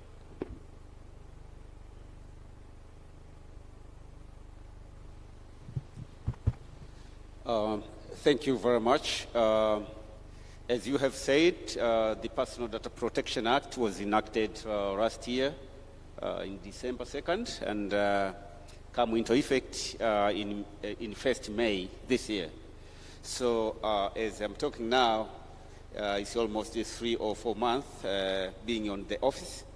And the first biggest priority is to focus in 4 important things. But in fact, the first thing that I did, we came up with a 100 quick plan to make sure that we pinpoint all the important things so that we can establish the commission. So along that line, we came up with 4 important areas that we should be focusing as we establish the commission. The first thing is to build up the institutional capacity so that the commission can start operating. And right now, we are building all the important aspects which will make the commission operational. And these include the systems for registration for data controllers and data processors, and also putting all the issues like logos, office, and all that to set, and the staffing, all the important priority that should be taken to make sure that the commission becomes operational. But second, most important thing where we will be focusing, it will be on the awareness creation on the law itself. And this is a very key issue because even the law appears to be very new to a lot of people, including data controllers and data processors. So our focus is to make sure that we create awareness to the public, awareness to the stakeholders, and to ensure that the compliance should be the first priority. And the third one is to make sure that the compliance is adhered. In fact, we couldn't prefer very much to go into enforcement unless we have very good awareness, and if somebody violates the compliance, if at all they did it by design, not by mistake. It is because, when we talk about personal data protection, it is linked to the economic development, and particularly today when we are talking about the digital economy. So our attitude is to see most of people complies to the law, and then we facilitate the digital transformation as well. Thank you very much. Thank you very much. I think the big focus there is on awareness creation. The act just came into existence, and it's always critical to ensure the public knows what this act entails, the enterprises know what this act entails as they transact with data. But I'll move over to just one of the fintechs that we have. Matthew Nnauye is here from Kilimo Maendeleo. And startups are already advanced, by the way. They've reviewed the act, and they're already asking questions around compliance. How do they best comply to some of these provisions or requirements in the act? And Matthew will speak to us about his experiences with Kilimo Maendeleo and how they've been preparing to understand, to digest, but also to comply with this Data Protection Act. What have been some of the challenges? What's your understanding of it, very briefly, looking at certain key issues, and what are the main issues that stand out for you? And here you have the audience of the Director General. Thank you. Thank you so much. My name is Matthew Nnauye. I'm from Kilimo Maendeleo. So basically, we are running a digital platform, which is an agtech, fintech, and also it's a climate tech. Because if you're in the agriculture space, these are the three critical components. So basically, as a fintech, we work with a couple of partners, particularly banks. One of them is Tanzania Bank, which we have actually released a Visa card with them, specifically a product for farmers, which is cheaper. You can use, the account doesn't go to a dormancy even if you don't use it for 3 years, so that they can be able to actually accept payments, digital payments. But also we have another product that we have just launched with Finca, which is a farmer card again, but this one is in partnership with MasterCard. So we have been around in the ecosystem actually discussing since May, when we came to realize that actually we need to comply with the data protection regulations. And there have been a number of issues that are coming up in the regulations that actually are a little bit troubling to us. One of the issues that has been actually a hot topic has been around if we do not comply, there is a provision that actually can go to jail for 2 years. So we were asking, like, the telecoms are treated differently, mass media like televisions, even if they broadcast something that is against the regulation or the norms of the country, are treated differently. Why in this space you have to give an option of sending someone to jail for 2 years? So those are issues that have been actually coming up. But again, we were looking at how do we do the registration. I know now you are building up a portal where we can do it digital, which is an excellent move. But again, if you look at it, already, if we see all of that layer of data is actually available. We are all registered through BRELA, and if we go through BRELA, actually we say what we are doing. And now licensing has been centralized. So even our license says what business are we doing. So we are looking at it as another layer the focus, not focus as such, the perceptions are like it's another layer that actually adds to the workload that we have. We have to register and register with the BRELA. When you do licensing, you have to register. When you do NSF, you have to register. When you work with the BOT as a fintech, you have to register. You see, so already most of the data that actually the Commission will want is already available. So integration probably with some of the existing system will help very much to fast track your work and actually lessen also the workload on our side. And one of the things that actually I think has been a bit in terms of implication, in terms of the cost-wise, usually most of the fintechs, I would say, they spend onboarding one client, for example, they spend around, I would say, around $1.8 to $5. Okay, yeah. So, and that is actually before the coming of the regulations. You could actually do it just digitally. Okay. With your phones or POS, etc., etc. But now actually you have to have the consent form, and in that consent form you have to outline what you're going to use that data for, etc., etc.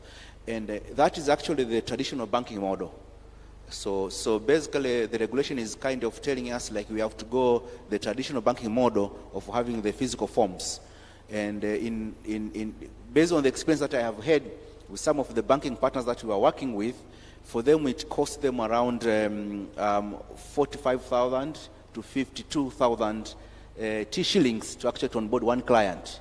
And why is that? Because they have huge, a thick pile of documents that you have to fill. Even if you do manual, but you have to have that as per BOT regulation. So actually, the commissioner, if to say, you are taking us, the regulation is taking us to that the same category of the form of financial, and if you understand the ecosystem of the fintech is still young, and I think probably you need to, I don't know, revisit or see how actually you can make that much more simpler, so that we do not fall into the same category in terms of compliance as the banks. Because I would confess, most of the banks we talk to, one of their biggest challenges is last mile connectivity.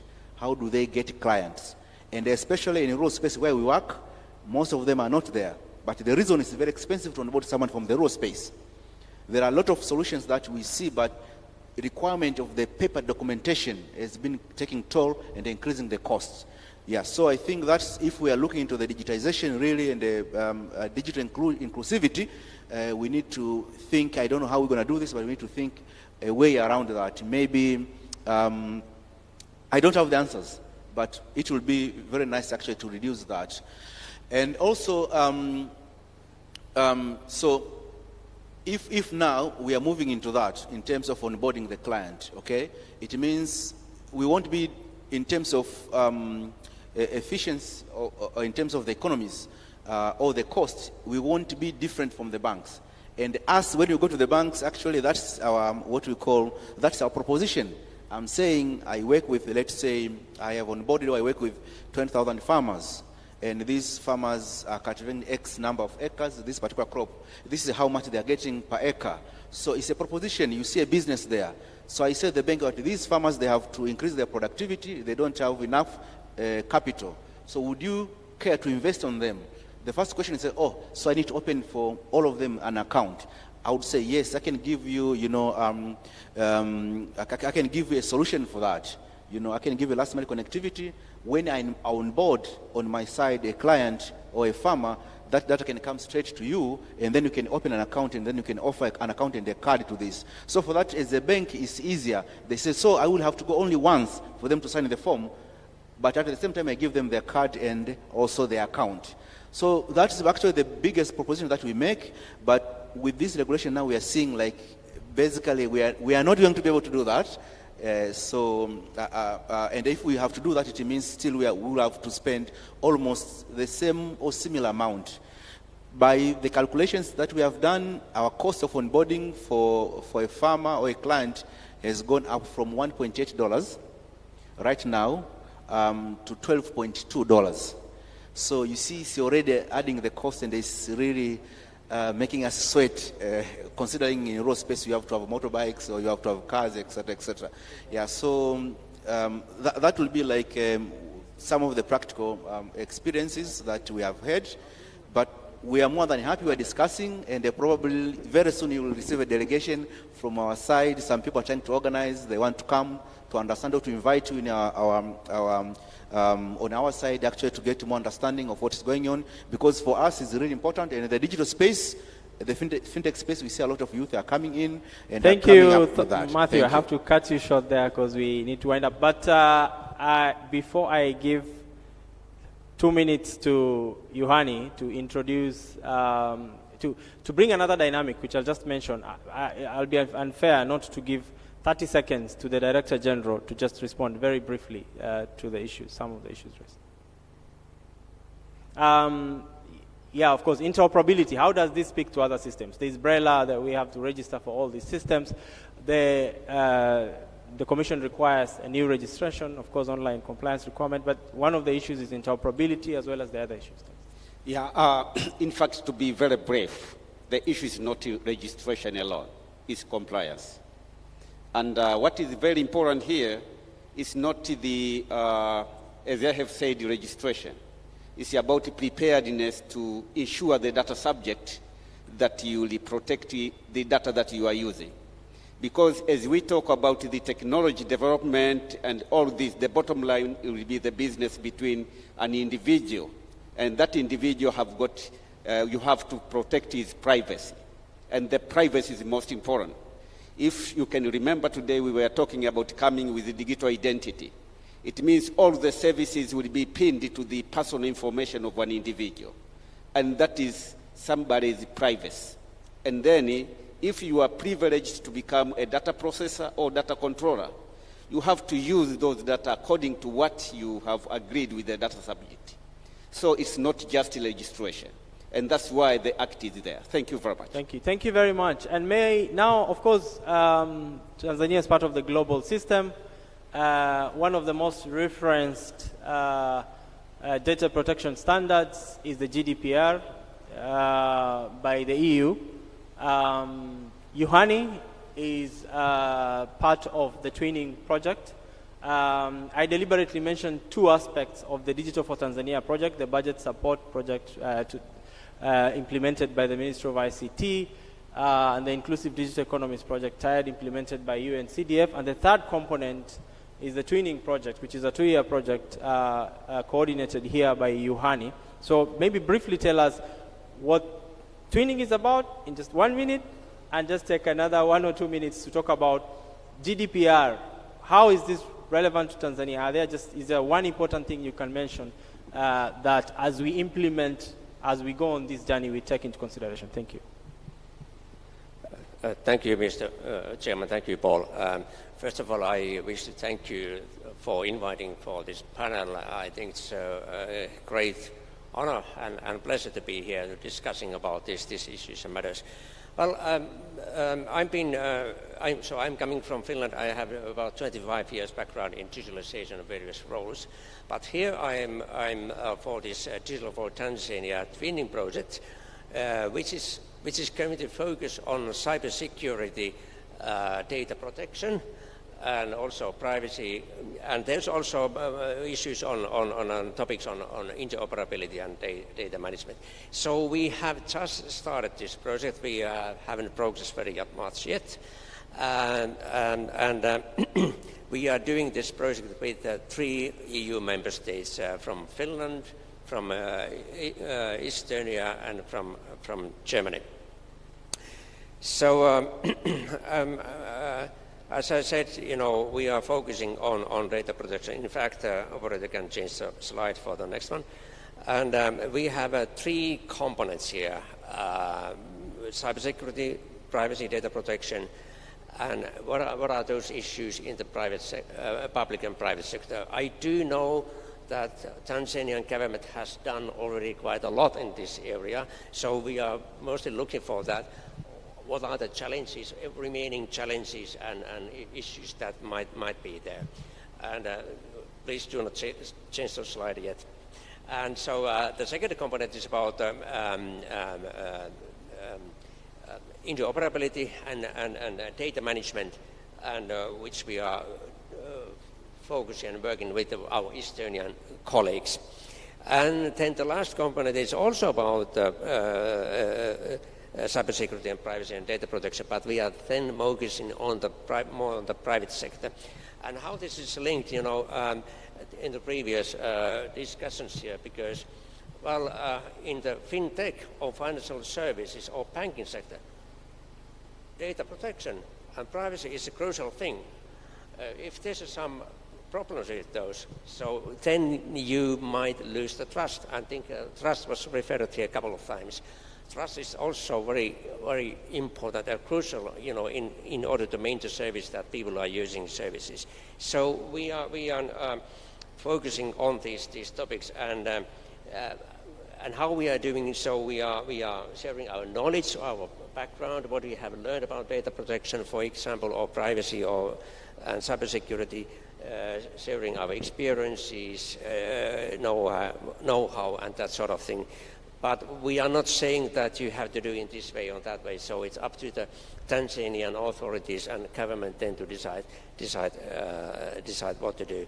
And so we are closely collaborating with them. So you wanted me to ask about GDPR. GDPR. Well, GDPR, I think all of you, or at least most of you, know about it. It's about the General Data Protection Regulation, and which was issued a few years ago. It has been about 5-6 years now in force. And it's a quite famous regulation. It has a predecessor. There was a directive before that since 1995. So it's a high-quality regulation about how to protect the data, both in public or private sector or third sector, and how to take care of the privacy. So, and this regulation has been, the GDPR has become a kind of, let's say, world famous law and legislation due to the fact that European Union has focused quite much about human-centric, and this is quite an example about human-centricity, perhaps a little bit more than the other major economies in this world. So this is briefly about GDPR. Thank you. Thank you very much. Human-centered, very much client-centric or human-centered. That's the whole thing. I know we have lunch, but just two quick questions for the Data Protection Commissioner. Maybe just one for the audience, from the audience, and then I have just one online question here, please. In the absence of a question from the audience, I'll just ask what I have. Okay, let me just quickly ask. So this summarizes many things. I see some of the issues have already been answered here. But one question I have is, what will the Commission do to ensure enterprises that deal heavily with data are engaged in a professional manner? What measures will be taken to ensure enterprises are aware of the requirements of the Act before the Act is enforced? So basically, you spoke about awareness and all that, but maybe could you maybe just talk a little bit more to answer this question? Do I need to repeat again? What will the Commission do to ensure enterprises that deal heavily with data are engaged in a professional manner? The issue is the language from the Act is that any of the data or officers from the Data Protection Commission have a right to go into premises, have a right to carry some of those devices, have a right to. So what's the process? And there are issues around no recourse. It mentions that the Data Commission can do 1, 2, 3 in case you're found culpable, but there are no mechanisms of recourse, for instance, for the enterprises in this. So that's why we are asking, how is that defined also in terms of how the Commission deals professionally or through a certain procedure with these enterprises? Are there certain things that the enterprises expect, a certain process, as you deal with them? For instance, do you need a warrant to get in before you do all this investigation? And are there mechanisms for recourse and things like that?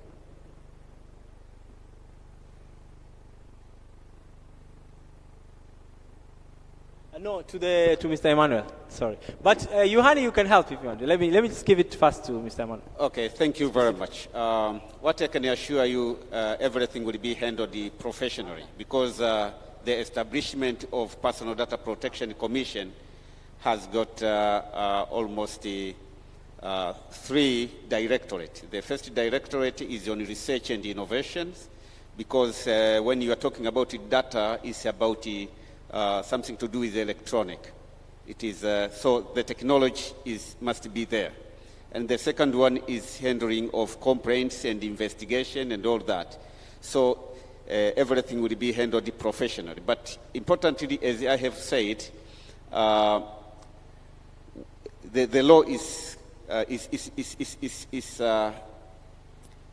direct on it, and very importantly, we will engage very much in awareness creation so that everybody will be aware of the compliance requirement.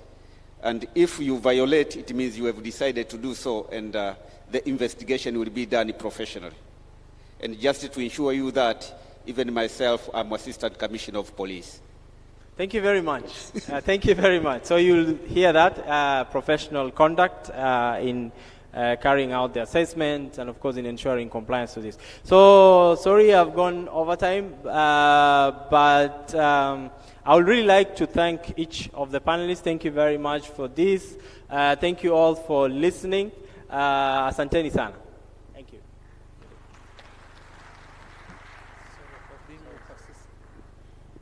Another round of applause for the moderator and the panelists, please. Photos, please, if you can have a quick photo there. While you are having the photo, I'll do the announcements. My apologies, we have gone beyond the lunch time just for 17 minutes. My apologies, but we'll recover them when we come back in the evening. I'll make sure by 5 we are all out of this room. So please, you will help me if you use your time wisely for lunch. If you could do it for 40 minutes, that will be really helpful for all of us. Well, welcome to lunch. Lunch is saved. Can I finish, please? I know we have a number of places to have lunch. Make sure you have your TAIC card for lunch. Make sure you have this one for your lunch. And if you don't have one, for those who have registered today, they'll be given a coupon outside there as they are moving towards the lunch room. For all invited guests, including our, I don't call them old men. No, they are not old. They are just statesmen in ICT. For those ones and all the VIPs, they will eat on the 3rd floor VIP room. They don't need cards because we know them. We can look at their hairs and tell. So our usher, Mr. Gewe, can you stand up, Gewe, please? You will be leading them. So for all our VIPs and all the young generation of yesterdays, they will be joining us, plus the leaders from several organizations here. Other participants, lunch is served outside behind the registration desk, 3rd floor in Kilimanjaro Hall. Karibuni sana. Kama hamjanielewa, for those who hamkunielewa, you will get more information as you get out of the room. Thank you very much. Let's meet here at 3 sharp.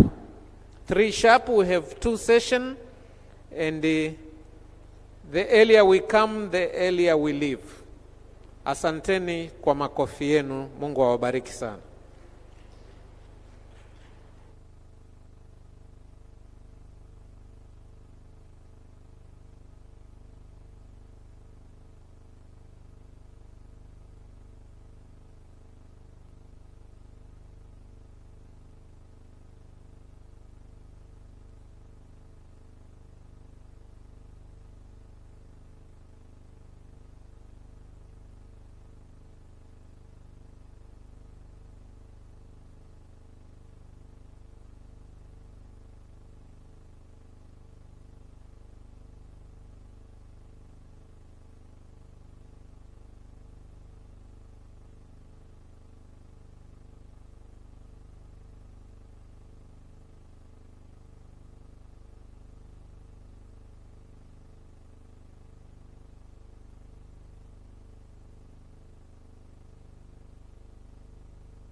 Good afternoon, ladies and gentlemen.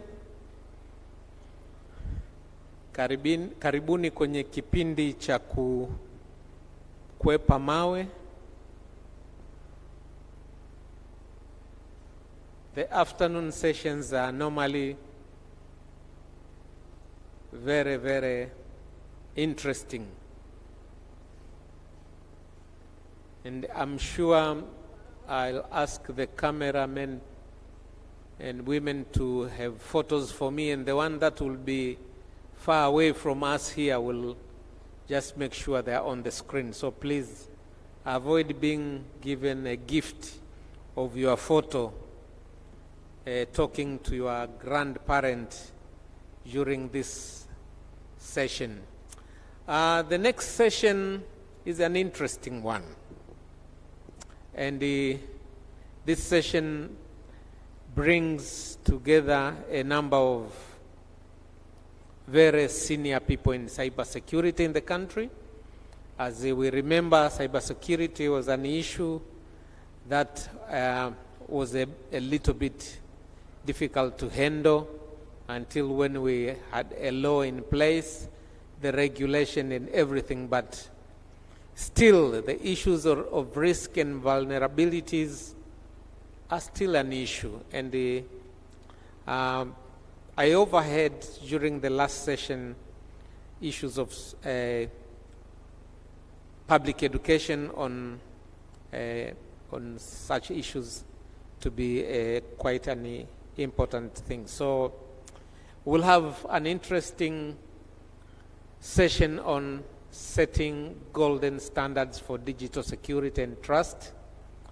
And this panel will be moderated by my dear brother Kenny Wakati. Kenny Wakati needs no introduction. We all know him. One of those who have been in the ICT sector for a very long time. Once a director of ICT at TRA. I've known Kenny since our childhood, and ilikuwa ni baadhi ya wale watoto watundu hata mpira anataka ukae kisayansi. So sikushangaa sana nilipomkuta ameingia kwenye ICT industry. Kenny Wakati, please, would you join me on the stage, but also you take this opportunity to invite your panel for the discussion. We have almost 1 hour, I think, and a half session. And this is a critical topic, so I'll make sure I don't disturb you much, but if you go beyond the given time, then I might make myself available. Kenny, please, the floor is yours.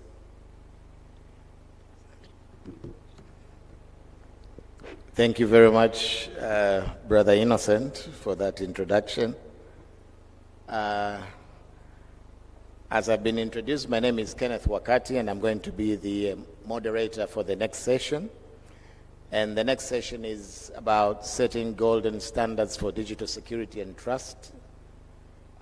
Maybe a little bit of a background, I think Innocent has given. I've been in the ICT industry for quite a while, and I'm currently one of the board members and immediate past president of a professional organization called ISACA, and a founder of one of the fintech companies called Wese. So before we start, I would like to call the panelists here. The good thing is I know most of them. So I have Karim Chata. I saw him in the morning. If you could take the stage, he's the CEO of Hack IT. He prefers to call himself an ethical hacker, whatever that means. Welcome. Perhaps you will tell us. And then I would like to call my president for ISACA, that's Mr. Peter Baziwe. He was introduced in the previous session. In the fraternity of ISACA, we call him the veteran in the cybersecurity space. So I think in the few minutes or hours 1 or 2 hours to come, we'll be able to hear from him as well. Then we have Mr. Jason Yi. I hope I pronounced that right. He's the board director for Huawei Tanzania, if you could take the stage as well. And then I have two of my dear close friends and brothers. The first one is Assistant Commissioner of Police, and I believe I'm right on that, addressing Mr. Emmanuel Mkilia. He is the acting DG for Personal Data Protection Commission. Thank you. And finally, we have Engineer Stephen Wangwe. He is also the acting Director, Communication Safety and Information Technology Security from the Ministry. Now that we are all here, and to set the ground rolling, we're going to have two presentations. One from Engineer Wangwe, and the other from Emmanuel Mkilia. I believe we'll start with Engineer Wangwe.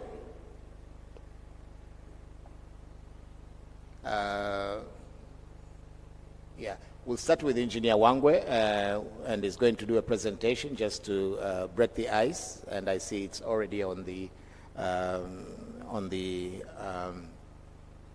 our screen and on the screen in front of us. And then Mr. Mkilia will follow it up, and then we'll do a bit of a discussion in this space. I know there'll be a lot of interesting questions, and at this point, we'd like to have to involve also the audience. So if you've got any questions, if you need any clarifications, please, I'll make sure that you have some time to ask a question or to, have your ideas as it may.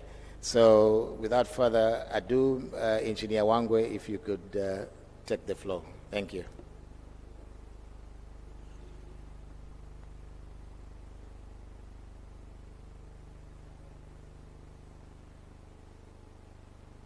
Good afternoon again. Moderator, how many minutes do I have?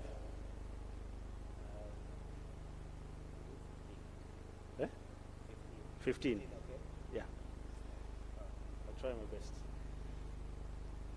Good afternoon. It's not a very good time to have a session after lunch, but I'll try my best not to make that statement as true as it is. So yeah, I'm with the ministry. I direct the unit for communication safety and IT security, and I will give an overview of what the government is doing in the cyberspace, but also I'll talk a bit about the how to build a secure and safe environment for Tanzania towards a sustainable digital economy transformation.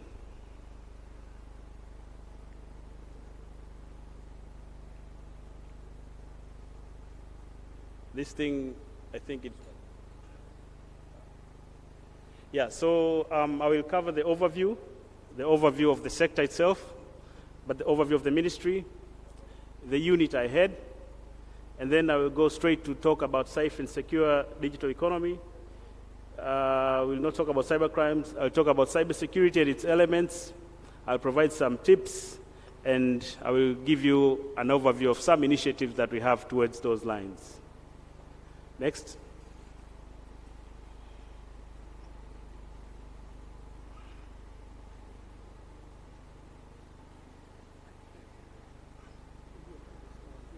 Next, who is operating this thing? The operator is asleep.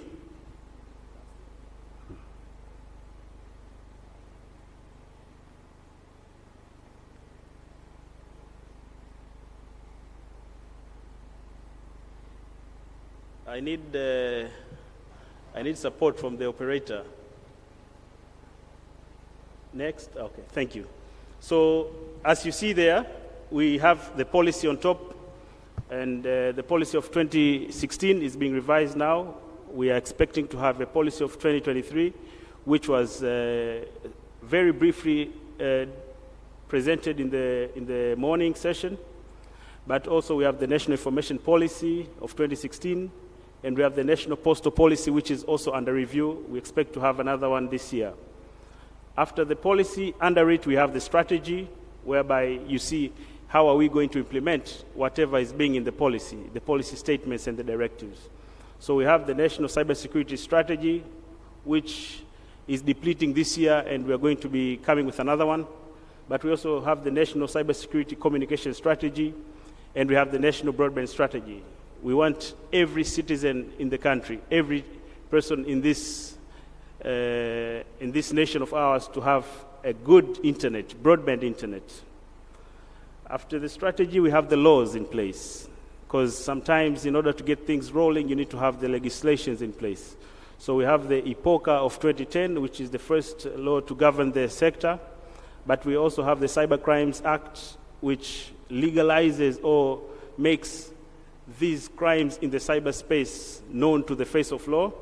We have the Electronic Transactions Act of 2015, which allows or gives provisions for electronic signatures, electronic contracts, electronic receipts, and all other transactions which are done electronically, including the e-government services. So we have also the recently enacted Personal Data Protection Act of 2022. I think I will not go into that. We have the acting DG, he will talk about it. But we are also planning to come with the ICT Act. As a sector, we do not have an act like others. So we are planning to enact an ICT Act, an act for the sector. We have several regulations that are used to further translate the legal documents in place. But we have two regulators. We have the Tanzania Communication Regulatory Authority, and we also have the Personal Data Protection Commission, which is the regulator for personal data. Rather, from the regulatory point of view, again, down we have the programs. We have the infrastructure in place, the National ICT Broadband Backbone, which is in the regional headquarters, but also we are moving to finish all the districts in the country. And now there are services such as fiber to the home. You know, they can bring fiber connectivity to your house so that you have very fast internet. We have the project of localization of ICT equipment. It's under the ICT Commission, whereby they will be doing refurbishment of ICT equipment, but also developing ICT solutions from homegrown. We have the Rural Connectivity Universal Communication Service Access Fund, which is an institution that is obliged to enable services to the places which do not have or do not attract return on investments. Usually these MNOs and operators do some analysis and some economic assessment to see if the place I'm going to invest, will it bring a return on investment? If it doesn't bring value to them, then they don't invest. So such areas would not be able to get communication services. So those are the citizens of the country, and we need to look at them. So this fund was specially made so that it provides subsidy, so that it can enable or it can promote connectivity in those areas. We have the e-government authority. We have the Digital Tanzania project. We've been talking about it in the morning under the World Bank. D4T, I think they were here before, so I'll not go further into them. But in the auspices of investigations, we have several organizations. We have the Cybercrime Unit under the Tanzania Police Force. We have the Financial Intelligence Unit dealing with fishy transactions and anti-money laundering prevention. But also we have the National Prosecution Services. Next slide. Next slide. Yeah, so our ministry was created by Her Excellency, our President, Dr. Samia Suluhu Hassan, on 22nd November 2021. And the mandates are stipulated there.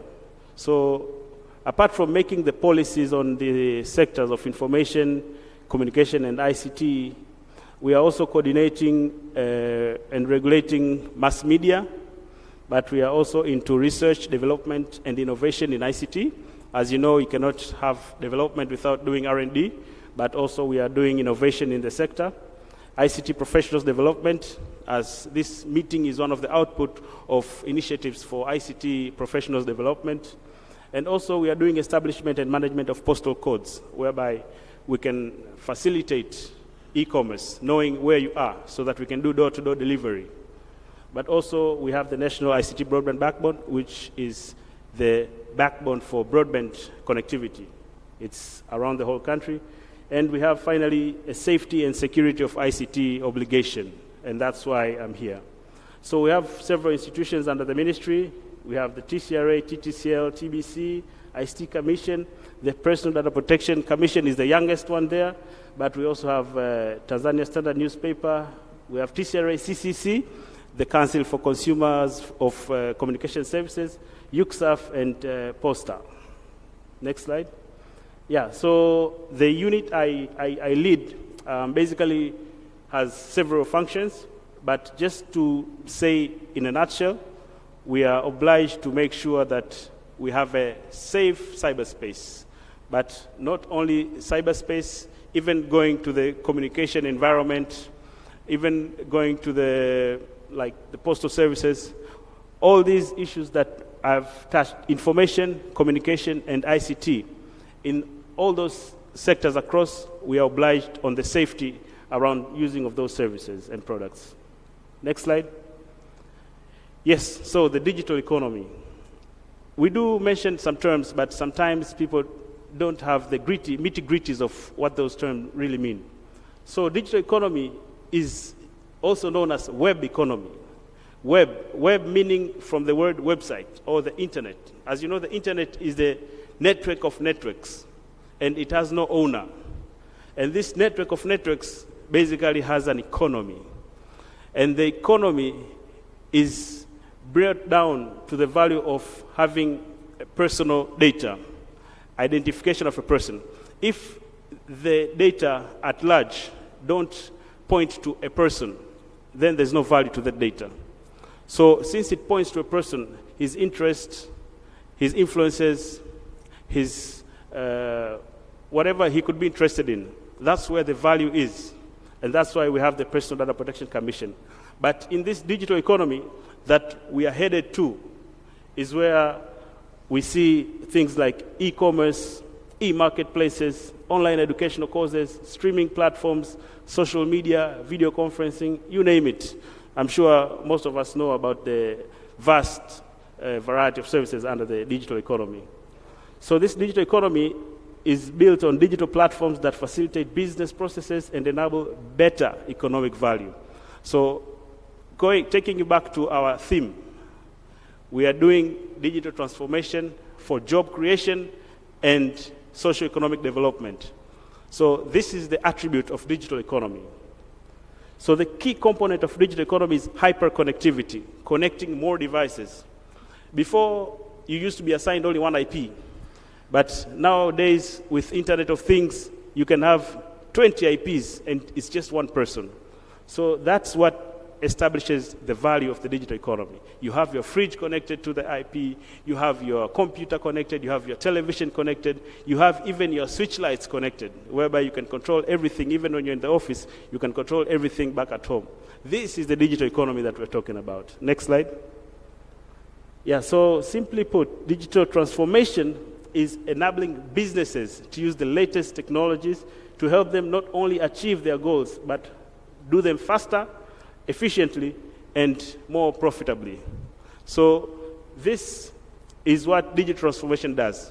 Digital economy is the scenario or the environment, but digital transformation is the utilization. Now, how am I going to use this technology to really create value? So transformation involves integration of digital technologies into all areas of an organization, company, or it may be a government, resulting in fundamental changes to how the business operates and delivers value to customers. So I've put there a red note there. There are some very, very key points. So every piece of new technology added to an IT infrastructure, whether software or hardware, remote devices, network or cloud components, can cause potential problems resulting in downtime and risks to revenue. And that's why you see all these professionals here because of that aspect. Next slide. Yeah, so what are the benefits of digital economy?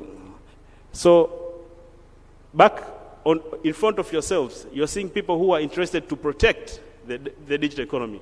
But what value does it have, and why do we protect it? So the values are mentioned a few, but there are more. But I just decided to choose some few.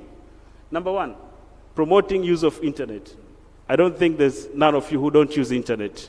Some of you guys, you can do your education through the internet. You can get medical services. But day to day, we do use internet, even in normal communication. But we also have the expansion of business opportunities, whereby you can market your product across the globe. Everywhere, everybody can see what you're selling, and everybody can say, I can buy. We look at the Amazon. They've made so much wealth in a very short time. That's because of the expansion of business opportunity laid by the digital economy. And there's so much creation of new employment opportunities. There are different ways of working. Like some people, they're just doing scripting. Some people are doing translation. Some people, the services are enormous, endless, unimaginable. The enhancement of public services. Right now, I'm moving with my computer from region to region, but I can work as if I'm in the office. That's because of the capability of the digital economy benefits. But also there's a rapid rise of e-commerce. I think you've seen people advertise their things in Instagram and other social media, and a lot of business is going on. Next slide, please. So, digital economy with a rise in cyber crimes. So, as you've seen the benefits, the more the value, but this also gives motivation to some people with illicit mindsets. So while digital technologies have enabled a new economy to thrive, so has the growth in online attacks by cyber criminals. So some people have decided that this is our job. All we'll need to do is just hack and get money.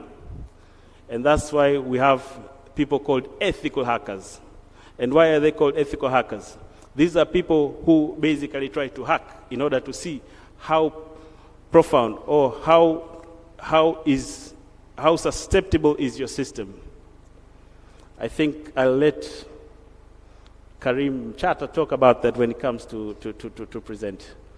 So the primary target of cyber criminals is consumer data. You see there, consumer data. This data has to be attached to somebody. There's something called big data analytics and social network algorithm, whereby people can profile you. They can know when exactly you're expecting to conceive. They can know what are you going to do in the next 2 months. They can know exactly which car do you like. So by doing that, they send you specific advertisements targeting you yourself. They do like spear marketing. So this is why we have the personal data protection, because sometimes the people who are behind this data, the people who collect our data, the people who we trust will store and keep them in a safe place. They don't follow some principles, and they end up making the data in a vulnerable situation, and people get such data wasted. Cyber criminals are always this is their job. They're always trying to find ways of stealing more data, stealing information, stealing credentials, and since that's their life, also on the other side, we have cybersecurity experts who have dedicated their lives to making sure that we have a safe cyberspace and we're having a trusted and confident cyber environment. So criminals can steal sensitive information, including credit card numbers, banking information, and so forth. The government, through the unit that I lead, what we are doing is to ensure that we are making an environment whereby we make sure that if somebody steals, we will catch you and we will get you in front of the justice. Next slide. So some few recent big cybercrime incidents, I'll just allude to you. On July 31st, all these happened this year. You know of the major cyber attack in Kenya, right? It hit the M-Pesa as well as the application for passport services. So it was a situation which basically stranded the country. That was a normal cybercrime incident. But on 1st of August, a number of banks across Italy were taken offline due to targeted distributed denial of service. So I won't explain the type of attack, denial of service, but what happened is that people with these accounts, imagine you want to go and take some money and your bank is just not online. So you can't get money from your bank. and you have the money. So it's a big crisis. But in 3rd of August, a major US hospital network, Prospect Medical Holdings, was a victim of ransomware. So if a customer comes, like a patient, how do I serve them? I need to have the track record of the treatment so that I can know what this guy is suffering from or what allergies he has. Now that data is not there, so it means the hospital cannot give services. So such a thing can be caused by cybercrime. But also on 8th of August, UK election watchdog. The Electoral Commission revealed that it had been the victim of complex cyber attack which exposed data for more than 40 million voters. Now this is a case of why we have the Personal Data Protection Commission, because those are people's information. The Electoral Commission, as a data controller, was responsible for the safety, but because of cyber crimes, they were also compromised. So Police Service of Northern Ireland suffered critical incident on August 8th after the P2 of all its employees was established online. So these are just examples, but there are so many incidents out there. All these attacks remind us one important thing, that it's not a matter of if, rather it's a matter of time. When am I going to be attacked? But it's not a matter of, am I going to be attacked? No, that's not the question. The issue is, when are you going to be attacked? So we should always be ready, always be proactive. Next slide. So in cybersecurity, because of all those problems, we are obliged to make sure that we have a safety environment. So in cybersecurity, we have 5 key elements that we look for. Confidentiality, making sure that the information and assets are protected from unauthorized people who are not concerned in the communication channel. But the integrity, the value of the data should not be altered. Availability, it should always be available. When I need service, I get the service. That's why when a service like a DDoS, they basically tackle the issue of availability. Authenticity. Authenticity means that the transmission should be valid from a recipient which is truly a recipient. But also non-repudiation. This is a feature we look for actually when you're going, in case there's an incident and we want to take someone in front of the justice. There are some attributes which beyond doubt will tell us for sure this was Ken Wakati who started the communication. Next slide. So there are 6 elements that we look at in the security. We look at the application security. Application is whereby the tool, the program that you're using, let's say it's WhatsApp. So the WhatsApp application that you're using, it has its own security. And that's why we're supposed to be using the most updated application. But also we have the information that's flowing within from one point to another point. So there's the security of the information that is flowing between the medium. Then we have the network security, because for us to communicate or to deploy services, the networks need to be connected. So there's the security of the network at the network level. But also we need to have disaster recovery planning, as you don't know when they will attack you and how impactful the attack will be. So we should always have a plan of, in case they take down this server, then I have another server which will go running. Operational security, business process, who is allowed to do what, access level and such. But also the end user security, which is very key. Because we can have profound systems, very good legal systems, and very good frameworks, and very good strategies, but just a mere user can sell the whole system or the whole organization. So it is very important that the users have a good mindset, a cyber-conscious mindset in place. Next slide. Yeah, so digital security involves protecting your online presence. As you are being online, that's a footprint. So in order to safeguard the footprint when you're online is what we call as digital security. So for Tanzanian organizations, firms, and companies to remain competitive, mitigate risks, automation of security, scanning and assessment needs to match the rate of innovation and speed to the market. As you see, the technology is moving so fast. At the same time, also, the security aspect should be moving in the same pace so that you cope with time.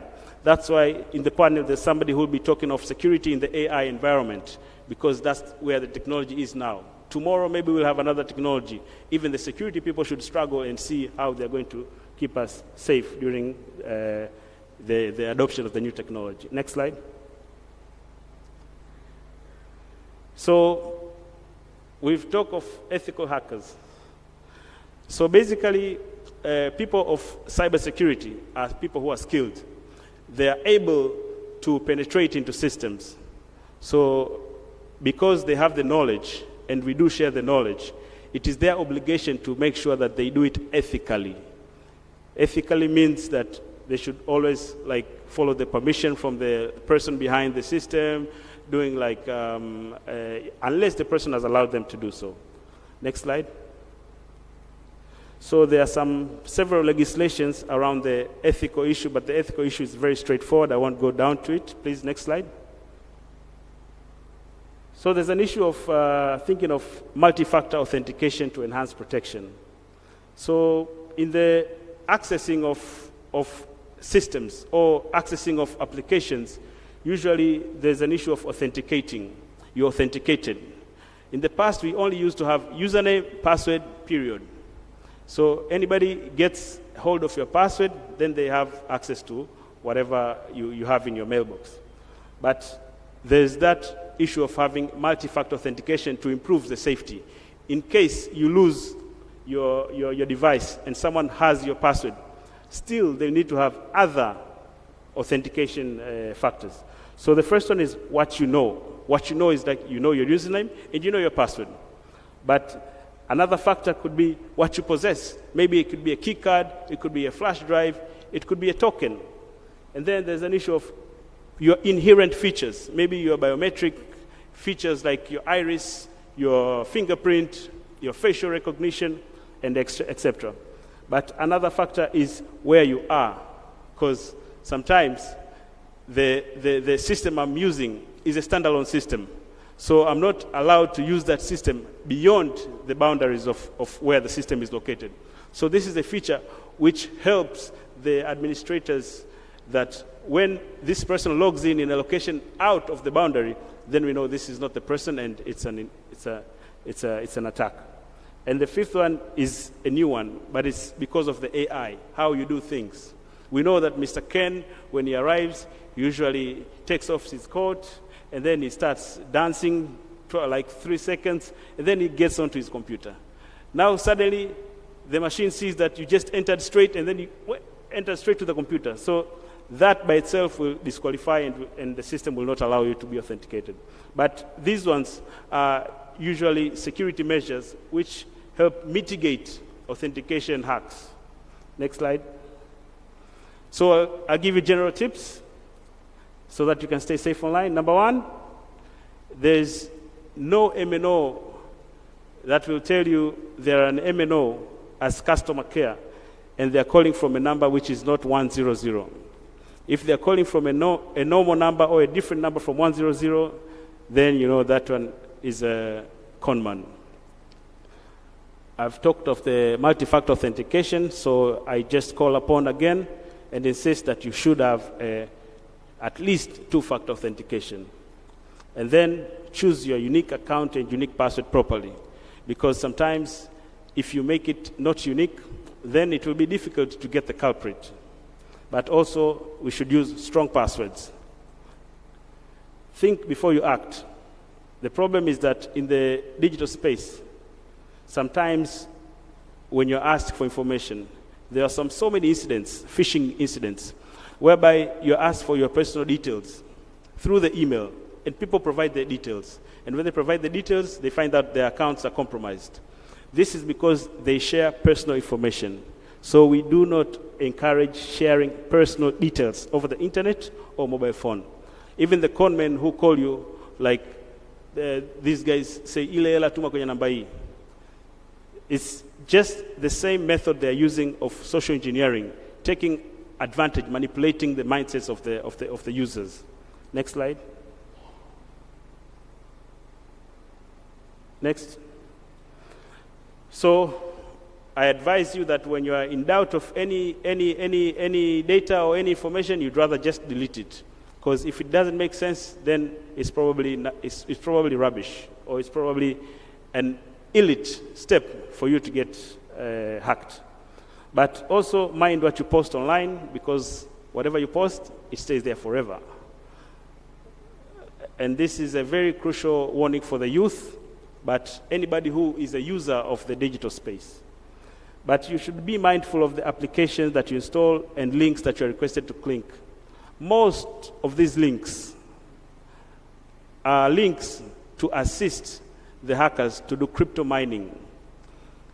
I think you've heard of cryptojacking, whereby I'm doing mining. When I'm mining, I'm doing multi-processing. So what I do, I just create a botnet, and then I send you the link. When you press the link, it means I have control of your processor, and I'm using one of your processor as my processing units. So that's a way whereby you can find your phone is getting heated up. You can find that your phone is not performing properly, but kumbe, you click a link you didn't know, and then you're compromised. Back up your files, phone numbers, messages, because sometimes you may be perfect, but you may lose. You may drop it in an environment whereby it cannot be repaired again. So you should always have a backup. But update your apps, browsers, and operating systems. Also, protect your stuff.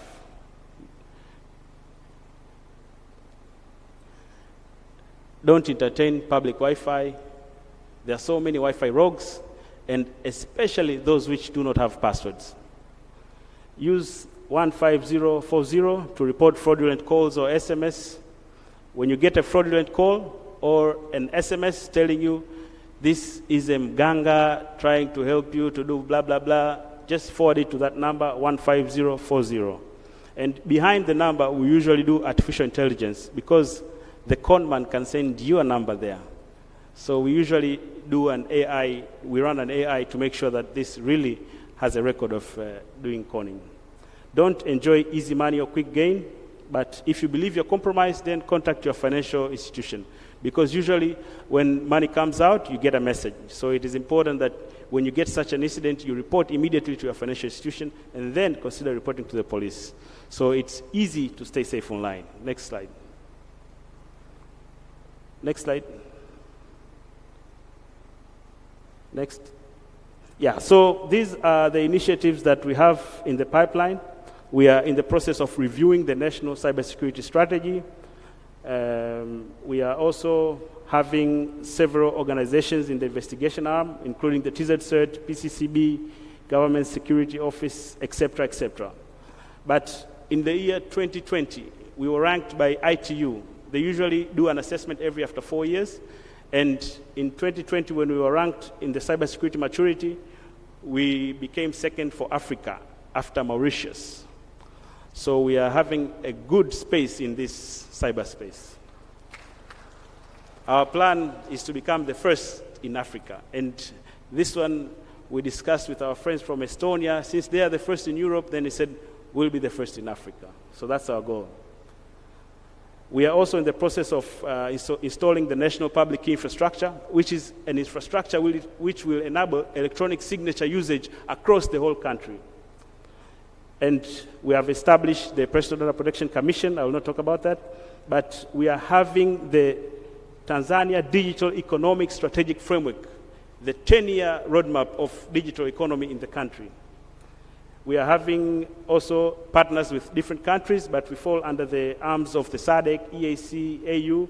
We also cooperate with European Union and Commonwealth, because with cyberspace, which has no borders, we have to collaborate with more. So in the cyber environment, the more people you collaborate with, the more safe you are.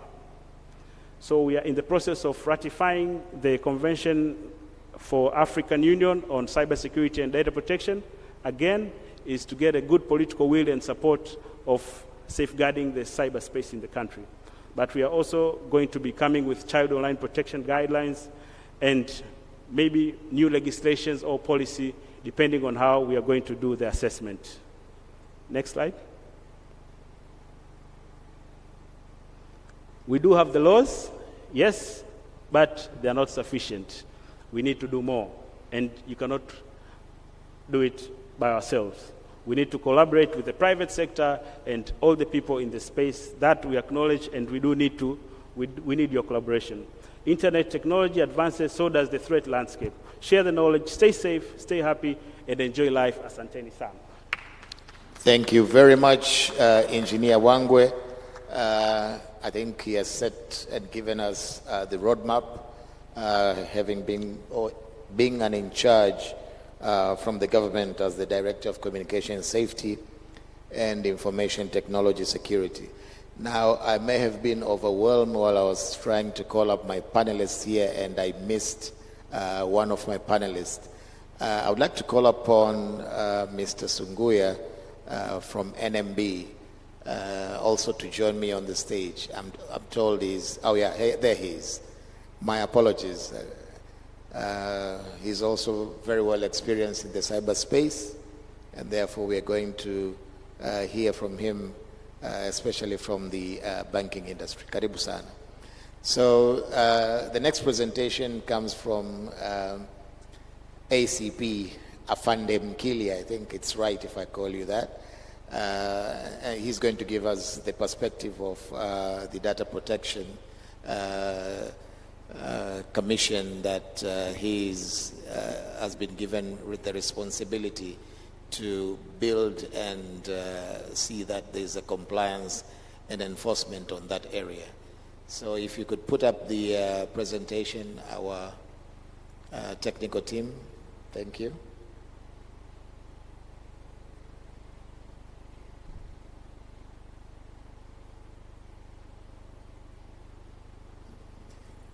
Good afternoon. Good afternoon, all. You look tired. Thank you very much, moderator. Brother Kenneth. I don't know the technical guys who are putting my presentation. Maybe. Yeah, I will be talking about personal data protection in relation to digital transformation and even the creation of the job through personal data protection. So I don't know who is setting my presentation. Can our technical team please put up the presentation for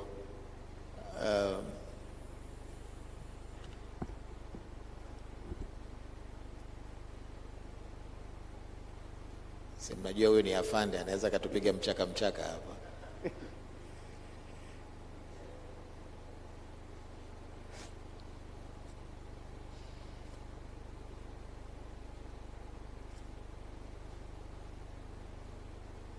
Yeah, there, no, I believe that's the name.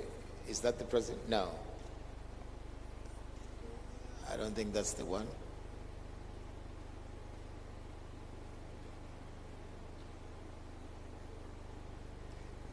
My presentation is missing, eh? It should be a presentation on data protection.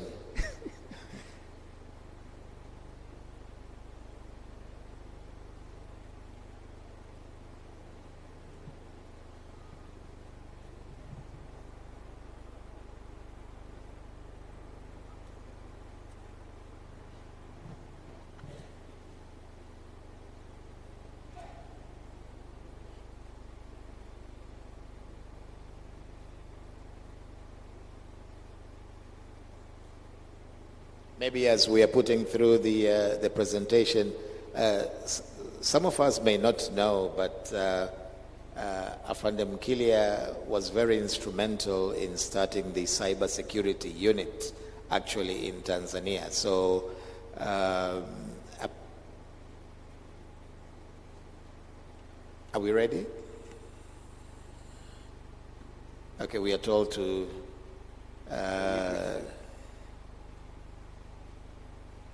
okay.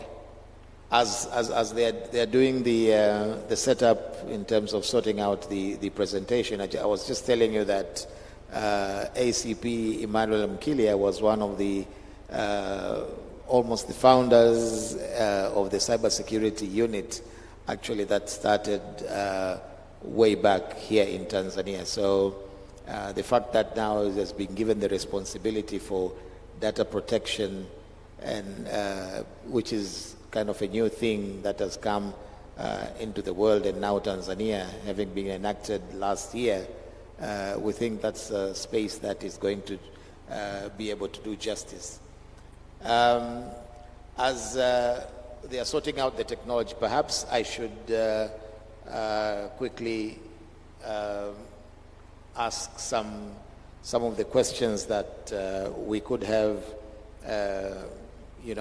gone around a few of our panelists. And perhaps let me start with our friend from Huawei. We would like to know Mr. Jason Yee, who is the board of director of Huawei Tanzania. How or what does Huawei do in order to mitigate the cybersecurity risks, especially on the telecommunication infrastructure? Because I believe the telecommunication infrastructure is one of the areas that Huawei is doing very well in the world. Mr. Yee? Yeah, thank you for the question.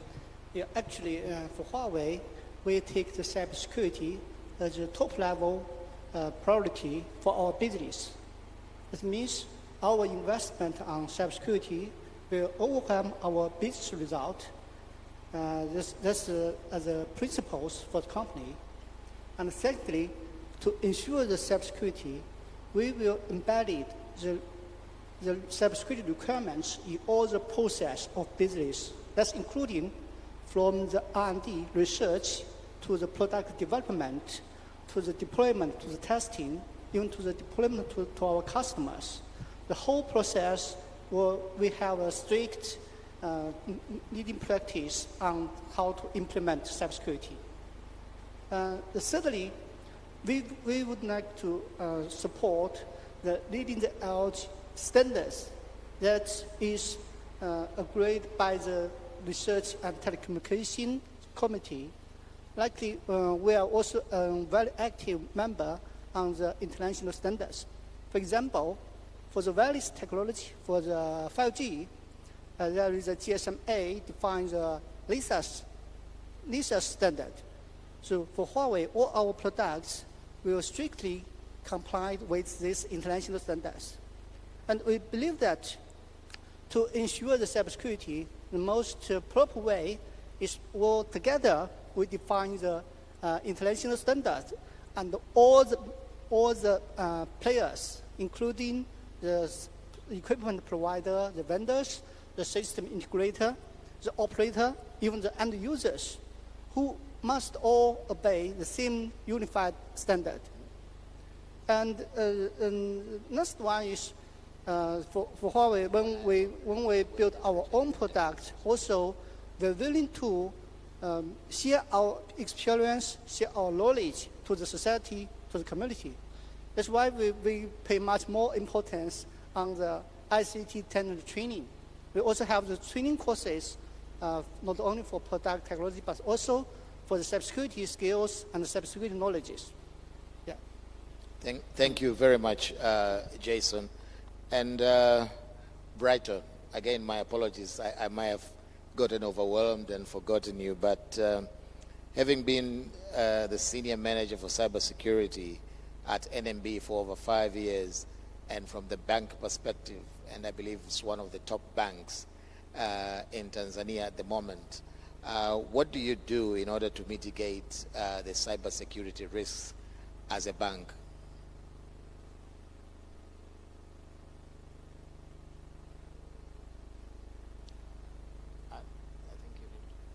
You need to switch it on, yes, please. Thank you very much. So cybersecurity is a very challenging environment, and it's constantly evolving. A few years ago, ChatGPT and stuff like that were not a problem, but now it's a pain. And obviously, as a bank, we need to continuously evolve as well. As a bank, of course, cybersecurity is very key. It's one of those priorities that we can't leave it behind. Obviously, we have a very specialized team of people that are constantly working on cybersecurity. We try and follow the best, global standards in terms of frameworks and standards that we adopt to ensure that we continuously improve our cybersecurity posture. But as well, we have a team that is continuously evolve as well. We continuously train our people. We put together technologies, people, and processes that are improving the security of the bank. So this is a continuous effort, but we continue to do this. Thank you very much. And perhaps one more question, and I'll direct this question to Mr. President for ISACA, who is my president. And this is essentially on the skills. As we talk about, cybersecurity, as we talk about data protection, the issue of skills come into the picture. What can you say about, the skills and capacity building, especially in our country? Asante. Thank you very much, Ken. Apart from maybe being president, from my experience being a cybersecurity, mostly threat hunter, many of you young people like to be certified ethical hackers, like Karim over here, which seems to be the trend, which isn't bad. But when you're in an organization, you're going to do protection of assets. So that's the reverse thinking. So the reason why I have been long in cybersecurity is I have to think of how to catch hackers. That's what I've been doing for over 20 years. How do we prevent them from either coming in, or if they're in, how do we prevent them from going out? So those are different skills that you need to learn. And then how do we prevent our users? So after you have that framework of defense, how do you now prevent users so that they learn not to put, for our case, personal data onto public networks? So that's a big one, because we have now the Data Protection Act, and you guys are using ChatGPT to solve most of your work problems. It is very tempting for somebody to put an Excel sheet of the last balance of the bank, and then he tries to quickly get an answer. So these are some of the things that I think the Personal Data Protection Act is very good and helps us to prevent. So there's a lot of awareness for users that has to be done, and I think we'll be working mostly with, we've been working with the ICT Commission, but I think there's a lot of education from the user side that needs to be done, and also upgrading our technology on the technical side. Thank you very much. So I can see the presentation now for Afande Mkilia is up. So if we could just now take us through, and then we will go ahead with the panel discussion and questions from the floor. Karibu. Yeah. Once again, good afternoon. Another slide, please.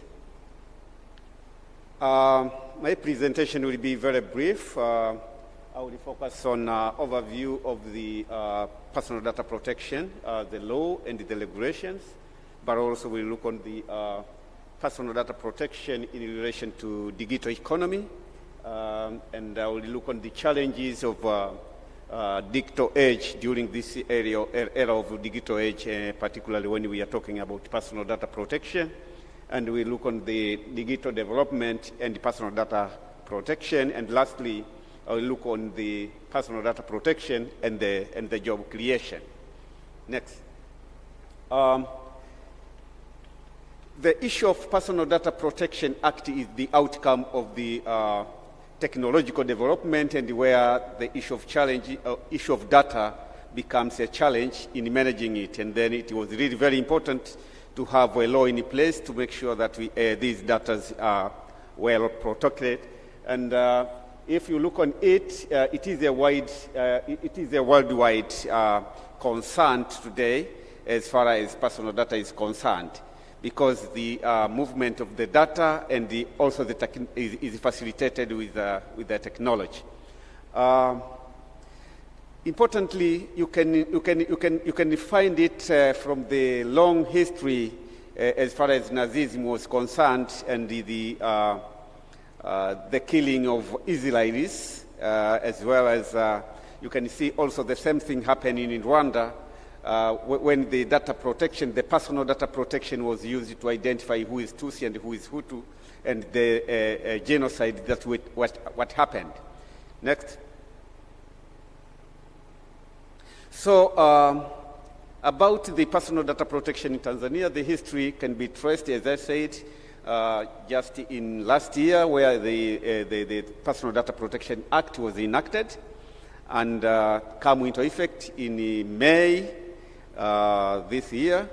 And then late June, I was also appointed to act as a Director General for Personal Data Protection. Next.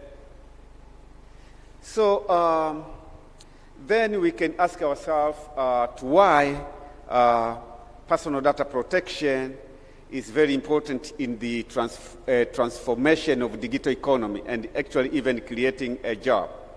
The issue of personal data protection is linked to the information of an individual, and this individual requires privacy, and also from there can act and can be able to allow the personal data to be used. But unfortunately, you can find out the personal data have been used even before the law was there, but still there was a lot of violation of personal data as it was supposed. And if we can link this, we can start checking it from for example, in Tanzania, we can say most of the information that we have is linked to the national ID.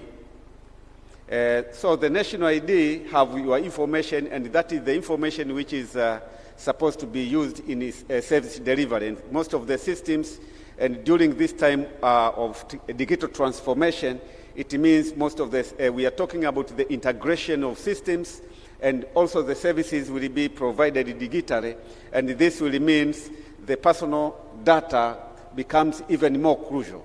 So today we can say the personal data, it can be looked like similar to crude oil, because if it is refined, then it's really very important.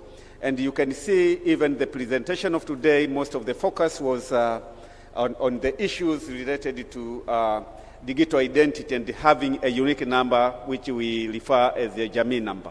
If we refer on the Jamii number, this means this will be the unique number from which most of the services will be used to save everybody, and then this will be very important, then the information to be profiled.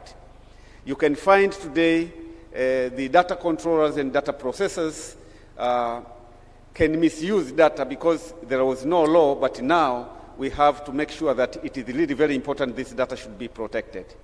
Ni kawaida sana unaenda hospitali, unatibiwa, baada ya kutibiwa unashangaa matangazo unaoletewa yanahusiana na ugonjwa wako. Sasa unashangaa sijui inakuwaje. Au unapiga simu garage, baada hapo unaanza kuletewa matangazo ya vifaa vya magari.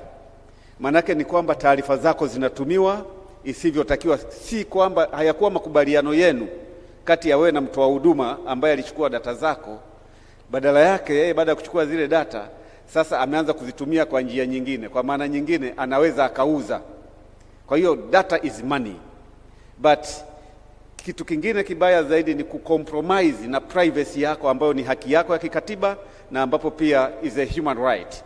So this is why personal data protection was very important. But in a real sense, when we talk about privacy, if privacy is maintained, and now as we are talking about the digital economy or job creation, it means in the marketplace there will be a trust about your information with the person who is saving. So the data subject will be happy to say that his data is used only on the reasons why they agreed.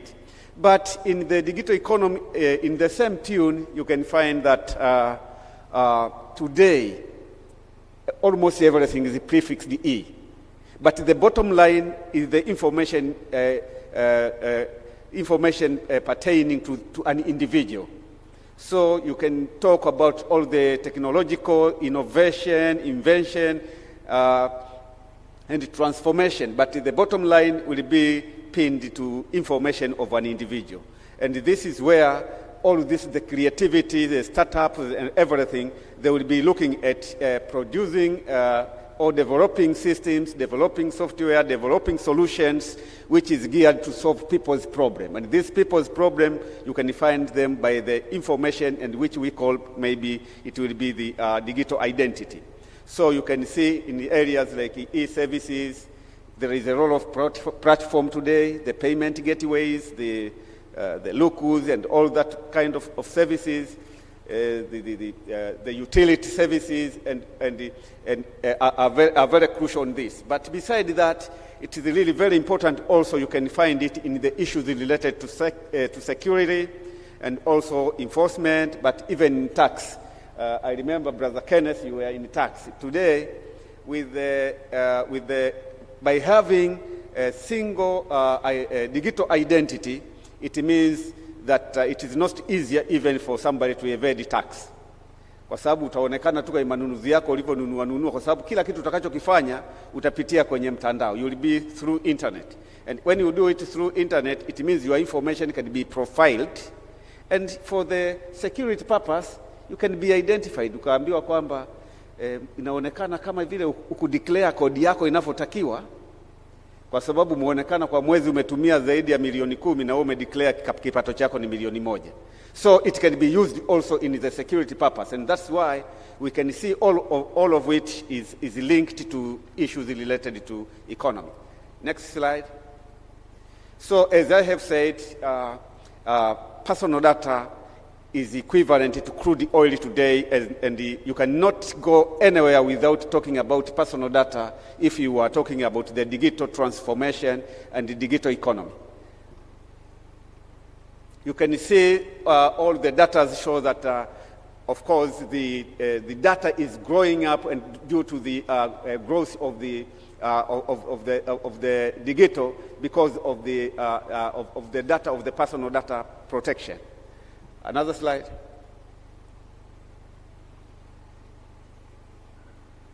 The challenges which actually can face the law enforcement, particularly as personal data protection is concerned, is the development of technology. Today we can talk about the artificial intelligence. It's a very big challenge on it. And in fact, we can look, when we talk about the issues related to personal data protection, we can look at it, I think, in the 3 dimensions. I can look at it. The first thing was the compliance by just coming up with the law. That's one. But second, we can talk about setting the commission and having the systems for registration for compliance, and which will involve also issues related to awareness creation. But that have never been enough. Another thing, it needs to come up with the interpretation of the law technically. Technically, what kind of the system will we have which can actually look for the compliance? Because having the law and having the commission without having a system which can exactly be able to check the compliance of the law, again, it will still be a challenge, unless if we have a very good people with a good integrity, then we can think that is the way. But think about the data has got a financial implication, and then some of the people cannot comply because of deciding just to misuse this data according to their personal gain. Next. So when we talk about privacy, it means that is the key issue as far as personal data protection is concerned, and this can look on the issues related to confidentiality, but as well as access, using, dissemination, transfer, and the privacy. Now we have a term which we call also e-privacy. Next. So the technological development and the data, as I said, now you can also think about the dynamism as far as concerned in the issues of blockchain technology, the cloud computing, drones, and the Internet of Things that produce, stores, and large amount of data. So urgent need for policy and legal framework to regulate the data-driven environment is paramount. Next. And protection of personal data holds the key to empowerment, progress, and innovation. So as we are talking today, the opportunity lies on the people. And these people are identified by their personal information. And this is what we call privacy, their privacy and their personal data. So the creativity actually will spin because you want to sell this product you have to the people. And these people, their information needs to be protected. So a strong data protection framework helps to foster consumer trust and increased use of digital tools. Next. You can look the way we were looking on a lot of presentations, even what we looked on the exhibitions. You can find a lot of technology today is tied towards a specific thing. Before we had what we call ICT or computer science, but today the ICT is just a tool. And you can see the transformation even in creativity, in agriculture, in education, in health, in food security, just to mention the few, is prefixed with the E. So we need people who have knowledge in technology but geared to a specific task that need to be transformed through using the IT. But at the end, the product and whatever comes at the end will need to be delivered as a service or as a requirement to the people, and these people need to be protected once again. So you can see, whatever you talk, at the end you will come up and end up with the personal data protection. Next. So building a consumer confidence is really a very important, particularly when we are talking about this transformation and the issues that we are talking about as far as technology is concerned. Next. If you look at it, this information at the end, if we are talking of an individual, the same tune, it will involve job creation. It can be ICT as intensive job by itself, the software developers and all that kind of thing, or it can be the ICT dependent job to be done. It will depend ICT as a platform, and also ICT can be enhanced job.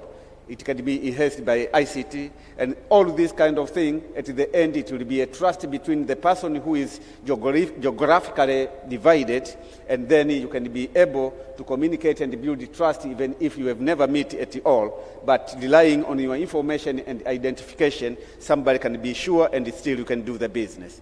Thank you very much. Thank you very much, ACP Mkilia. I'm told we're going to have one more presentation. I'm not sure if it is ready on your side. That will be done by our ethical hacker, Karim Chatter. So will the operator please put up the presentation before I open up the floor for discussions and comments? Are we ready?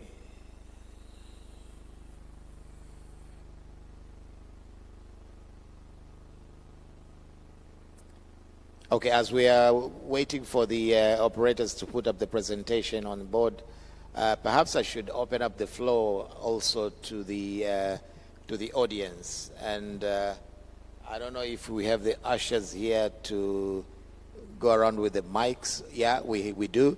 And I'm not sure if the mics on the, for those who have got mics in front of them, the mics do work. If they do, you can just press, say your name, and perhaps the institution that you're coming from, And if there's a specific question going to one of our panelists, yes, please do. If it is a general question, then as a moderator, I will do my best to direct it to the respective panelist. You can just raise your hand.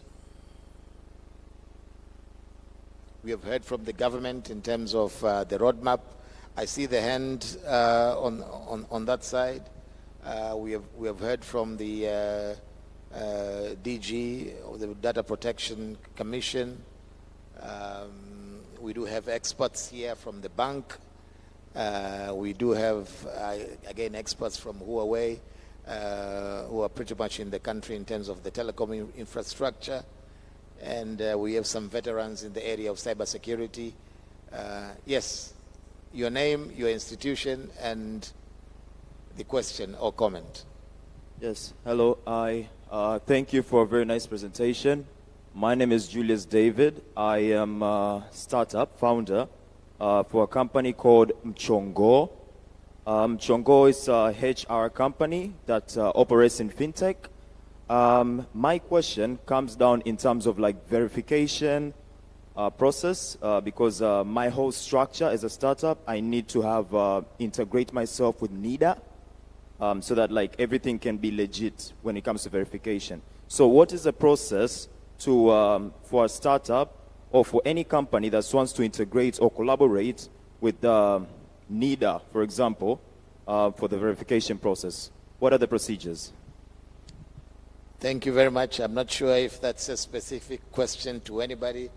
Engineer Wangwe, I'm not sure if I could direct this to you. However, I could also probably respond to that. I think the process will be for you as a tech startup, and I'm saying because I'm a co-founder of a tech startup as well, will be to write to NIDA with explaining about your company, your tech startup company, with all the details about the registration of your company and the compliance aspects, and they will give you the indication in terms of the verification of what you need to do, and then they will take it as from there. I'm not sure if there's a NIDA official around. I didn't see any. If there is one, they can raise up their hand. But I believe one of the first things you need to do is to write to NIDA that you would like to do a verification process, okay, in the business process that you're doing as a tech startup. That will be your first step. Peter, if you want to say something. Yeah, I think what you can also do is, I think ICT Commission has you have soft center, I think, ICT Commission. The ICT Commission, I think, has soft centers where they have startups.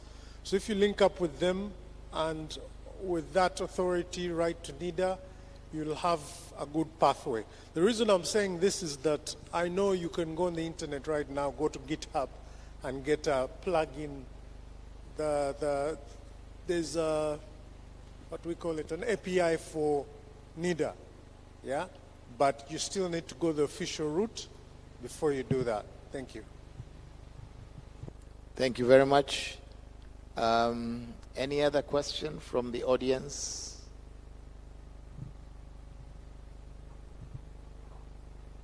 From the presentation that we have just had as well, there's a lot of information that was shared by Engineer Wangwe in terms of the government's roadmap in the area of digital economy. If you would like to know more about, there's a specific item you'd like to work on.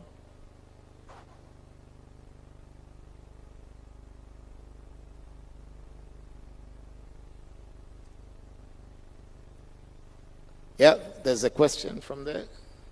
If you could give him, okay.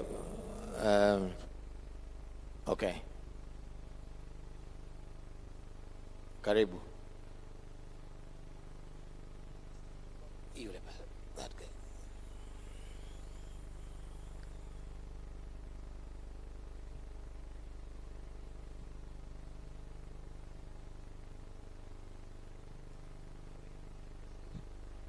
Hello, I'm Dr. Mohamed Garcia from Zumbe University.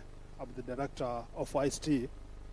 My question is more on the how far are we on the issue of Jamii number? And also, I would like to know where are we on the issue of having infrastructure for digital signature for the entire public institutions and business as all.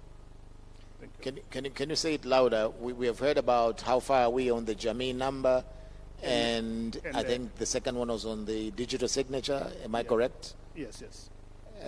I think that's for you, ACP Mkilia. How far are we on the Jamii number, either for you or Engineer Wangwe, and the digital signature aspect? I guess they're both for Engineer Wangwe, perhaps.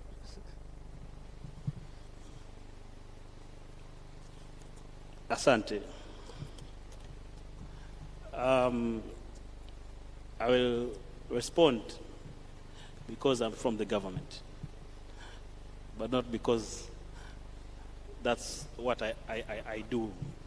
So the first one about the Jamii number, it's true that there's an initiative of Jamii number, and that initiative is focusing on getting all the registration entities to have a single number.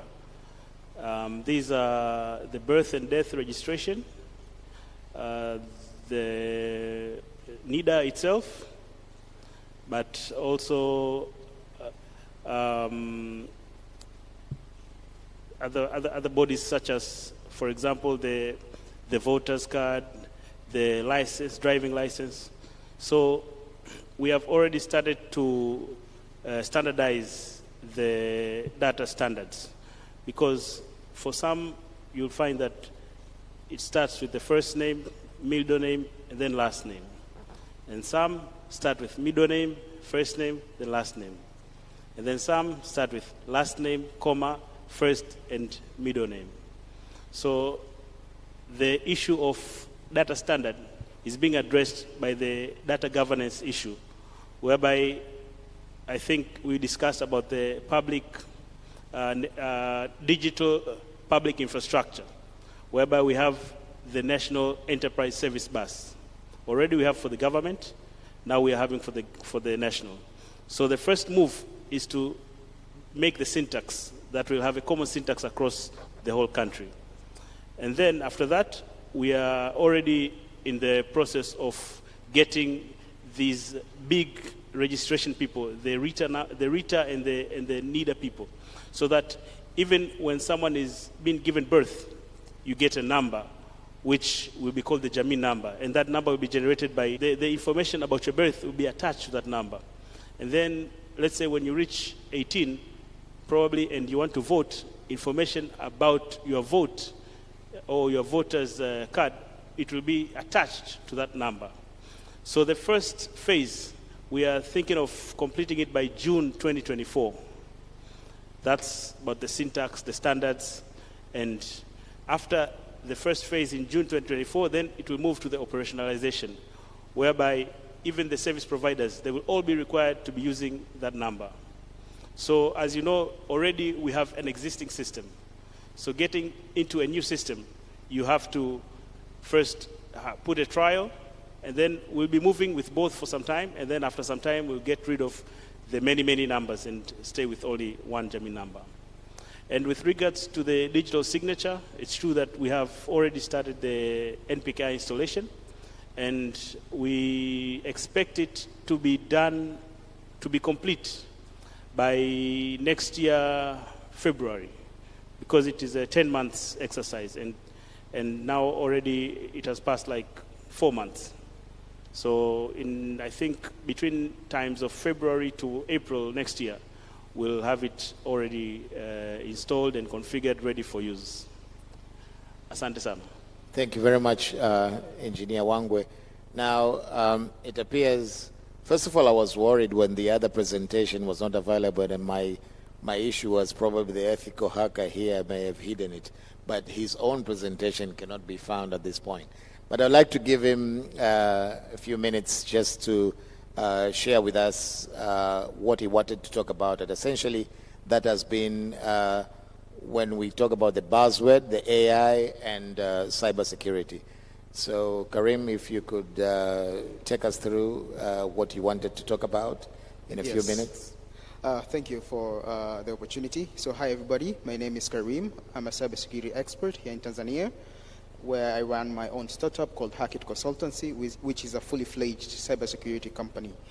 My presentation was mostly about AI and cybersecurity.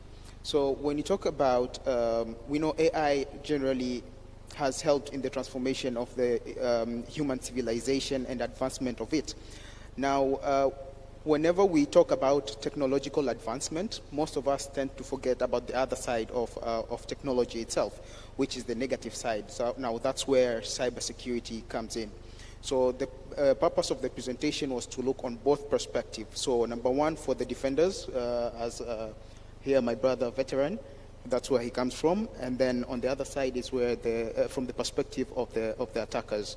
We were supposed to look at how cybercriminals use them so that we can understand in that perspective, and then later on we look at how we can use that to defend ourselves from different types of attacks. So generally, if we look at the way cybercriminals use AI, because they are also people, so whenever any technological advancement comes out, they also try to use it and learn it, how it works, and how they can use it to their advantage. So for the cyber criminals, number one, they use AI to conduct phishing.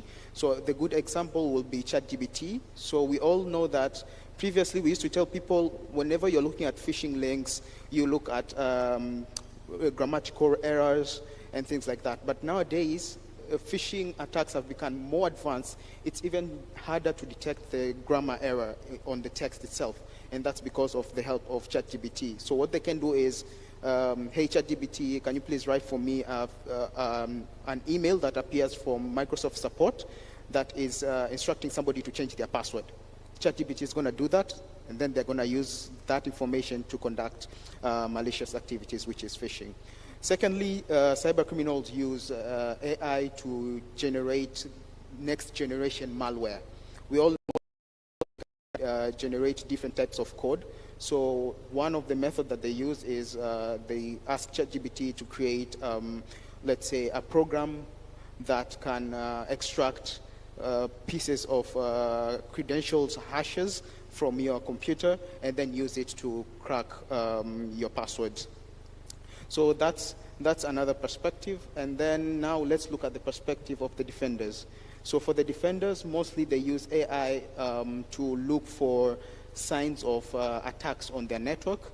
So that's mostly used by Darknet. So that's a company where they use AI to help organization to detect phishing attacks on the network, to detect any anomalies on the account, because the way people would use the network is totally through on a pattern perspective.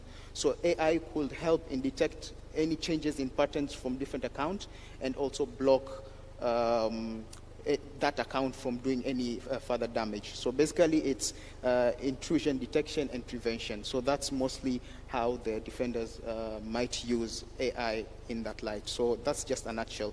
But hopefully tomorrow we are going to dive into my presentation, and then we can have further discussion on that. Thank you.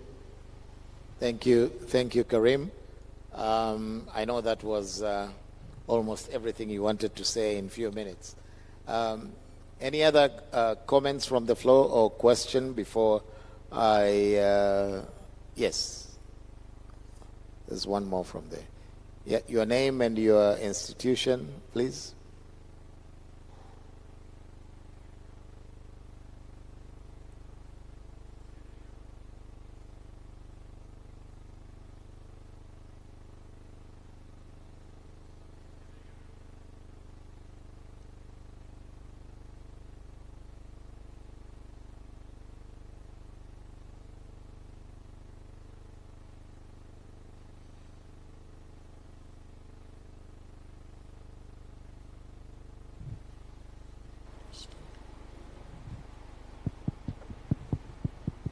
Batteries mesh. Good evening, everyone. My name is Samuel Masawe. I'm coming from NME. I would like, first of all, to congratulate the panelists for the wonderful presentations you all have. My question is just simple, based on the incident just happened from our neighbor countries, which is Kenya, which happened on July the 1st, which they had denial of service. So as a country, how are you preparing yourself? Because they were attacked and they couldn't transact for certain days. So as a country, how do you have mechanism or contingency plan when things like this happen in our country? Are we going to be attacked or hindered to transact and affect the economy of the country as well? So I would like to know the plans in place at the country to control such incidents when they happen. That's all from me. Thank you very much. I think, Engineer Nnauye, you know that this comes to you as a country. And then, unfortunately, I'll have to come to the bank, probably as a bank. Your fellow colleague is also worried. Engineer Nnauye. And this will be obviously our last, if you've got any last parting words for the participants, because we are pressed with time. So, thank you. You know, if you have your money in a bank, and a person from a bank shows you that they're worried, it means even customers will be worried. Anyway, that's just a joke. So you have raised a very, very crucial issue, and we are having plans to identify and gazette list of critical information infrastructure. So such things as financial institutions, telcos, transport infrastructures. At some point, some do have an information system behind. So through the Cybercrimes Act of 2015, Section 28, the minister is supposed to identify and gazette them. After gazetting them, then there will be some guidelines to the critical information infrastructure owners. So the government will get all these owners together. They will be trained, and there will be very close supervision. So I should say, if you fall to be under a CII owner, then in a few months the government will be on your neck. But all that is to make sure that there is availability, confidentiality, integrity, and authenticity at all times in the country. So that one will be addressed through the issue of making sure that we are managing properly the critical information infrastructures of the country. And just to wrap up and say my last words, as moderator is given the opportunity, I would like to remind and call upon to you that this is the Cybersecurity Awareness Month. Since 2004, it was agreed and accepted that every October of every year we'll be observing the cybersecurity awareness. And last year we did a great job, and we were acknowledged by the global entities that we had observed the month so well.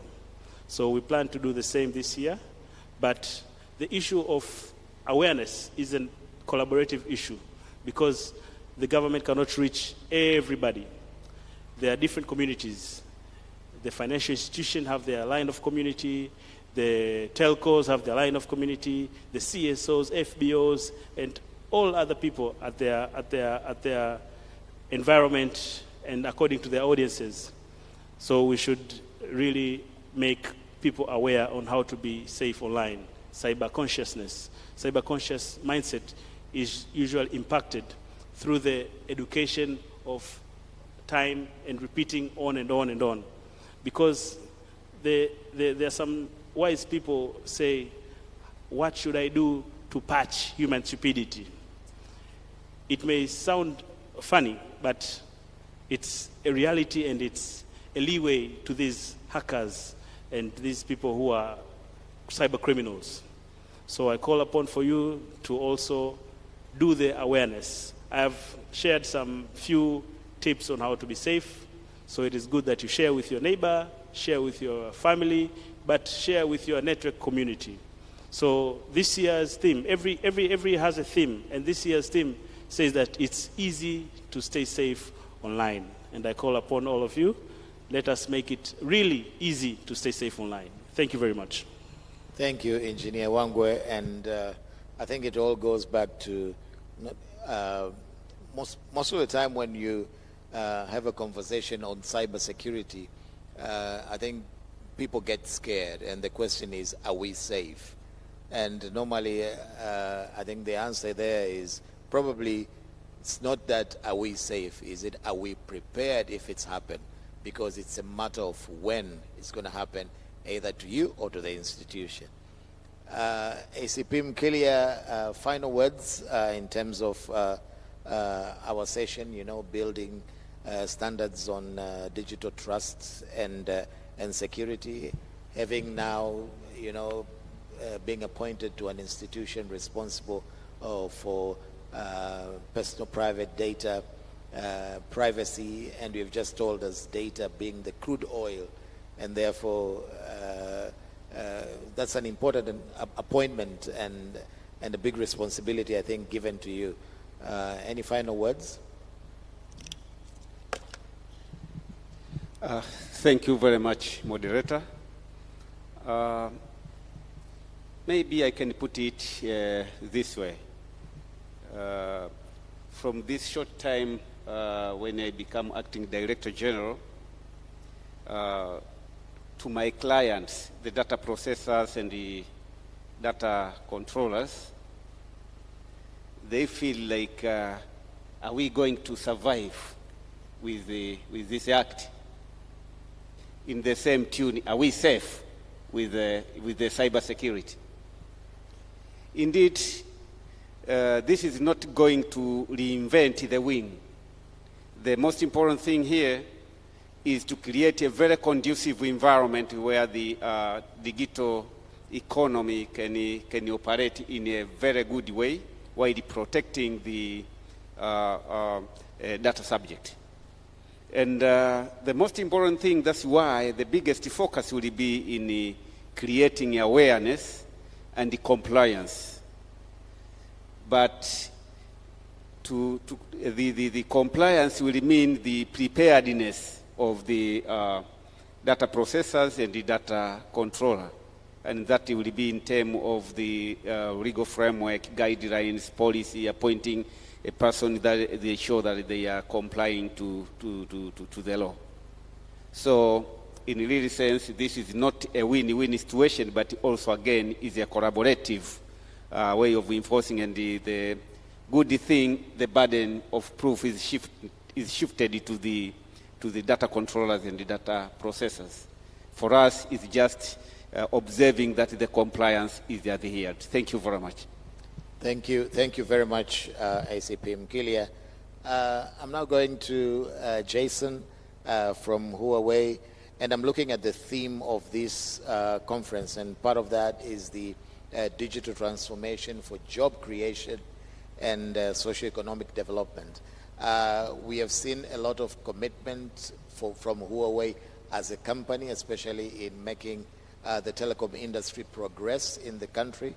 What do you have to say as part of your last words to the people who are here and to the country overall in terms of Huawei's commitment into the job creation and advancement of the telecom industry in the country and in the region? Okay, thank you for the questions. So actually, today I say our panel discussing the topic about setting golden standards for digital security and trust. Because in my past few years, past 6 years, I was working in Germany, actually focusing on the AI governance. So in this topic, actually in this background, I can share what Huawei participates the governance of AI together with the community. Firstly, when we're talking about AI, we understand that AI actually is profoundly changed our life.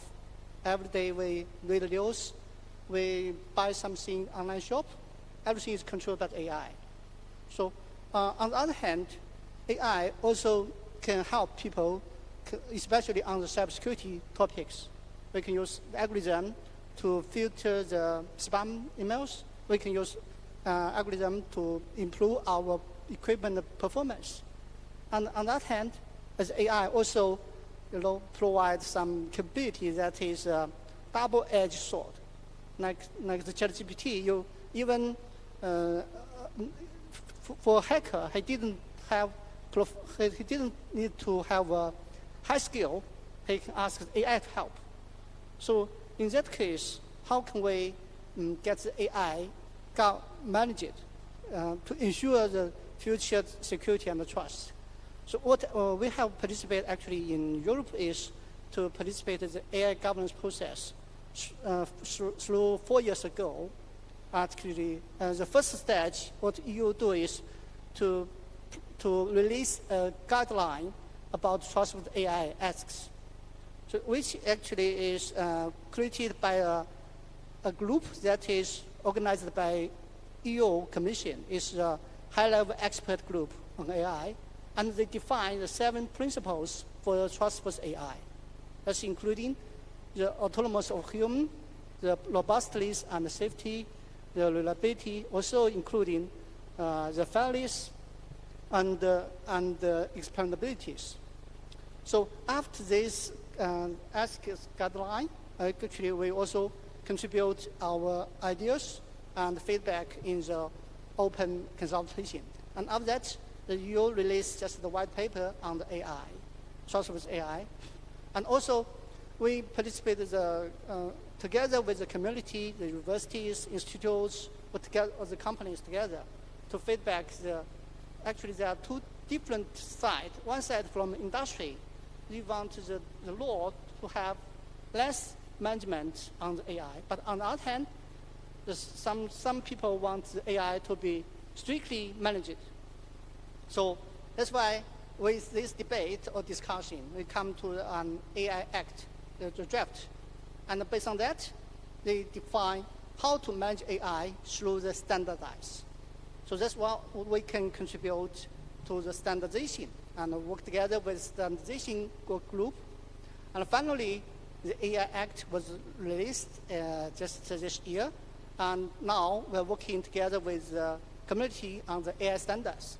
And after 2 years, when this act takes into implementation, the standards will be used to do the certificate. According to the AI Act, some AI applications are fully forbidden. Some high-risk AI applications must be certified with the standard. And some low-risk AI applications should be measured by the vendor, by the application providers. So after this whole process, you can say, to contribute on one specific topic on trustworthy and security, we need to firstly, under the guidance of the government, and also will actively participate the process on the law and on the standards. And most importantly, we will contribute our researches, our findings from the AI technology, and we contribute our proposals to the standardization group.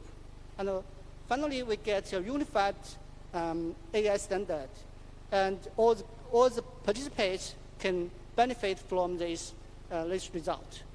So this actually technically, or from the research angle, from the industry player, how can we help together, work together with the society to ensure the trustworthy AI and ensure security. But on the other hand, we also actually have a lot of training programs that's not only in Tanzania, but also in the world, to provide the knowledge, transfer the knowledge, and also to train the ICT professionals. So that's also in our commitment in Tanzania.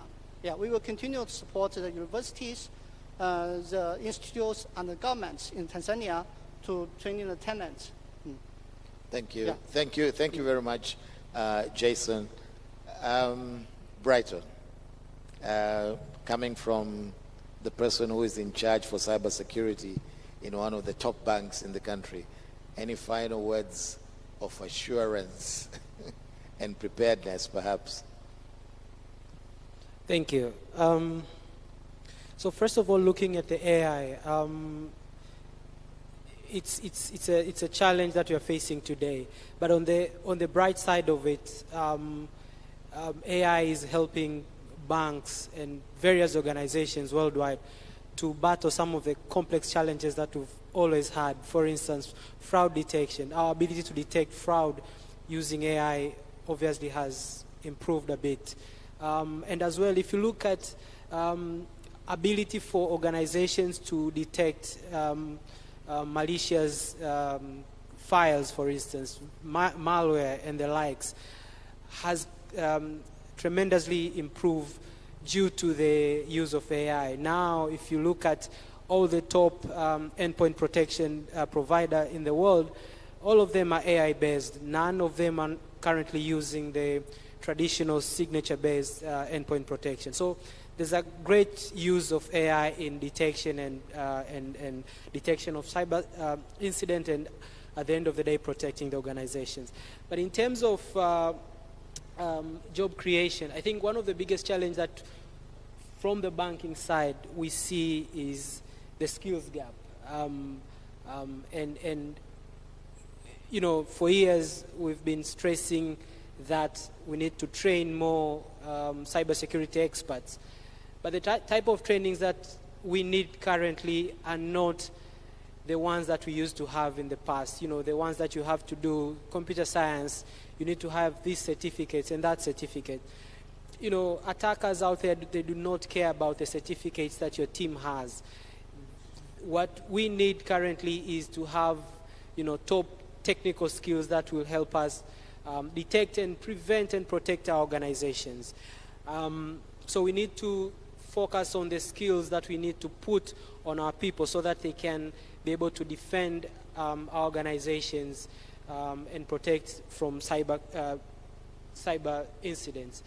But I think another two things that I think they're very important in terms of upskilling and improving the skills, obviously mentorship, having ability to mentor young talents that are upcoming and be able to place them in our critical organization and help them grow their career so that they can defend our organization, they can defend our nation tomorrow. And the last thing that I think is very important is the technical competitions that are able to, you know, identify skills and be able to nurture these skills.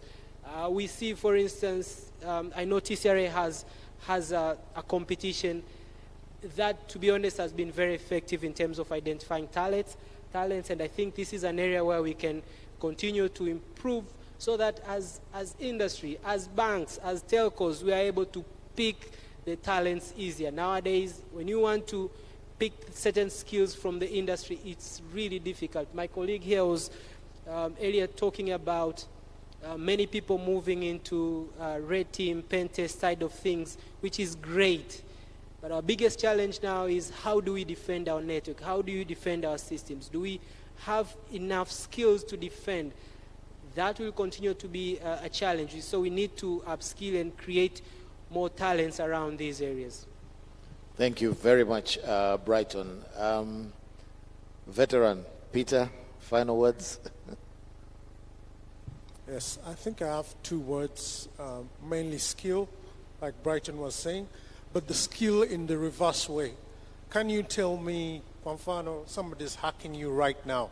Can you tell me where he is on the Linux server? Where is he?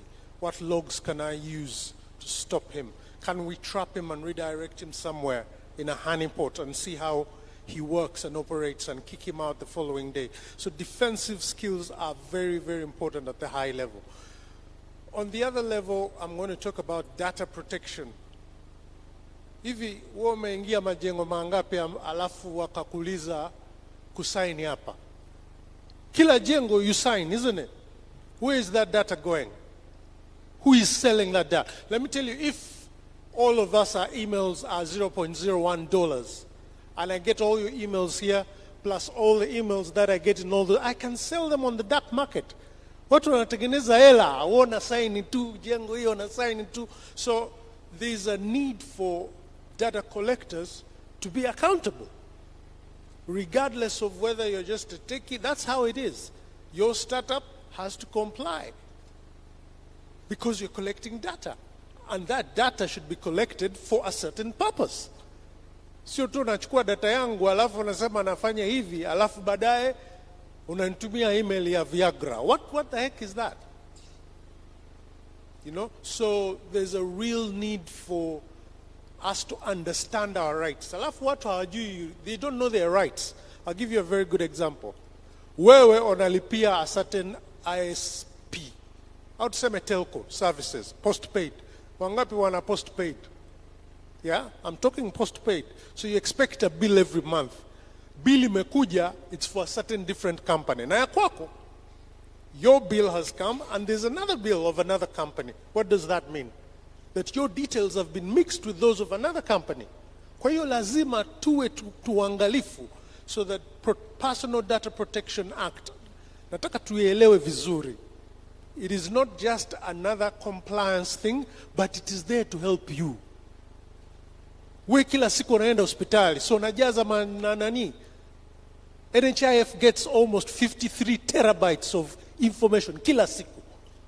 Do you know 53 terabytes kila siku? So if somebody gets hold of that data, anajua data ya huyu, the blood group, nini. So we have to understand what data means. Yani sisi tunasema hitilafu sijui umeme makatika. How do you know somebody is not remotely controlling those generators and putting them down? Huh? You can't. So we have to step up at that level, lakini tueleweshe watu wetu umuhimu wa data. Yani once uingie tu unaingia una sign tu email yako all over the place. That's why they're using your data. Asante. Thank you. That's from the veteran, Peter. So from our youngest, because it's from the veteran now, to the youngest, the ethical hacker. 1 minute, please. Yes, I'll try my level best. So I think what I'm going to do right now is be on the side of defending my brother, Mr. Stephen there. So I think there's so much that the government can do. And up to date, the government has done a lot in order to help us stay safe from cyber criminals, cyber threats, etc. They've introduced Data Protection Act, they've introduced Cyber Crime Act, etc. So there's so much that they've done. And as in Swahili they say, let me just put it in English, you can take the donkey to the lake, but you cannot force it to drink water.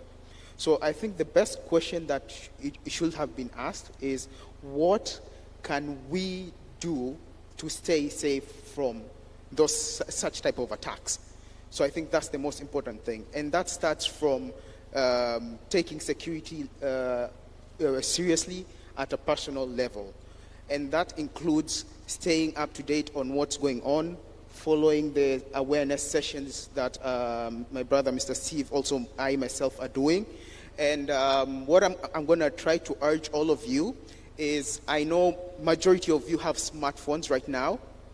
So let's do a small activity. Please remove your smartphone and then get to Google and search Karim Mchata, Karim Mchata.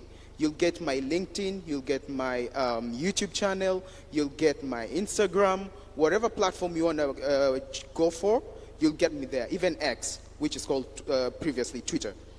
Even X, you can get me there. I post a lot of awareness sessions and different information about cyber threats, cyber attacks, etc. So as in the information security space, what we say, the weakest link to information security is usually the people. So don't be the weakest link. So that will be the first step towards creating a cyber-safe community and country at large. Thank you. Thank you very much. Thank you very much, my participants. Thank you very much, my panelists. And I think we have had, I don't know who had put together the panelists, but we have talked about security, we've talked about privacy, reliability, and transparency. And I know I've taken 15 minutes more, and before my brother Innocent checks me out, I would like to thank Dr. Nkundwe for letting me be a moderator in this session, and also thank my panelists for being good panelists. Actually, we did not practice this. I didn't know my panelists until today at 11, so you did a good job. A round of applause for my panelists, please, and thank you very much to all. Thank you very much, Ken. Another round of applause for the moderator. This was an interesting session, I suppose. I can see all of you were seated here. Nobody slumbered. Nobody went to sleep, apart from only one person who I saw going a little bit away, but he came back. So another round of applause for ourselves for a good listening skills we demonstrated. So Kenny, with your team for a photo session. And while the photo is being taken, somebody has forgotten his phone somewhere. Don't be afraid to take this. The cyber security guys, them charter people cannot hack this one. So please come and collect your phone for someone who has forgotten it. And we have come to the end of day 3 and day 1 official opening session. I have a few announcements. Tomorrow we begins at 7 sharp for breakfast, 7 to 8:30 for breakfast, and the first session will start at 8:30 sharp. Please make sure you collect your card, and this card is not just a card for your lunches and dinners. No, this is like a credit card or a debit card. I just paid my ticket for on Friday's game. It's called the African League, where the big boys are playing, not the Utopolo ones. The big boys are playing. So I just paid my ticket with this, but you have to put money in. It's not. It doesn't come without money. It's just like an NMB credit card or debit card. So you have to put money in, and this is a smart card. So please collect yours, and you can use it even to purchase things online. Without further much ado, it was a good day. Thank you very much for staying until this time. Have a good evening. For those who are coming out of Dar es Salaam and you need to be shown around, please, I'm available, especially for the, yes, you get me. Thank you. Have a good evening. Asante sana DG.